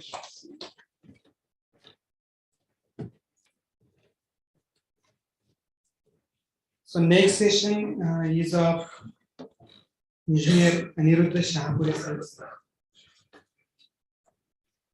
So I am giving his introduction. He is Niti Aayog CIDC Vishwakarma 2022 National Award winner, an electrical and electronics engineer and MBA. Mr. Shahapure is a senior member of IEEE, chartered engineer, II and certified Industry 4.0 professional. Mr. Shahpure served industry for more than 25 years while affiliated to multinational like Schindler Electrical, Mitsubishi, Omron, Capgemini, iGate operations across globe. He is an excellent administrator, technologist, and implementer. He has governed and implemented multi-million-dollar projects in the industrial, automation and IT sectors across Europe, Asia, and African continents. He was section chair of IEEE Region 10.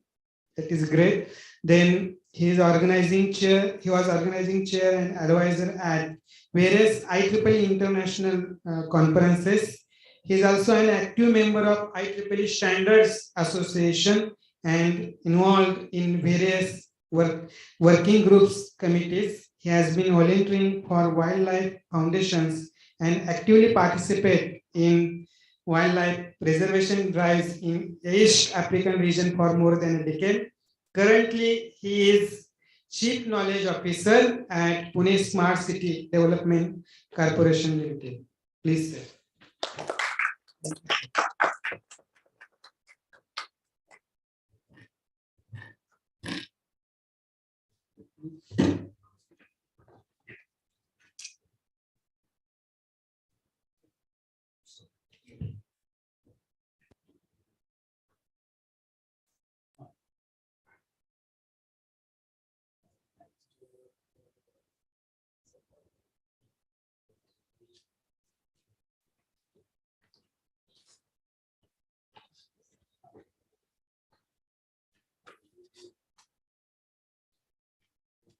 Good afternoon. Thank you for the introduction, Dr. Amar. And then I'm very much excited to actually be on this dais for the first IEEE conference on blockchain and distributed systems 2022. When English sir has called me that you have to be there, and I thought that why? I mean, when I'm an administrator, being an IEEE volunteer is my honor. Basically, it's like it's my second home and second second workplace. However, right now I'm affiliated to a government sector. Being an administrator, how can blockchain and all those distributed systems and all those technologies, which are the ones, how can we be related? But it is again the same surprise like Dr. Poddar has told you about. I would say like India is in the cusp of technological interventions. Those revolution which is coming up, and then it has been actually recognized by our government. And whenever we wanted to have something like on the technology, it is always been seen at the industry and industrial users. However, the biggest industry in this world is the administration or the government. That is what we can actually consider. And it's not only the multi-billion, but it's trillion-dollar economies which we are talking about now. And then recently, which we have already seen that India is being now the fifth largest economy. Having said that, all the different kinds of challenges in the terms of data, being $1.2 billion, every fifth person in the world is Indian. The lot of data is being generated. I represent a very small city which has been recognized as a smart city. And then there are different kinds of initiatives which have been already initiated in terms to being smart. However, this being smart, I mean, Punekars are always smart, so you can't make us more smarter than whatever we are. But what about easier living? So ease of living, which is what the most important thing in this world right now, and how that is going to come is not being like I fly every week, twice a week. So it is better that I have my house just near to the airport, but not the person who is like, who craves about the 80 decibels sound of that particular aircraft. This is what the ease of living is. We have to actually find out what kind of smartness in the living which we wanted to put it up, and then the technology interventions. So how we are going to use these kind of uh, futuristic technologies, that is what I see, because every citizen is involved in this particular one, but they don't understand it, right? So how am I going to use a blockchain in my day-to-day milk products? That one also can be a use case. So there are different use cases, because which we have seen, like there are 12 different kinds of projects Dr. Podar has presented to you, and then you can relate it. Like it is not on the cannabis, but then you can actually put it up into poppies, or maybe like, for the wheat which we are growing, or the millet which we are growing. So that can be used into a different kind of nature of working, and the day-to-day life also. So whatever it's landed up in your plate may be tracked back down to the seeds which have been grown with, right? So these kind of things which are definitely taken up by the government, and it is being actually seen through. So the Karnataka, I will just mention that Karnataka government, Maharashtra government, Gujarat government, those are initiating some of these particular ideas, and then coming up with and inviting startups to come up with the ideas on how we can actually have the e-governance in easier way, where we can actually be secure, we can actually be traceable, and when you're traceable, you're secure. It is other way around. If you are hidden, it is very difficult. It's always considered to be a black box. Whenever there is a black box, we don't want to fiddle with it. However, if you know everything, then you feel secure, right? So we wanted to be secure in this particular black box world. The first thing what comes is the finance. So we are very much aware of the frauds happening. There are the trackers, the hackers, and all those ransomwares, malwares.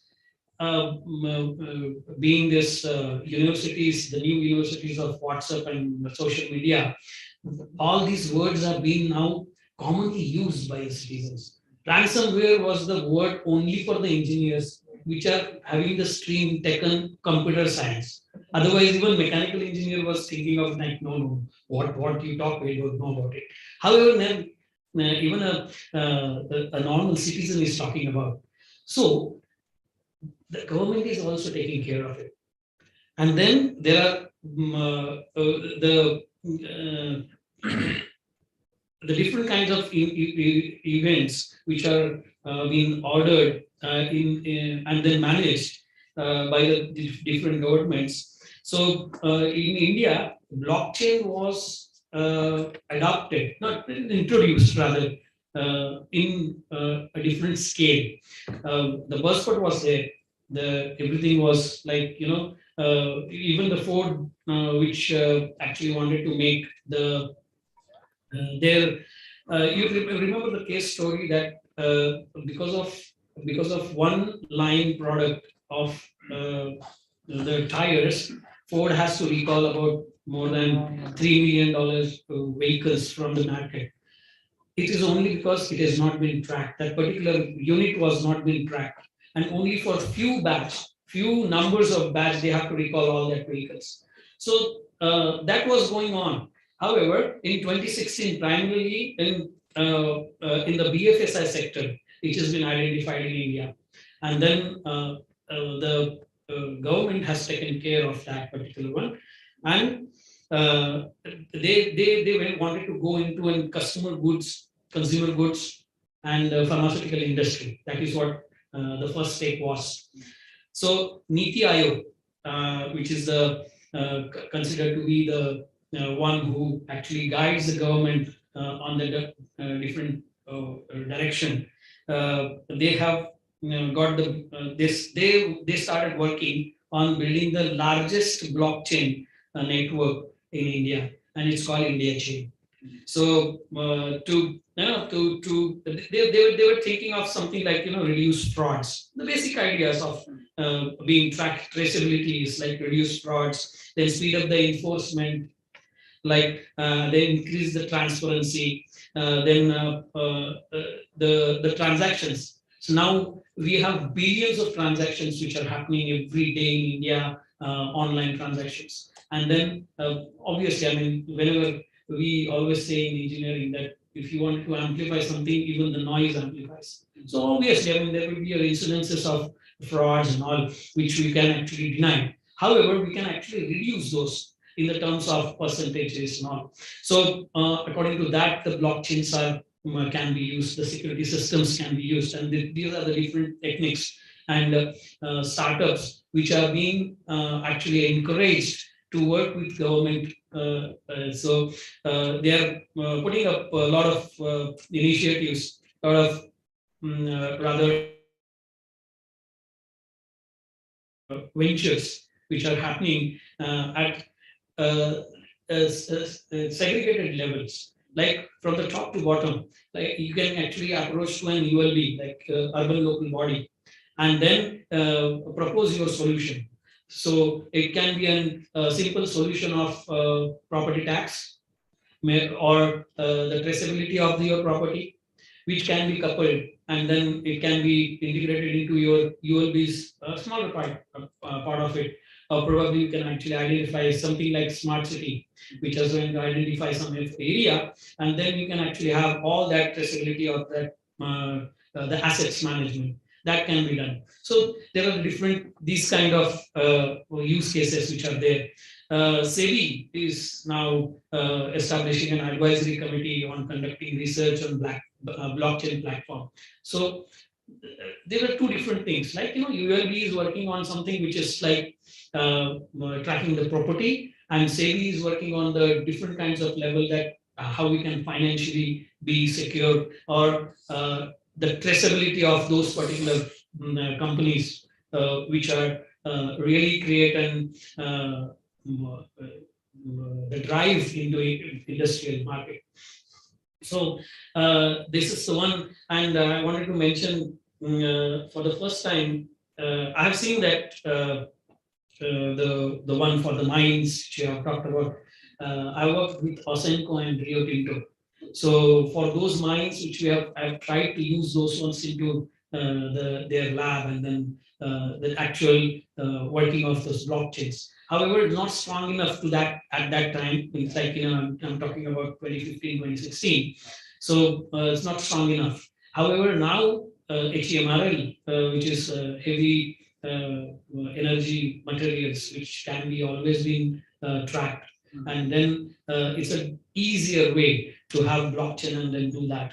So another one.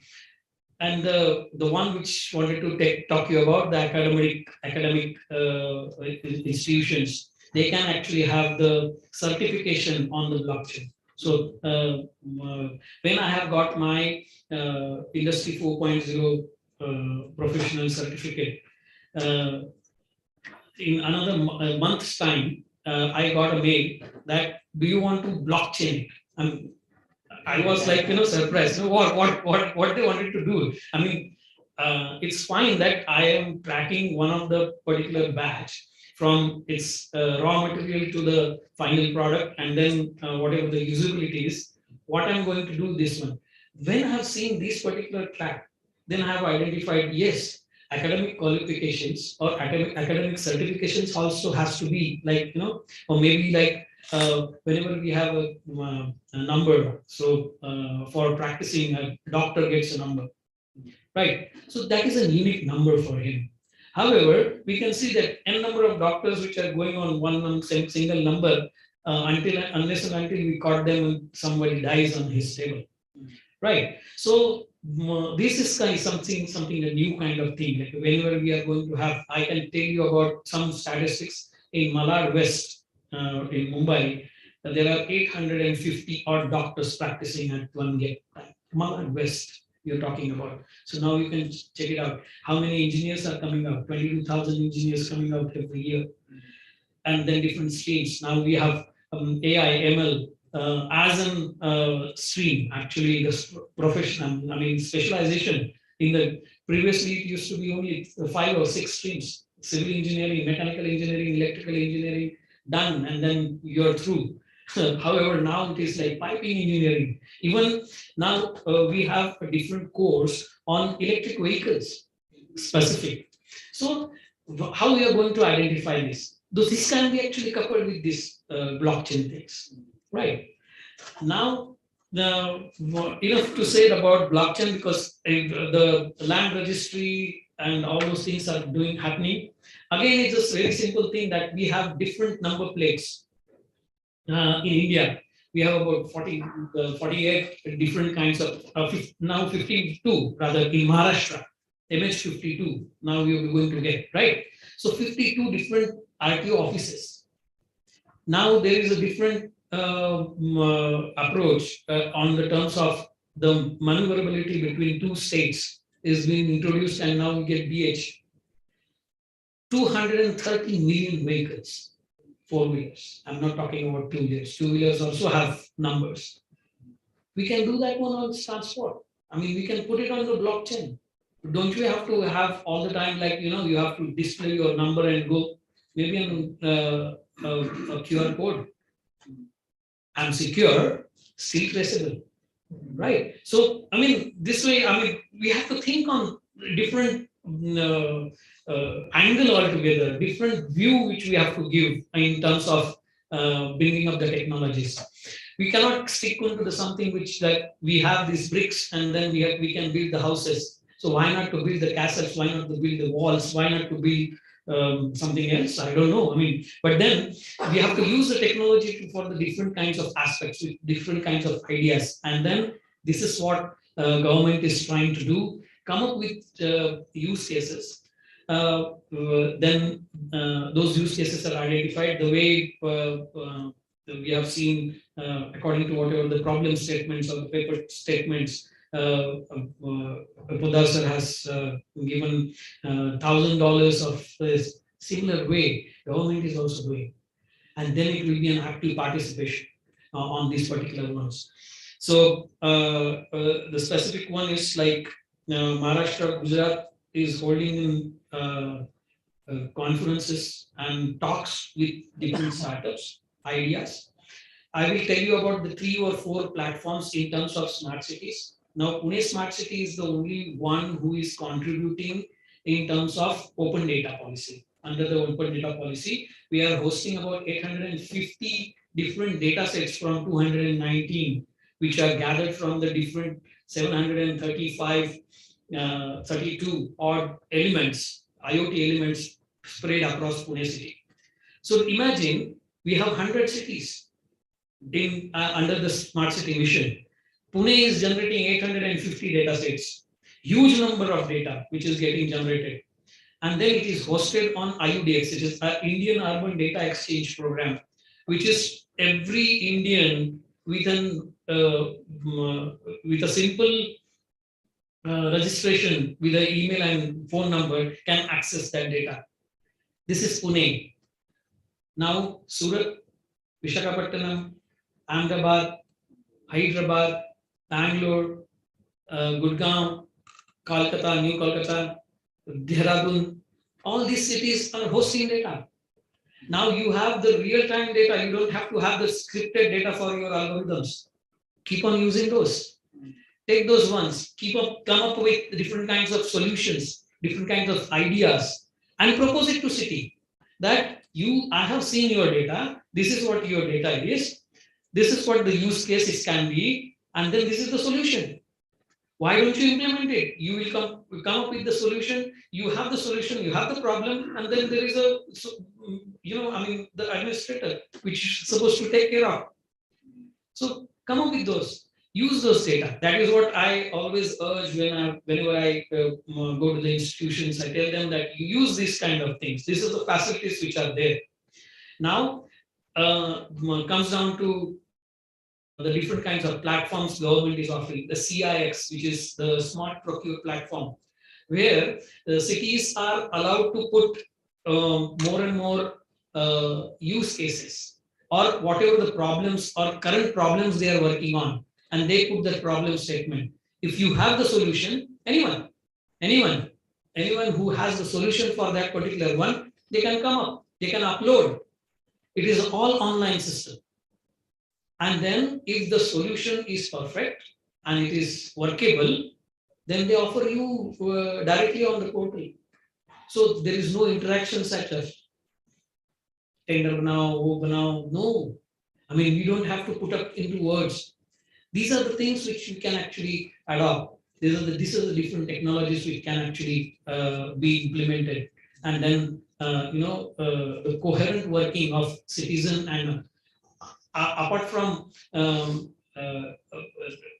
being on a different side of the academics, I have been affiliated to IEEE. I know how it works and how the academics works and how the industry works, because worked in industry for since last 2 years. I'm on the other side of the table, like administrator. And now what happens is, like, administrator is involved into day-to-day business to keep up your seat neat and tidy and clean, to keep the drainage flowing, and so a lot of things. Those are the things which actually being seen all the time. However, how we can going to go a little bit more and step further and have the beautification of this house, right? Or maybe a something different idea where the ease of living can be introduced into people. So it is our responsibility also. And I will just remove this cap of administrator and be a citizen like you, and then I ask, like, it is my responsibility also, being in city. I have to actually respect the other one who is using the city's services, right? And then if I'm not happy, then I have to contribute into it, being me happy. Like, it's not something that I'm doing it for someone who is going to be happy. I will be happy also, right? So let's work for our happiness and then do it. So these are the, maybe you can keep on searching on the websites. Now every ministry has a website, different kinds of all the schemes which are coming out. Study those, come up with solutions and use that. Pune city specifically, I will tell you about the one data sets which we are hosting. You can actually log into IUDX site, and then you can use those data, come up with use cases, and upload it on a directly approach to the administrators. If agar acha hai, I mean, if it is good, then who will deny it, right? So if you are going to solve the problems, nobody is going to stop you. So come up with all your ideas, different kinds of use cases to solve, and different kinds of solutions for the use cases, basically. I will just tell you about the security. I don't wanted to cover all the words into it, because in terms of administrator and the government, because it's always being pointed out that right. So there are a lot of things which are happening and appreciated and welcomed at the level of the administrators also. So security is again a major issue, and we are coming up with the data policy. So government is Niti Aayog and NIUA is working on the policy terms. Sir, IEEE is also part of it, IEEE SA, IEC, and also it works under BIS, the Indian Standards Association. So they are coming up with the data policy. We are into coming out with the first draft, and then it will be floated out for the BIS, yeah, the BIS, Bureau of Indian Standards, yeah, sorry, BIS. So BIS is coming up with all. For e-governance, we have already done, and now it will be floated, and then it will be adopted. So that one is there. So data policies, So people like you who have already been working on this, and then security measures and all different kinds of attacks which we have seen, and the loopholes. So you can come up with suggestions where we can actually have the regulations done. So for the financial transactions, your health data. Now, how the NIUA is, according to that, the our health data is also will be coming up. So it will be a national transactions. Now we can be actually have your health data transferred securely from one hospital to another hospital if you are going to that adopt the services of another hospital. So the chain, again, it comes down to a chain. So it will be a blockchain. So blockchain is a tool where you can have this a secure way or traceable way to do that. So much of applications and opportunities in the future. And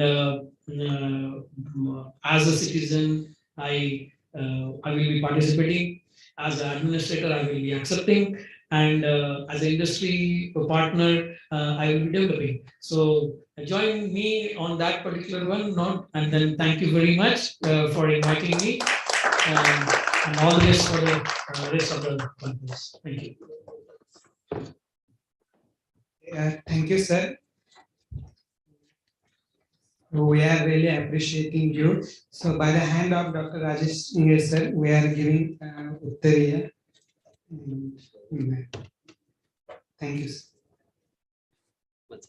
Thank you, sir, for coming, giving valuable time to us.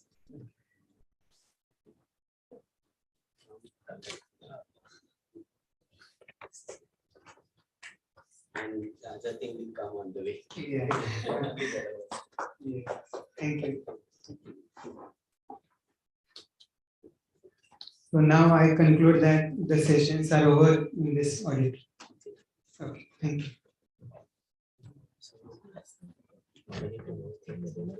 We have the session status.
चालू है camera चालू रहा है of camera off करो So they will say pipelining also is there.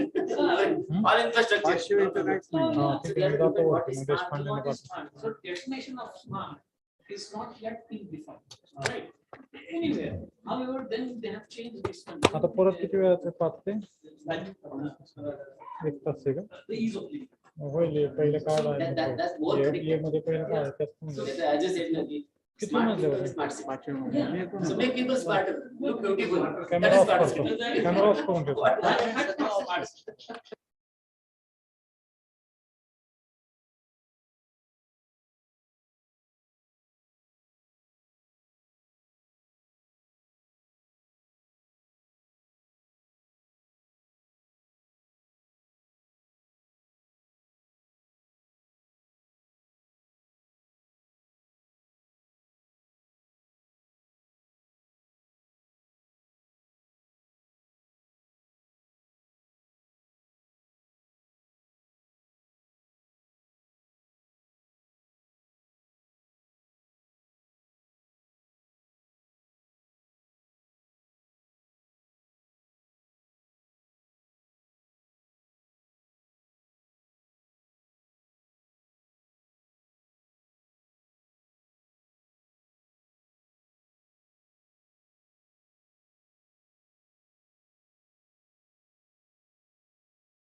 ये कुछ mute कर दो।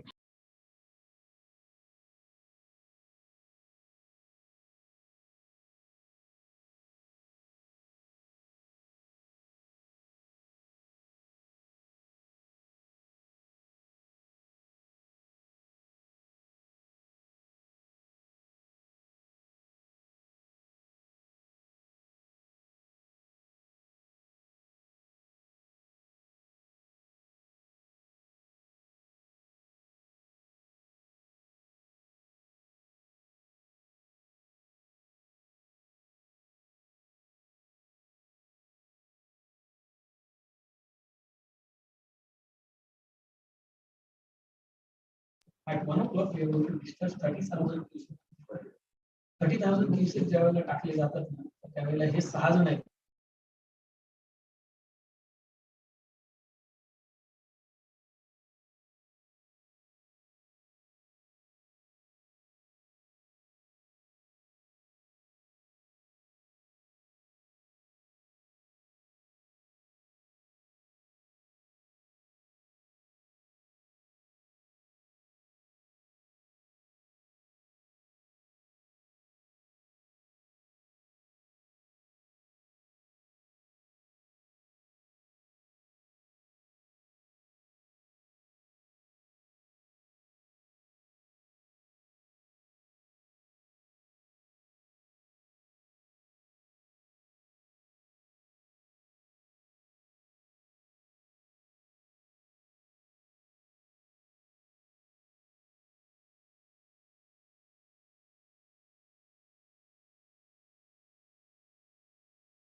There is somebody else who's dying.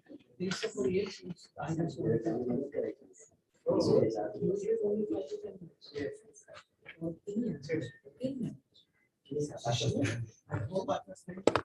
in that patch.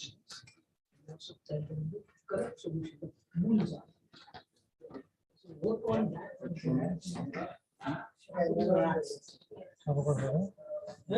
And then kill it. I mean,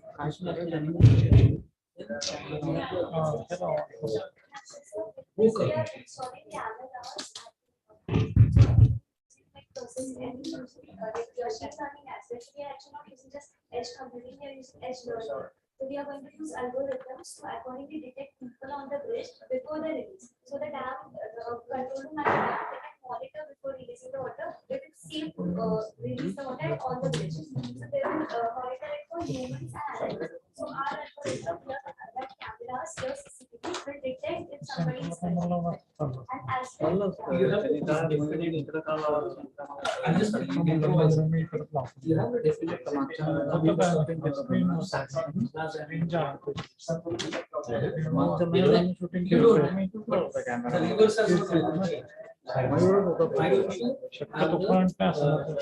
GPS have the drone flow at each one.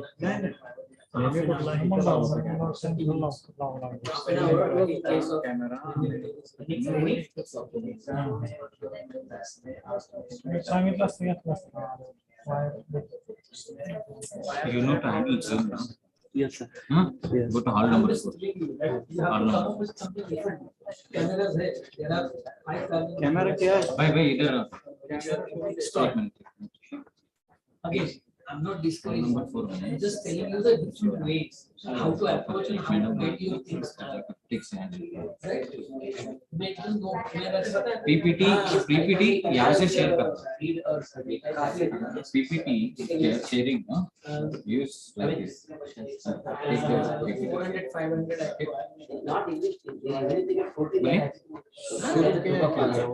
क्या हुआ camera off था तो sound नहीं आ रहा Available on the portal. PNC data. Camera off था ना मैंने settings कर रहा था कुछ नहीं दिख रहा These are working on. जरूरत नहीं है ना उसके अभी नहीं अभी 5 बजे है ना So we have बंद कर दो कैमरा बैटरी डाउन होगा 268 junctions of Pune for more than 15-20 minutes for each. करो ना बंद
Battery. He संपली battery.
இப்போ இது கோடலி சாட் பண்ணுங்க.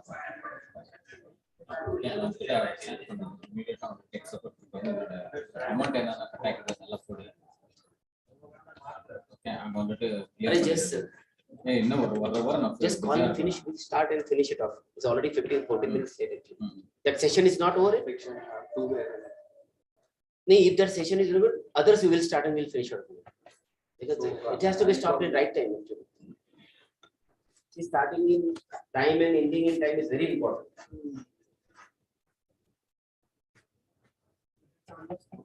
I mean, the session just should stop at the right time. The question answer should not go more than that 15 minutes. उनकी वजह से और भी people are stalled. Deepak, if that one session is going on, without that, let's start the thing. Let them join it because all other people should not wait for it.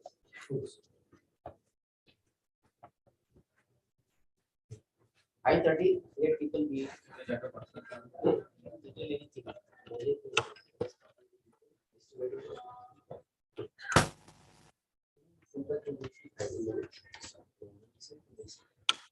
Don't do that. This is no formal thing.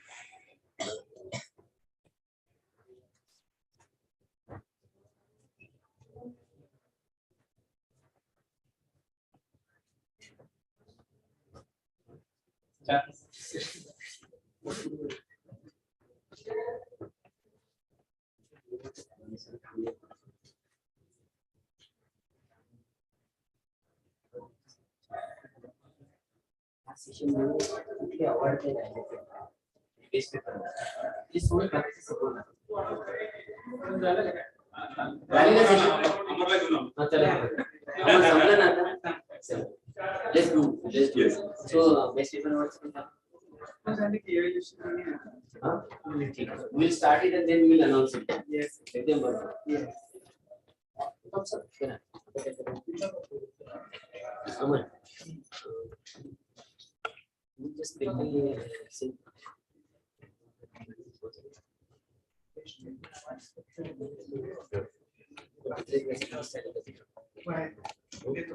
Then come, karena best paper awards these days.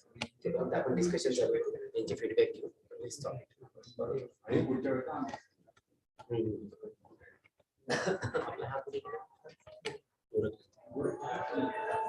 Gorakhnath आपण चौघ जण बसू hello bill finish बरोबर आम्ही एक week मध्ये ground फ्लोरला आहे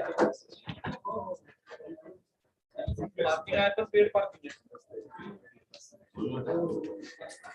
आहे एव्ही हां बरोबर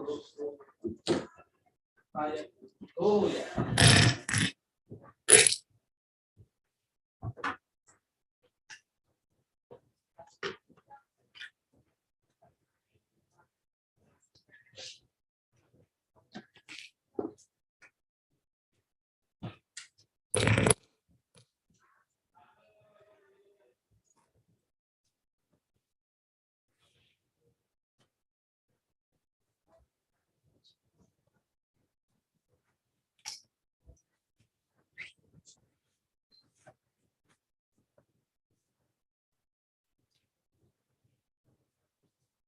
They start in 2 or 3 minutes.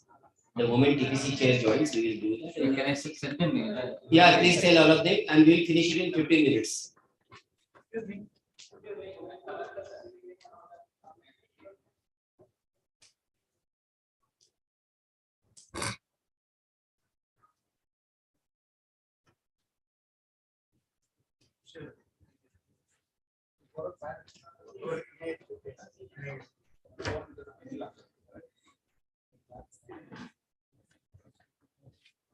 Okay, so I think let's start the closing ceremony. The thing is that we are not doing so formally, but I thought of just completing in 15 minutes or so. So in this closing ceremony, in fact, we will just complete a few things like distribution, declaring the base paper award and giving that, and then distributing the certificates, and then taking some feedback from you people, right? In addition to that, you may send us feedback online. Before you do that, just 2 minutes, I would like to just tell you that we started in, just 2 years back, and we started in pandemic, and we never thought that we will do it something on offline. But in spite of that, we could get few of you on board, right? So I think we have started, and I think it's a success. We already crossed that border of 127 paper and 50 of them getting onto IEEE Explore. Another thing is that the post-conference team is already working on it, and maybe this week only we will be submitting papers to the IEEE Explore.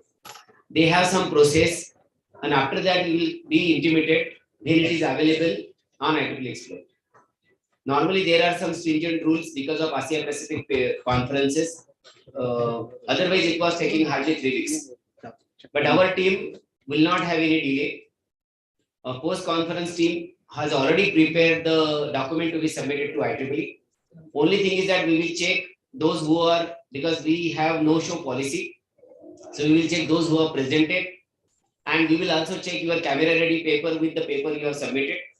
So this 1 week is required for that. We will also do similarity score check, right? And if there is anything, that paper will not be sent for IEEE Explore. Why? Because of that paper, other papers gets delayed.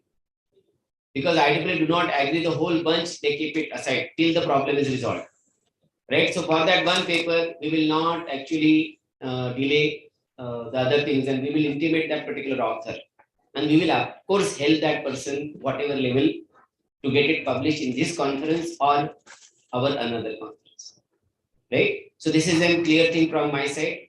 So as a computer society, 4 of us are there. Myself, Dr. Rajesh Single, I am chair of IEEE Computer Society Pune chapter, right? We have with us Pune section chair, Mr. Girish Khilari.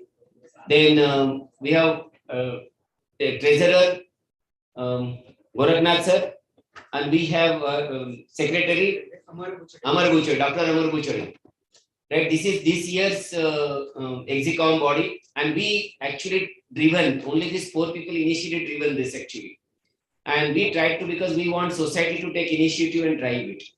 Right, at section level, we have got PuneCon, which is driven by the whole things, and all our chapters is taking initiative from this. Okay, so after this, in fact, I hope the list of the best paper awards is ready. And I may request actually chair of IEEE Pune section to declare the best paper award, and in the hands of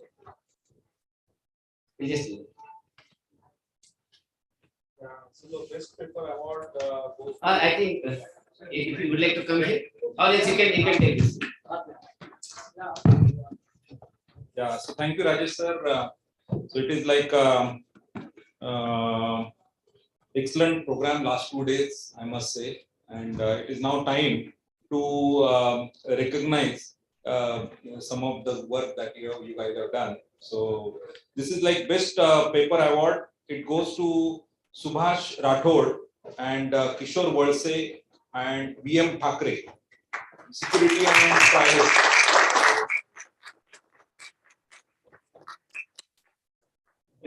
I should have announced that you should have it.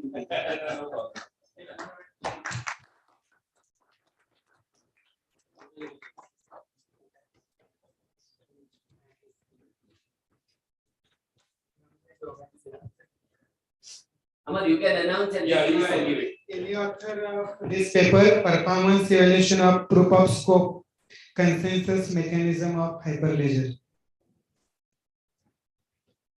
Okay, next. Next is Amerathi Pranjal Mistri.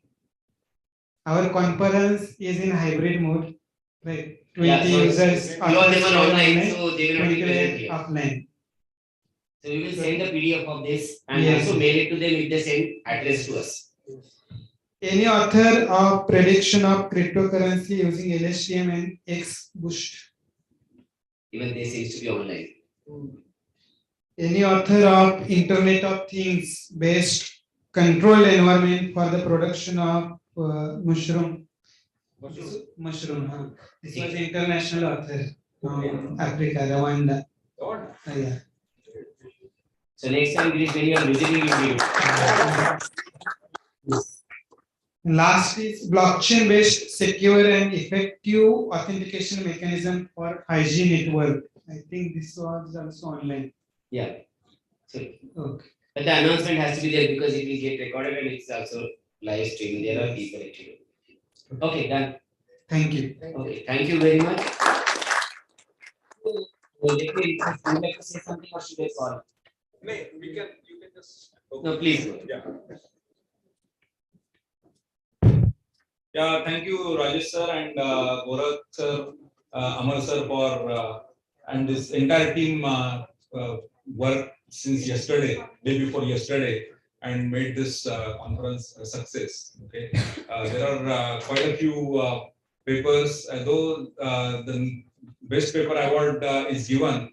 But all of them are really neck to neck, I must say, right? All the sessions and all the papers that are presented, they were all really up to the mark. Okay.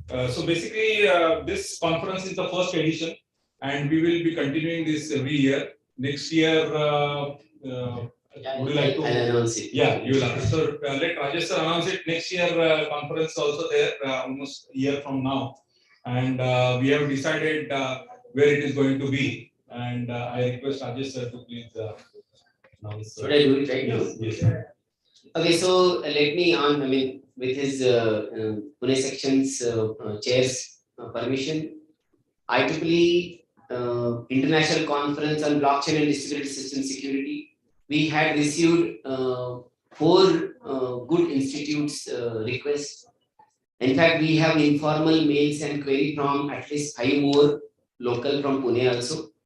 But we have selected actually,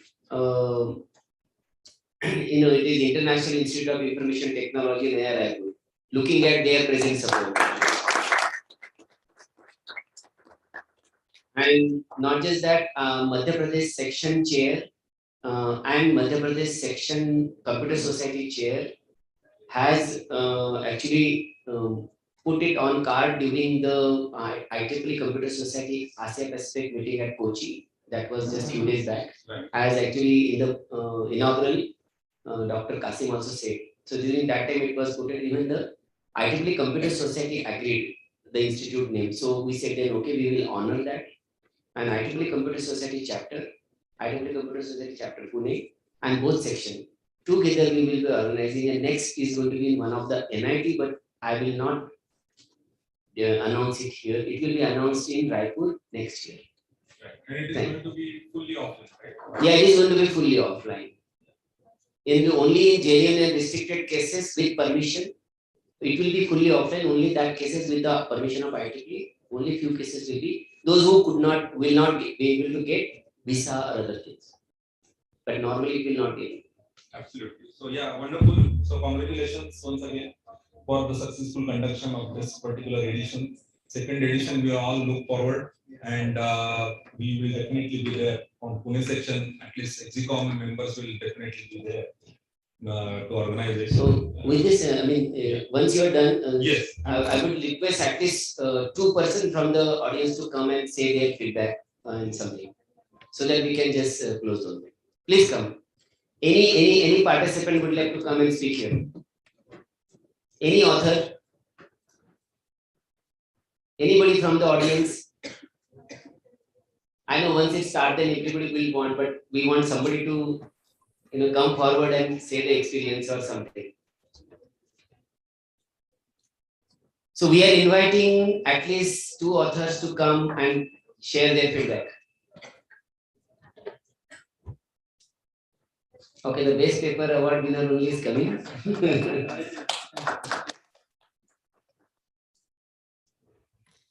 Good evening, all of dignitaries on the dais. Sir, we experience good support from the all team. Whatever we experience here is memories for all of us. We'll keep that memory in heart and we'll carry the head of it. The hospitality we got is very nice, sir, and the conference is hosted is good. Looking forward in the futures, so we are again ready to contribute if it deployed completely offline. Thank you very much for organizing it. Thank you, sir. Thank you for it. One more person. Yeah, please come. Please introduce yourself and then give. Hello. Good evening all.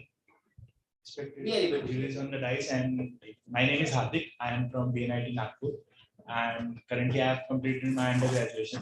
So it was my first experience about how a paper can be published and how research is going on. So it was really nice, and like it was the first time, and it was really nice. And you would like to use this? So that mic is. Okay, and how this organized, like how they have organized this all things, it was really awesome because we got proper support from them. While it be like the dates or something else, also the sessions which they have organized was also awesome, and it was really nice to be a part of this conference. Thank you. Thank you very much. So we are now towards the closing, and would like to give the something for you, and then Thanksgiving from you probably. You would like to say something before that? So let me request. You can sit up to you.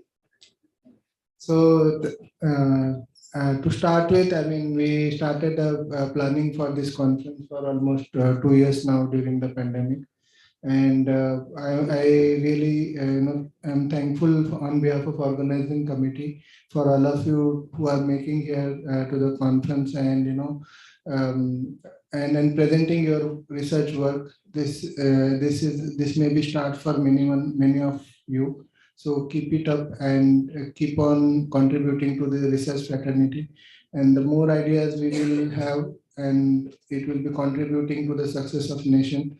We have to continue doing that. And at the end, I thank all of you and organizing committee for organizing this.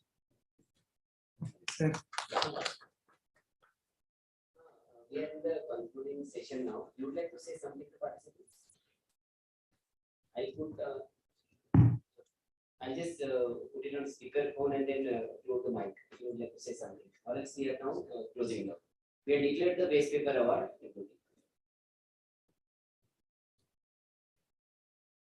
Yeah. Is it any suggestion so that I will say on your behalf?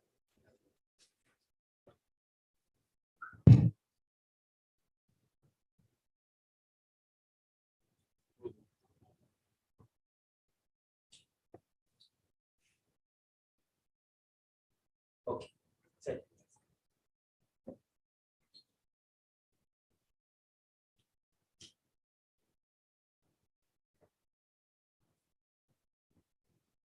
Okay.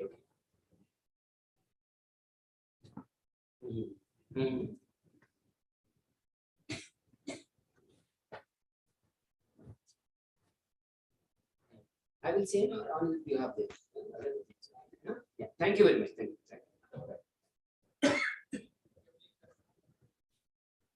See, the thing is, in fact, we had planned some other things. The chief guest actually is in some problem with him, so he could not make it.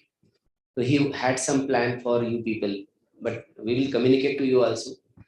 For continuation of this conference, he has certain suggestions. So I wanted him only to say, but I think we have your all email IDs. So we will send you the announcement of the next conference as well as these suggestions. Those of you are interested, because whatever work you have done, I'm telling you, this is conference. So this is not the complete work, right? The next thing what you should plan is, whatever you have learned, you should go for another conference paper, or then you should go for a journal paper or something, right? So don't stop here. That is what is suggestion from this. Now over to Dr. Amar Buchade for conclusion. Thank you. So if you see the abstract, so there can be many topics of research, right? So if you see, there is a lot of scope in the domain of blockchain and distributed system in this era. If you see, everything is online, right? So obviously, for security purpose, the blockchain will be there in the future also, right? So you can submit the paper in the future blockchain conferences. So we are very thankful to authors who submitted their papers. Then after rigorous review, you presented it. So we are really thankful to other title sponsors also, then session chairs, then session coordinators, and all. Student volunteers. Thank you very much.